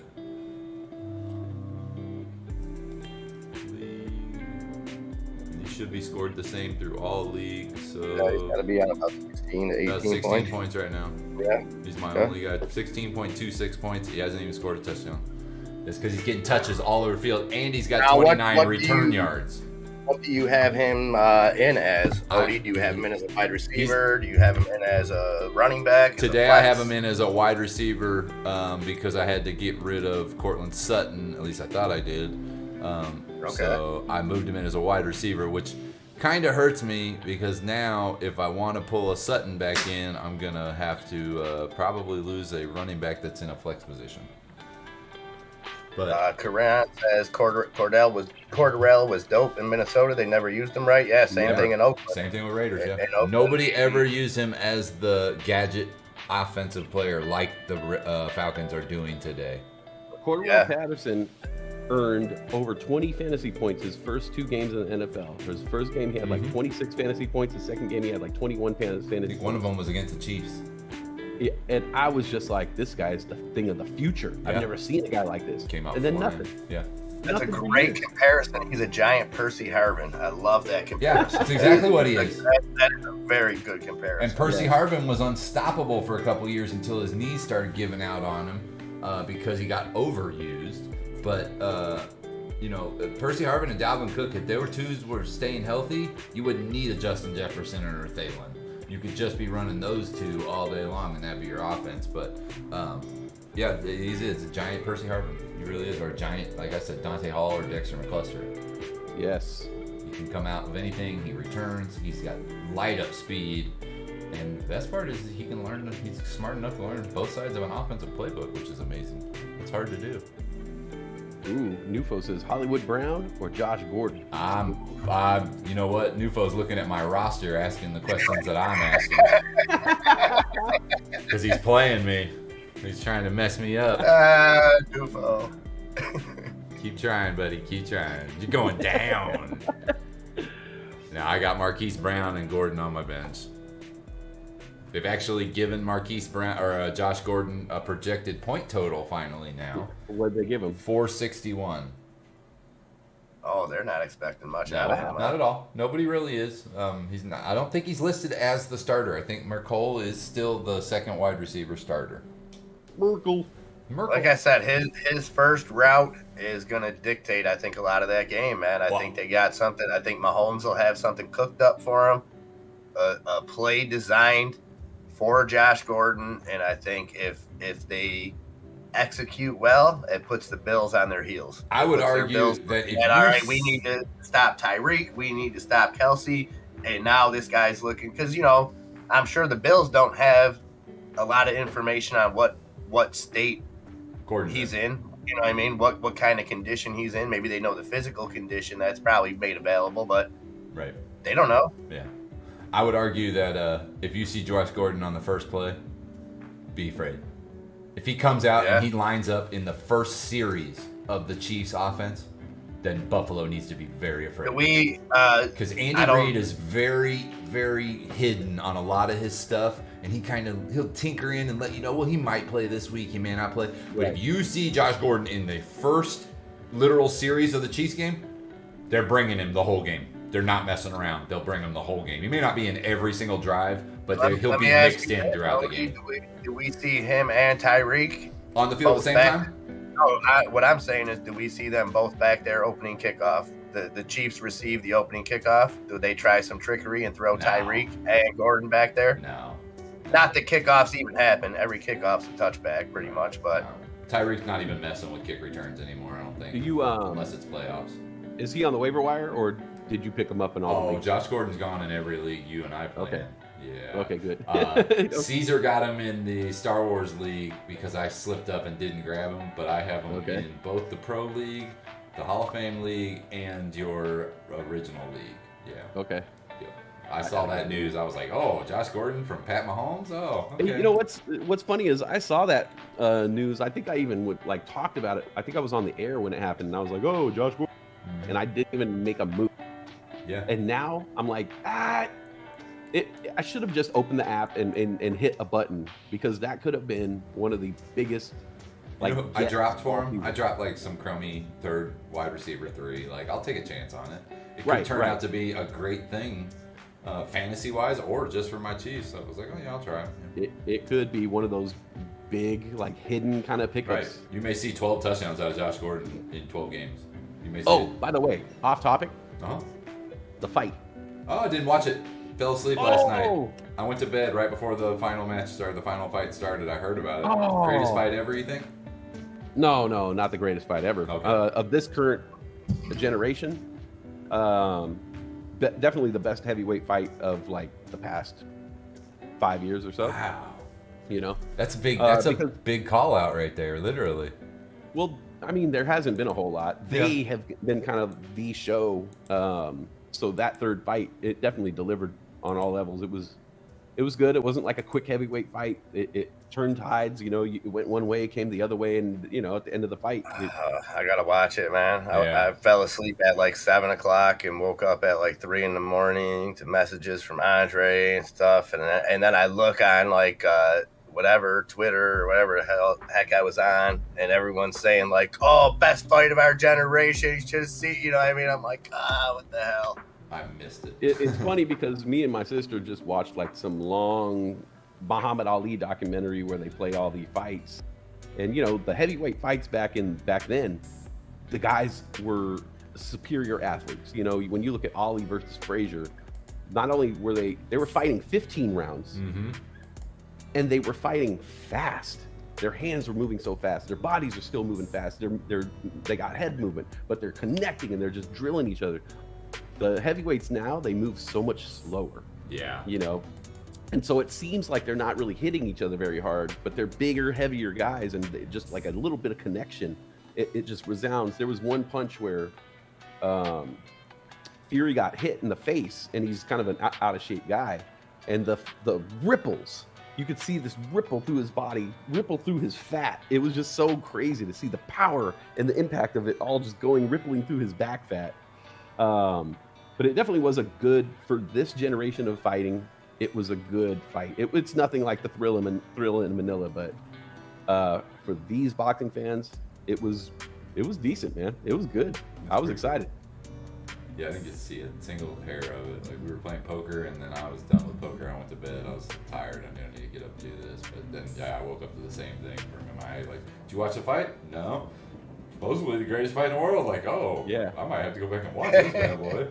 Definitely a decent fight. The rest of the night of fights. Unfortunately, boxing these days, I don't know. Unless they're a celebrity or an ex-NFL player, ex-MMA person, I don't know their name. Are you guys able to pull up the stats for New York Jets in Arizona or Atlanta? Yeah, I can. Okay, are you seeing the Jets at 17-20 without a single pass attempt? Wow. Are we on defense? On offense, I'm not seeing a single throw made from any passer. Oh no, they do. Yeah, Zach Wilson, 13 for 23 for 122 NFL.com yards. doesn't have them with any passing yards. just got rushing yards, so I didn't know if that was fresh or not. Jamison Crowder, 3 catches for 14 yards. Oh, I guess, yeah, it does show receiving yards. It just doesn't have the passer listed. Okay. Sorry, I just seen a 17-20 score, and it was like, who's throwing the ball? Nice. All right. But yeah, I do want to see the fight. I'll probably go back and try to find a replay of it. There was a couple of fights on. I mean, Andre had that thing going from 5 o'clock till way past 11 o'clock my time yesterday. So there was a lot of fights on. Yeah. There was a ton of fights, but it's different when you I don't know any of these guys. It's just kind of a bummer. But Yeah. the last fight, it delivered. You want to go through a couple little rundowns of your own personal hot running backs or anything, or you want to take a look at that, or we can just kind of wing it here? I guess we could just wing it. I mean, my running backs are probably the same as everybody else. The one guy I'm really, really impressed with right now. Well, I actually had Dalvin Cook on my list, so I can take him off. Yeah. The usual suspects: Henry, Kamara, Chubb, Aaron Jones. I think is having a phenomenal year. James Robinson is coming out of that kind of The funk. slump he was in, and it looks like he's going to be good. It looks like I got. What are your thoughts on Jacksonville? The whole scenario. Terrible team, but they're going to fight. They're going to do what they have to do. I think they've been rebuilding for a while. Who do you think is the offensive coordinator today? Oh, I don't know. I haven't even thought about it. I don't even know if Urban Meyer is going to be on the sideline today. I've been looking for updates, but I can't imagine that they're even letting him in the facility to coach a team that needs a win. Yeah, I mean, they lose today, they're 0-5. The season's done. 0-5, your season's done. You might as well start looking at the number 1 draft pick again next year. Their season is kind of done. Mm-hmm. They obviously need more help, but I'm not a big believer in drafting a rookie quarterback and starting a rookie quarterback. Oh, I think okay. it pretty much, it just barely works out. You get the Mahomes every now and then, or Russell, but it doesn't turn out Every great time all it the doesn't time. work like a Herbert, yeah. Especially when you have these like super pumped up guys like Tua and Lawrence, But Yeah, I think you got to find the Herberts and not the Tua and Lawrences. right, you got to look down a little bit. It's never that first guy to come. Look at all the top quarterbacks that have come out. It's never those guys. It's always the guy that you have to dig a little deeper for. Maybe it's 'cause you Handled gotta the fight a same little pressure, but didn't get the same coverage. more. Right. Yeah. But I do like Robinson over there. I do like their offensive weapons. I just wouldn't start their defense or any of their quarterbacks. But there is one running back that I have to give a shout out, and I really wish I drafted him. And this guy looks like he's going to be a freaking stud this year if he could stay healthy. And it's freaking Austin Eckler. Yeah. Yep. Oh, man. Looks on fire. If he can stay healthy, he's a great running back. Oh, man. That guy looks amazing. And the team, they believe in him. There's a reason You know what San I'm saying? Diego let Melvin Ingram walk, didn't pay him that money, Yeah. and kept Austin Eckler. They knew it. They knew it well beforehand. Yeah. That guy, I mean, I'm just blown away. He could catch. He could do it all. He's like an Aaron Jones. Yeah. Except the difference is Oh, that offense is more in tune than the Packers offense, I feel. They have a better defense, and Justin Herbert isn't like Aaron Rodgers, who's kind of like, I look at Aaron Rodgers like he's kind of like a glory hound. If it's first and goal, Aaron Rodgers will try to throw the ball because he wants a touchdown on him. He's not the type of person to be like, we just need a touchdown as a team. Yeah. He wants one because he wants to be the greatest quarterback of all time.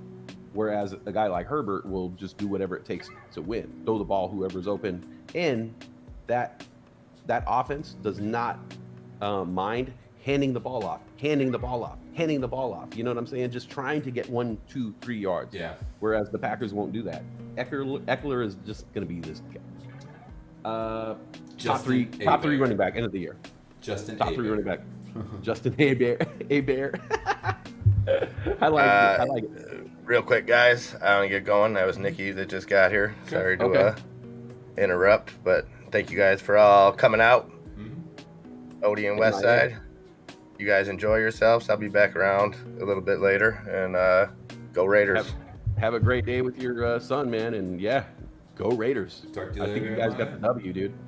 All right, They peace might- out. They might have a W today. Dude. They will. They Bye, will. Odie. See you Bye, later. Odie. Later, Wes. Later, MIA. Yeah, I think it's pretty much a lock that we're about to see.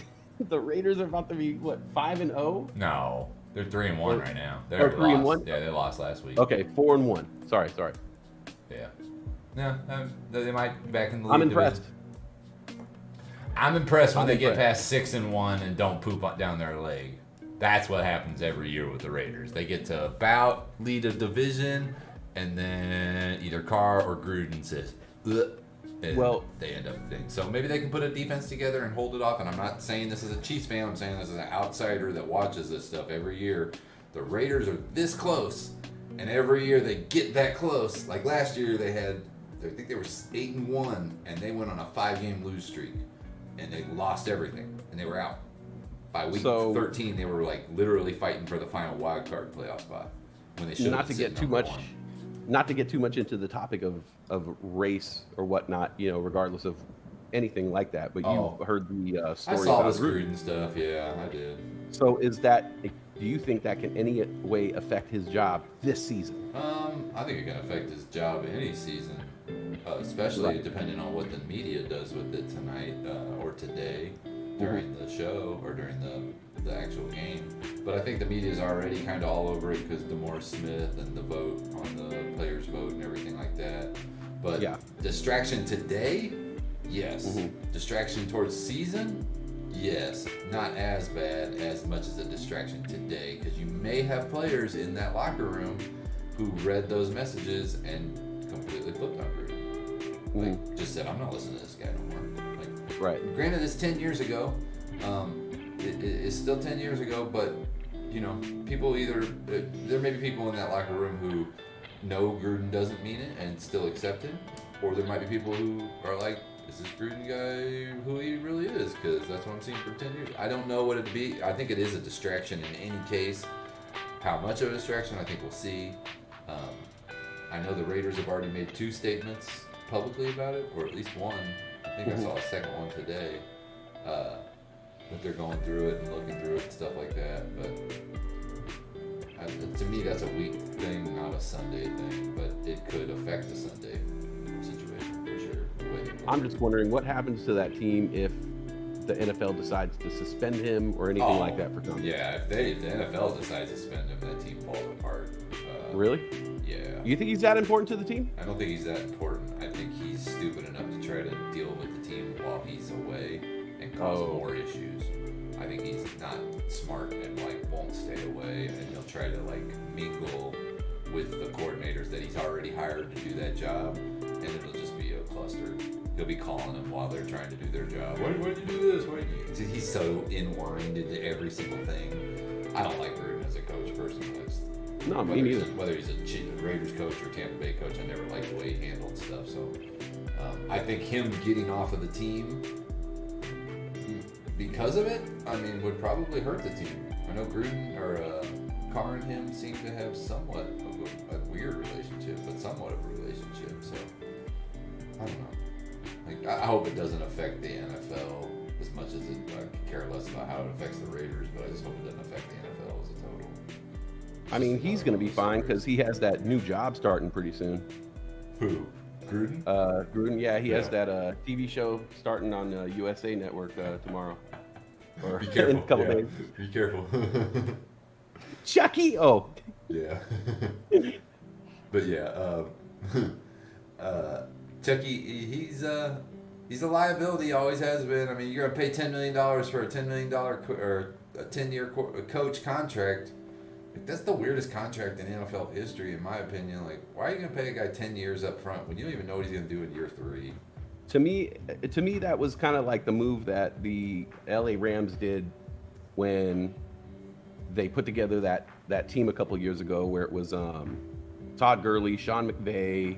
I always forget what's their guy on defense, the greatest defensive player in the league. What's his name?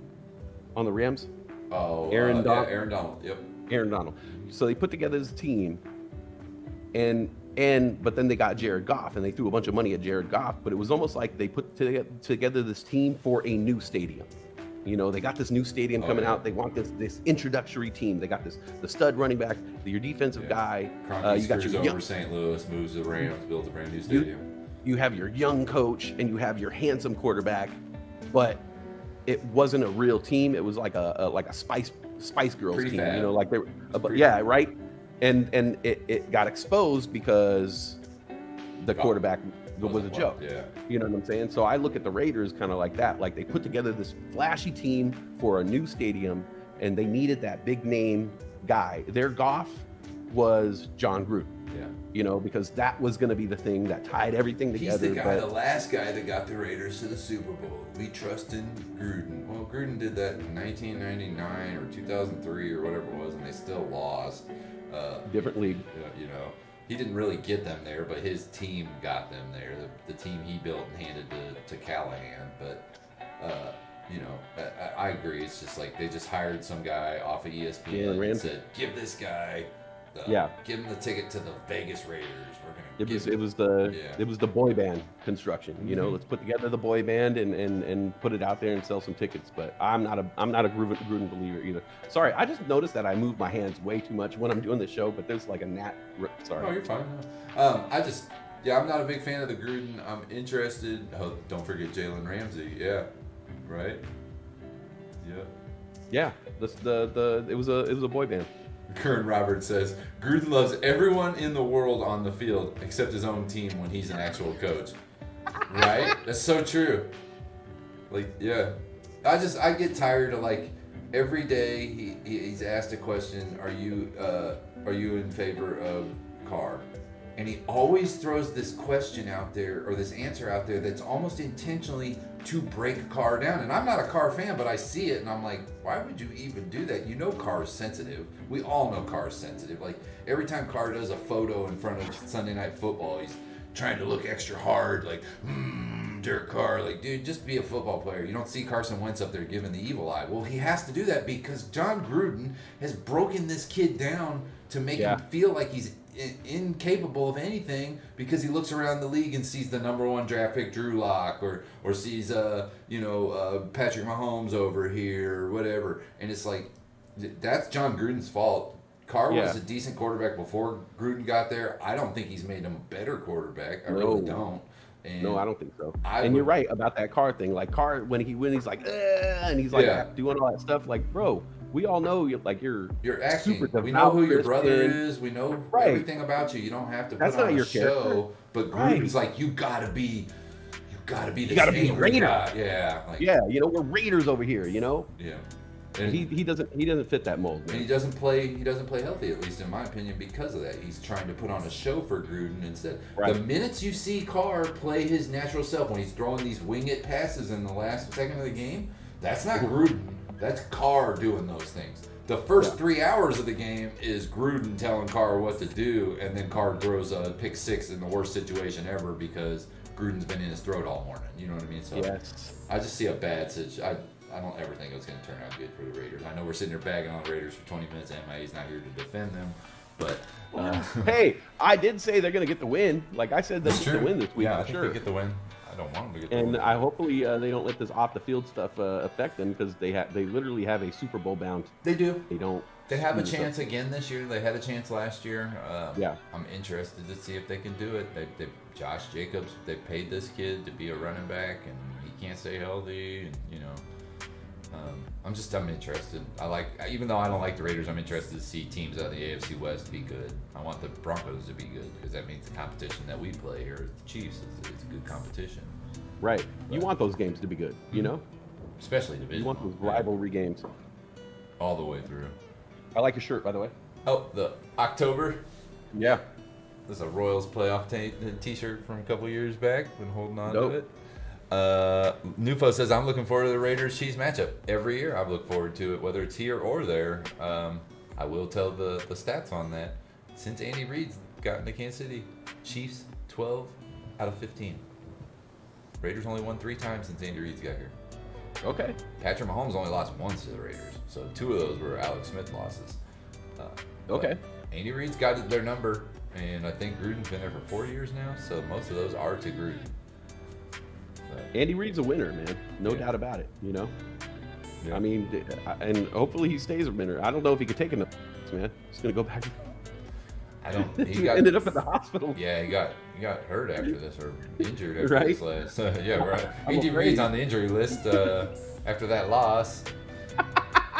Dude, he's a big guy. I feel bad. I mean, I don't feel bad, but I hope he starts eating healthy and starts taking care of himself, because that's a lot of stress to work, 245 days a year with.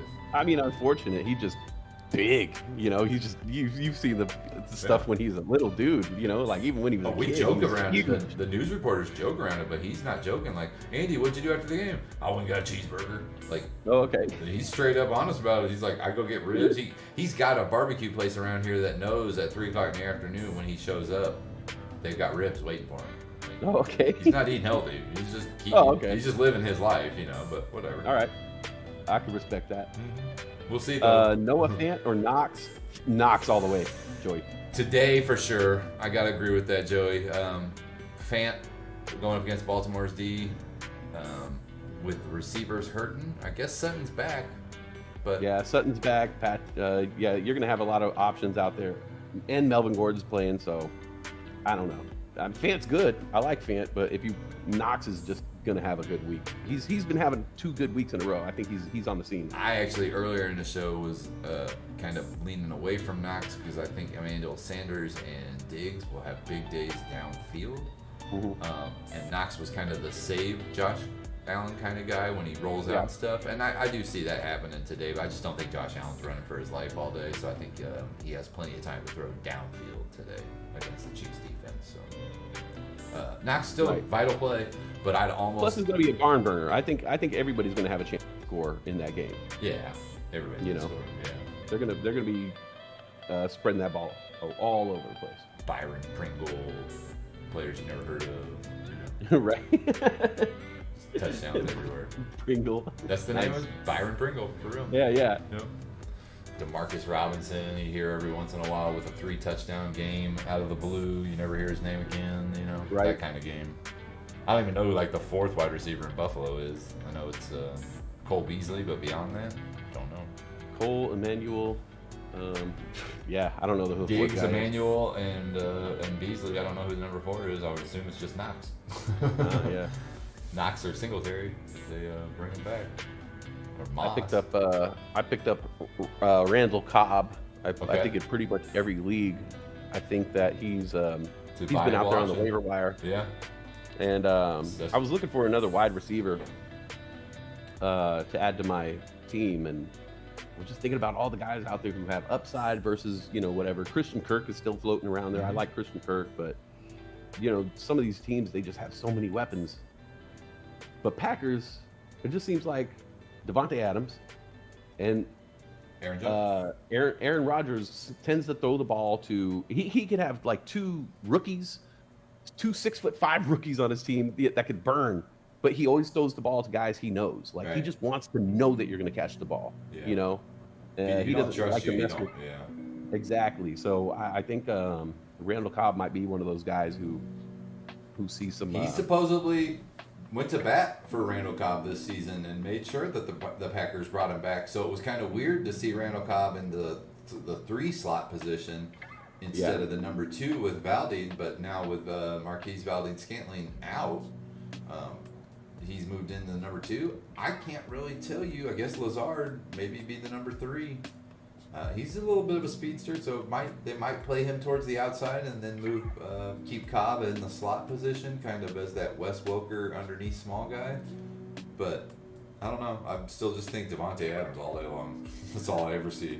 Back shoulder Devontae Adams. Back shoulder Devontae Adams. Back shoulder Devontae Adams. Like Steve Bono or Steve Bono or Jim Druckenmiller. Druckenmiller all Steve Bono. Druck, bro. 76-yard quarterback naked bootleg touchdown for the Chiefs. Way back. Debo or Evans? I started Lockett. Wait a minute. Ooh, So I'm is that- going Debo. Yeah, Evans could have a good day in Tampa Bay today against Miami. Yeah, true. True. Lockett's hurt, right? Lockett playing or is he hurt? I'm gonna watch this scroller. I think Tyler Lockett, Yeah. he already played. Oh, you're right. Yeah. Okay. Yeah. My brain's already. And going forward, I think he's going to be affected by the injury. Probably. Like we were saying earlier, DK Metcalf, I think will be the better recipient of Geno Smith passes versus Tyler Lockett, who's it's a timing MIA said more timing thing. Yeah. Yeah, they've got that thing down. Whereas Lockett's or Geno Smith's gonna walk in and just throw around whoever's not gonna break his jaw. Sorry. That was me joke. Jacobs or Edwards? I'm going Edwards on this one. I think I am going Edwards. Clyde Hilaire over Jacobs, yeah. I mean, I think Hilaire will probably get some. See, I don't see a whole lot of like running going on. Steve DeBerg's the man. I'd go Steve DeBerg over Dave Craig any day. Steve DeBerg played with a pin in his finger. Steve DeBerg, who is that? That's the quarterback that came to the Chiefs and led us to an AFC Championship game, but we lost. He literally played with a pin in his throwing hand with a giant pinky cast, and he was throwing the ball with that on. Steve DeBerg was the man, dude. Steve DeBerg was an ex-49er quarterback. I think he was one of the very first one of the ex-49er quarterbacks that came to Kansas City before Joe Montana. Yeah. Oh, okay. Because there was like Steve DeBerg, Dave Craig, Joe Montana, Steve Bono, Elvis Gerback, a couple other quarterbacks, then Alex You guys Smith. did have Gerback too. Mm-hmm. Damn. We bought up every single one of Eddie DeBartolo's push-off quarterbacks. Wow. Every one of Eddie DeBartolo's quarterbacks. Like, any one of them, we were like, oh, we can make a Super Bowl run with one of these quarterbacks. I'm surprised we never tried it for Steve Young. Wow. Yep, Joey Burp says he played Thursday. Yep. Thank you. But yeah, Steve DeBerg, old school. But to get back what you were saying on running backs, Jacobs or Edwards. Sorry, I didn't mean to cut you off there. Oh. Yeah, that's a tough one. I would say Edwards, but I don't know. Edwards had two 100-yard games the last 2 weeks. I do think that Buffalo's going to walk into that game and say, hey, let Travis Kelce and Edwards beat us. Don't let Ty Hill and Josh Gordon and the receiver core get behind us. So I think they're going to play way away from 8-man fronts. I think they're only going to pass rush 4, thus leaving Clyde Edwards-Helaire with an easy front to rush against. That will open up play action for Mahomes. I don't know we'll use it that much, but I think Hilaire has a good day. I don't know about Jacobs having a great day. I think they might try to mix in running backs there, go 3 or 4 different running backs. So. Yeah, for sure. I don't see them I don't see him getting 24 touches today. And that's what he needs, you know? To get hot, to get moving, to get 100 yards. Yeah. If Jacobs is not getting 20 touches a game, you're wasting him. He's just not a running back one for you. Agreed.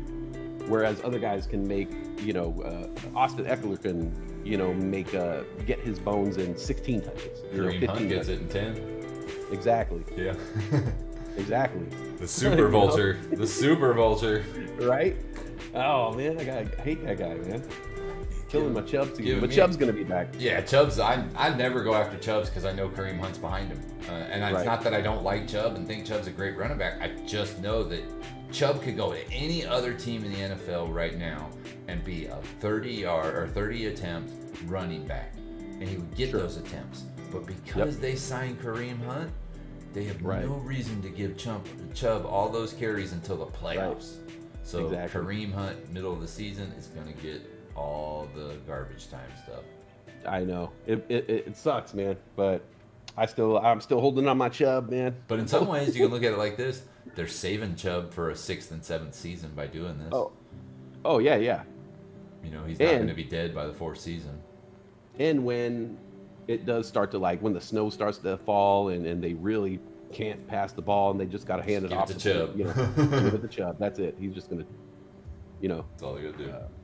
The little chubby that could. And Kareem don't fumble, so it's not like Kareem's a liability. But you got this bruiser who hasn't used up a bunch of carries, who can hold on to the ball and show that he can hold the ball in Ohio weather. So it's save him, let him wait. He reminds me of Frank Gore. Yeah, definitely. That size, that style. the forward straight running, no real super cuts. He's got a little juke to him, but nothing crazy. Yeah.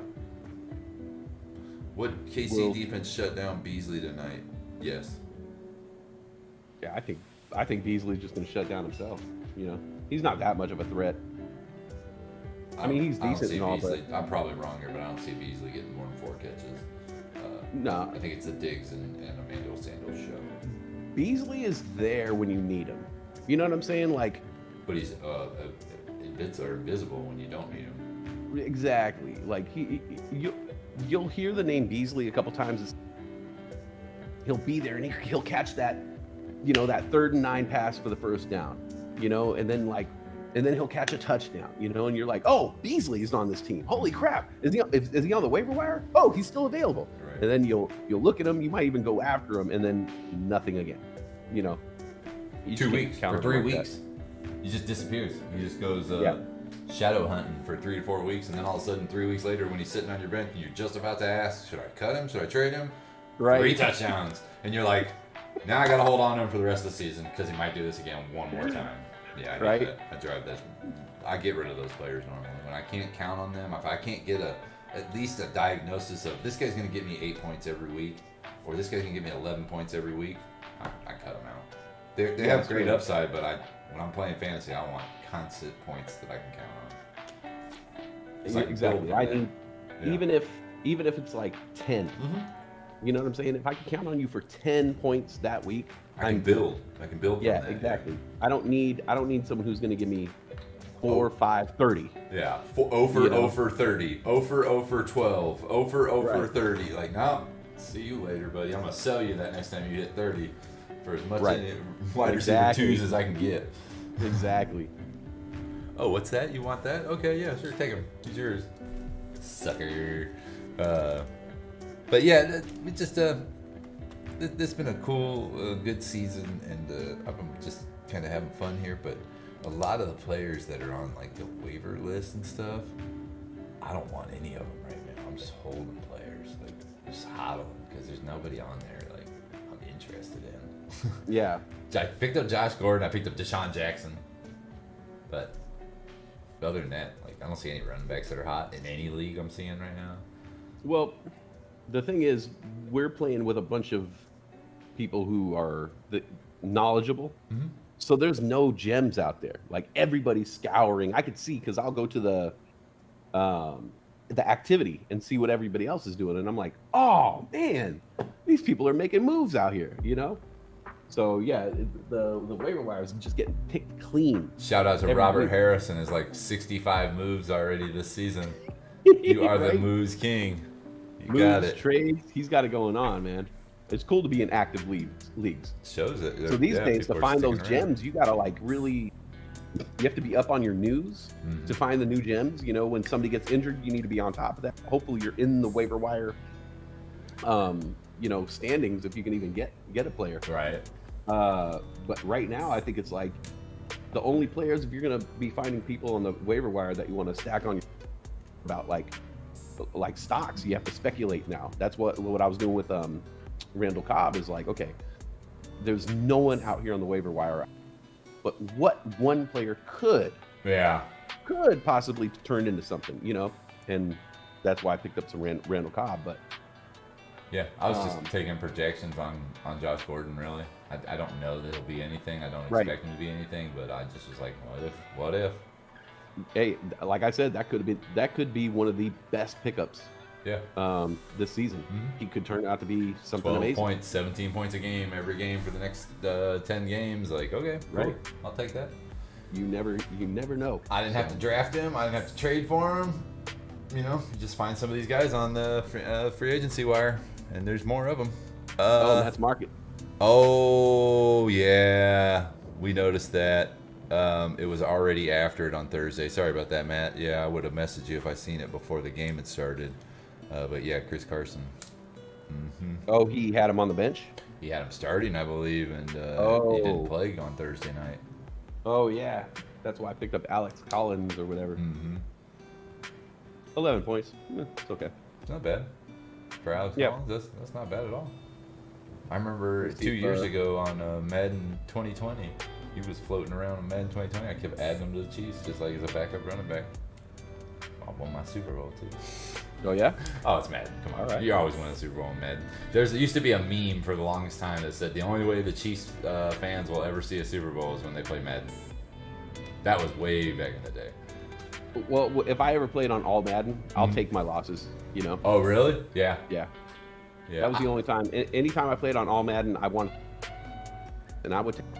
And the last time I played a season on all Madden, it's sad. I think I was like four wins. How many picks did you throw on All Madden? Oh my God. Right. 4 or 5 a game. The only thing I easily. can do on All Madden is run. I can't throw on Yeah. All Madden at all. Is every time I throw it, whether it's a quick slant and the guy's wide open, all of a sudden this linebacker will just jump out of nowhere and just do like the amazingest interception ever. Yeah, it's such a cheat move. 5 yard out, and all of a sudden the guy jumps your route and takes it back for a pick six. Like, what? That doesn't happen in Right. rookie or pro. Yeah. Yeah. Come on. It turned I hate all juice up. Madden. I never played All Madden online versus people, though. I was always just playing Madden when you go online or whatever the base level was, because online, dude, on All Madden was just ridiculous. Robert Harris, who gave up Mark Ingram? Me. Pick him up. He's all yours, bro. Start him. Get him. The Enjoy vulture him. is out there. Yeah, enjoy him, man. JJ Witt coming in. PPR, Fournette, Edmonds, or Z Moss? I'm saying Fournette. I think Fournette has upside today with Gronk out. And I would think they're going to stay away from Giovanni Bernard because they're going to need Fournette's blocking capability with Gronk out. So anything that is going to be a passing situation, Fournette's going to get dump-off passes, in my opinion. Yep. Edmonds, Definitely not Zach Moss. Yeah, and Edmonds, I believe, is doubtful today. Yeah, Edmonds is doubtful. Plus, that's slowly becoming the Connor show. Yeah. And Fournette has a lock on the number 1 position over there. Right, and like I said, you can't count on Giovanni Bernard to block in a passing situation Right. with no Gronk there, so you need And Fournette. with Gronk out, Fournette's the guy. Yep. And I think Fournette's going to catch a dump off touchdown today. Probably, more than likely. I think this is a big Tenacious deal for Matt. the Raiders right there. If Khalil Mack doesn't play for the Bears, that's a big deal for the Raiders. Yeah, because the only hope that the Bears had would be the Slowing revenge down. game. Yeah. you Well, know, the revenge because- game and the slowing down of everything the Raiders do. You need Mac to Right. do that.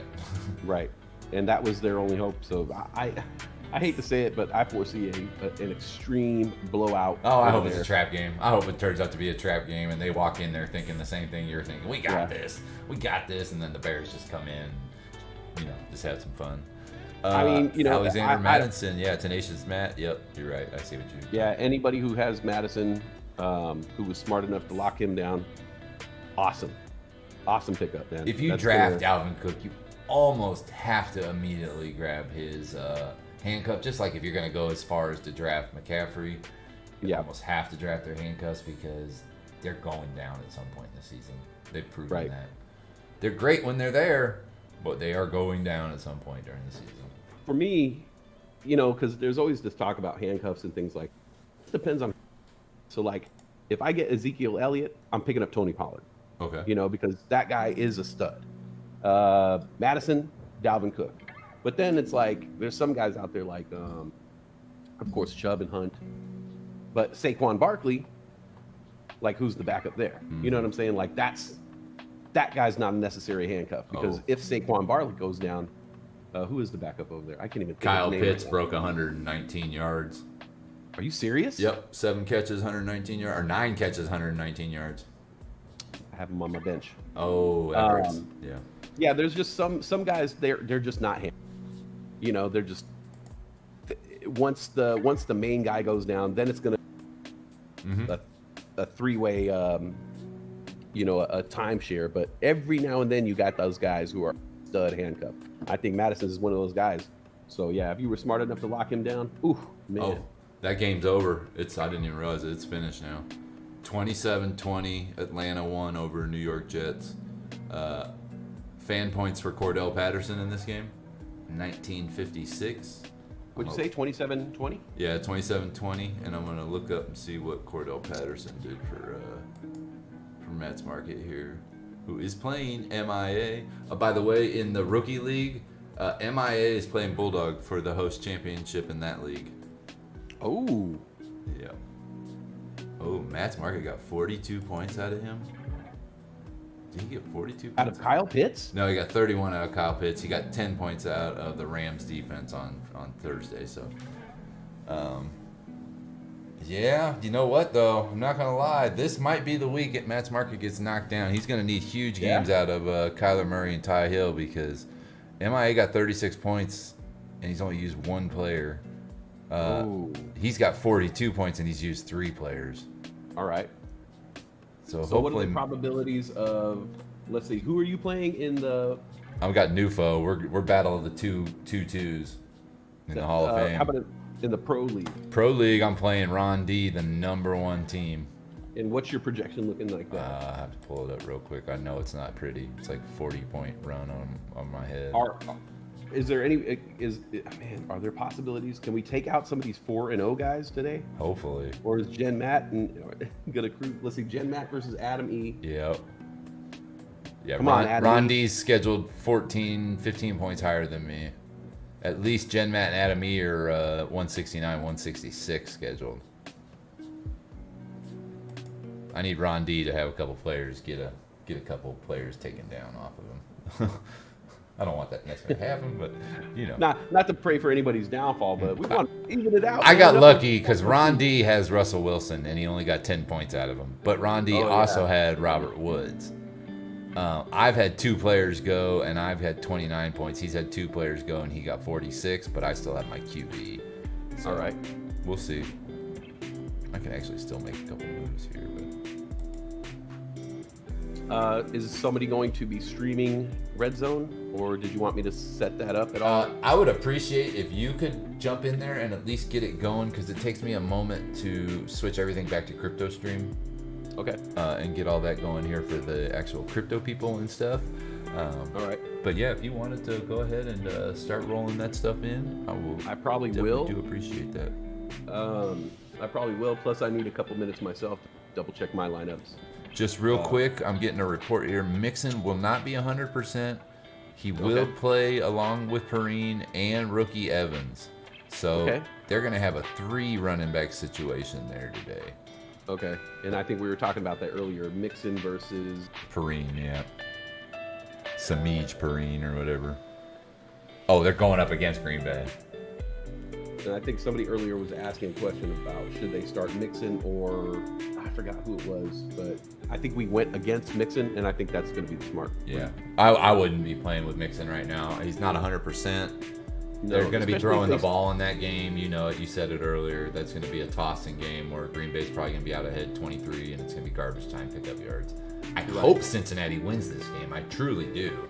I want Cincinnati. If Cincinnati does happen to come out and get a lead, then that's it. They'll just shut him down for the day, and Mixon won't get anything. So, see, that's where I disagree with you. I think if Cincinnati can get a lead without Mixon in the game, used very much, and they get a lead, then you bring Mixon in and hope you don't injure him more, but you lean on Mixon to try to close the game and keep Aaron Rodgers off the field. Oh, okay. You know what I mean? But if like Mixon's not useful in the first 2 quarters and he's hurt, why would you take the chance even if you got the lead? You don't want to lose him for the rest of the season. I'm like, if they're losing by 3 touchdowns or 2 touchdowns before halftime, I say shut Mixon down at that point. Like, let him heal, let him play next week, you know. But I think we just see it different ways on that one. But in my opinion, I'm not playing Mixon either way. I don't think he's playing a full game. Like, I'm not playing him. I wouldn't put him in my roster, and I've got him on a couple teams, and I'm just like, nope. He's been averaging. He's a guy who's never been on my radar anyway, really. Mm-hmm. I've never drafted him. I don't know why. I don't have a problem with him. I just needed a running back this year. I'm not a big fan of him. I knew he got hurt last year, so it was like he didn't really show us anything to like grow from and be a fan of him. But he's worked out this year. He's been decent. He's got over like 50 points going into the 5th week already. So he's been one of the top 10 running backs. But if he's injured, I'm not leaning on a young guy that's injured when I know there's a other situation of ball that's going to be happening in that game. Green Bay's going to put him in garbage time more than likely. And that's, Deontay Johnson, Devontae Smith. we're getting some late questions here. Deontay Johnson or Devontae Smith? I think Devontae Smith had a coming out game against the Chiefs defense. Granted, that was the Chiefs defense last week, but he might have finally gotten his foothold in Jalen Hurts' head, where Jalen Hurts now likes him. So maybe they start throwing to him a little bit more. Deontay Johnson, that's up to Ben's arm, really. If Ben can move and throw to his 4 receivers, they could have a great day in Pittsburgh. If Ben needs his dones and hasn't taken his old man pills, are you really going to want any one of them? Are you really going to have any faith in any of the receivers in Pittsburgh? Pittsburgh's another one of these teams. Plethora of wide receivers. Yeah. Where's the quarterback throwing it to him? Because we've seen this year that he can't do it. No. I think the Ben Roethlisberger era is over in Pittsburgh, and they should celebrate what he did. Hey. But it's over. Yeah. Agreed. It's over, Johnny. I think when Le'Veon Bell and Antonio Brown walked out of there, the door closed on them moving forward as a Super Bowl team with Roethlisberger. They had enough players to give up his to play through his attributes or his lackings that have happened in the last couple of years. But now they just got 2 younger receivers to lean on this guy that can't get him the ball, and then they, right. Yeah. And he's no Brady, and he's been throwing for a long time, man. I mean, since he's been throwing the ball since Bush was in office. Look at what Robert Harris says. I think they should have picked up a Trey Lance. Yeah.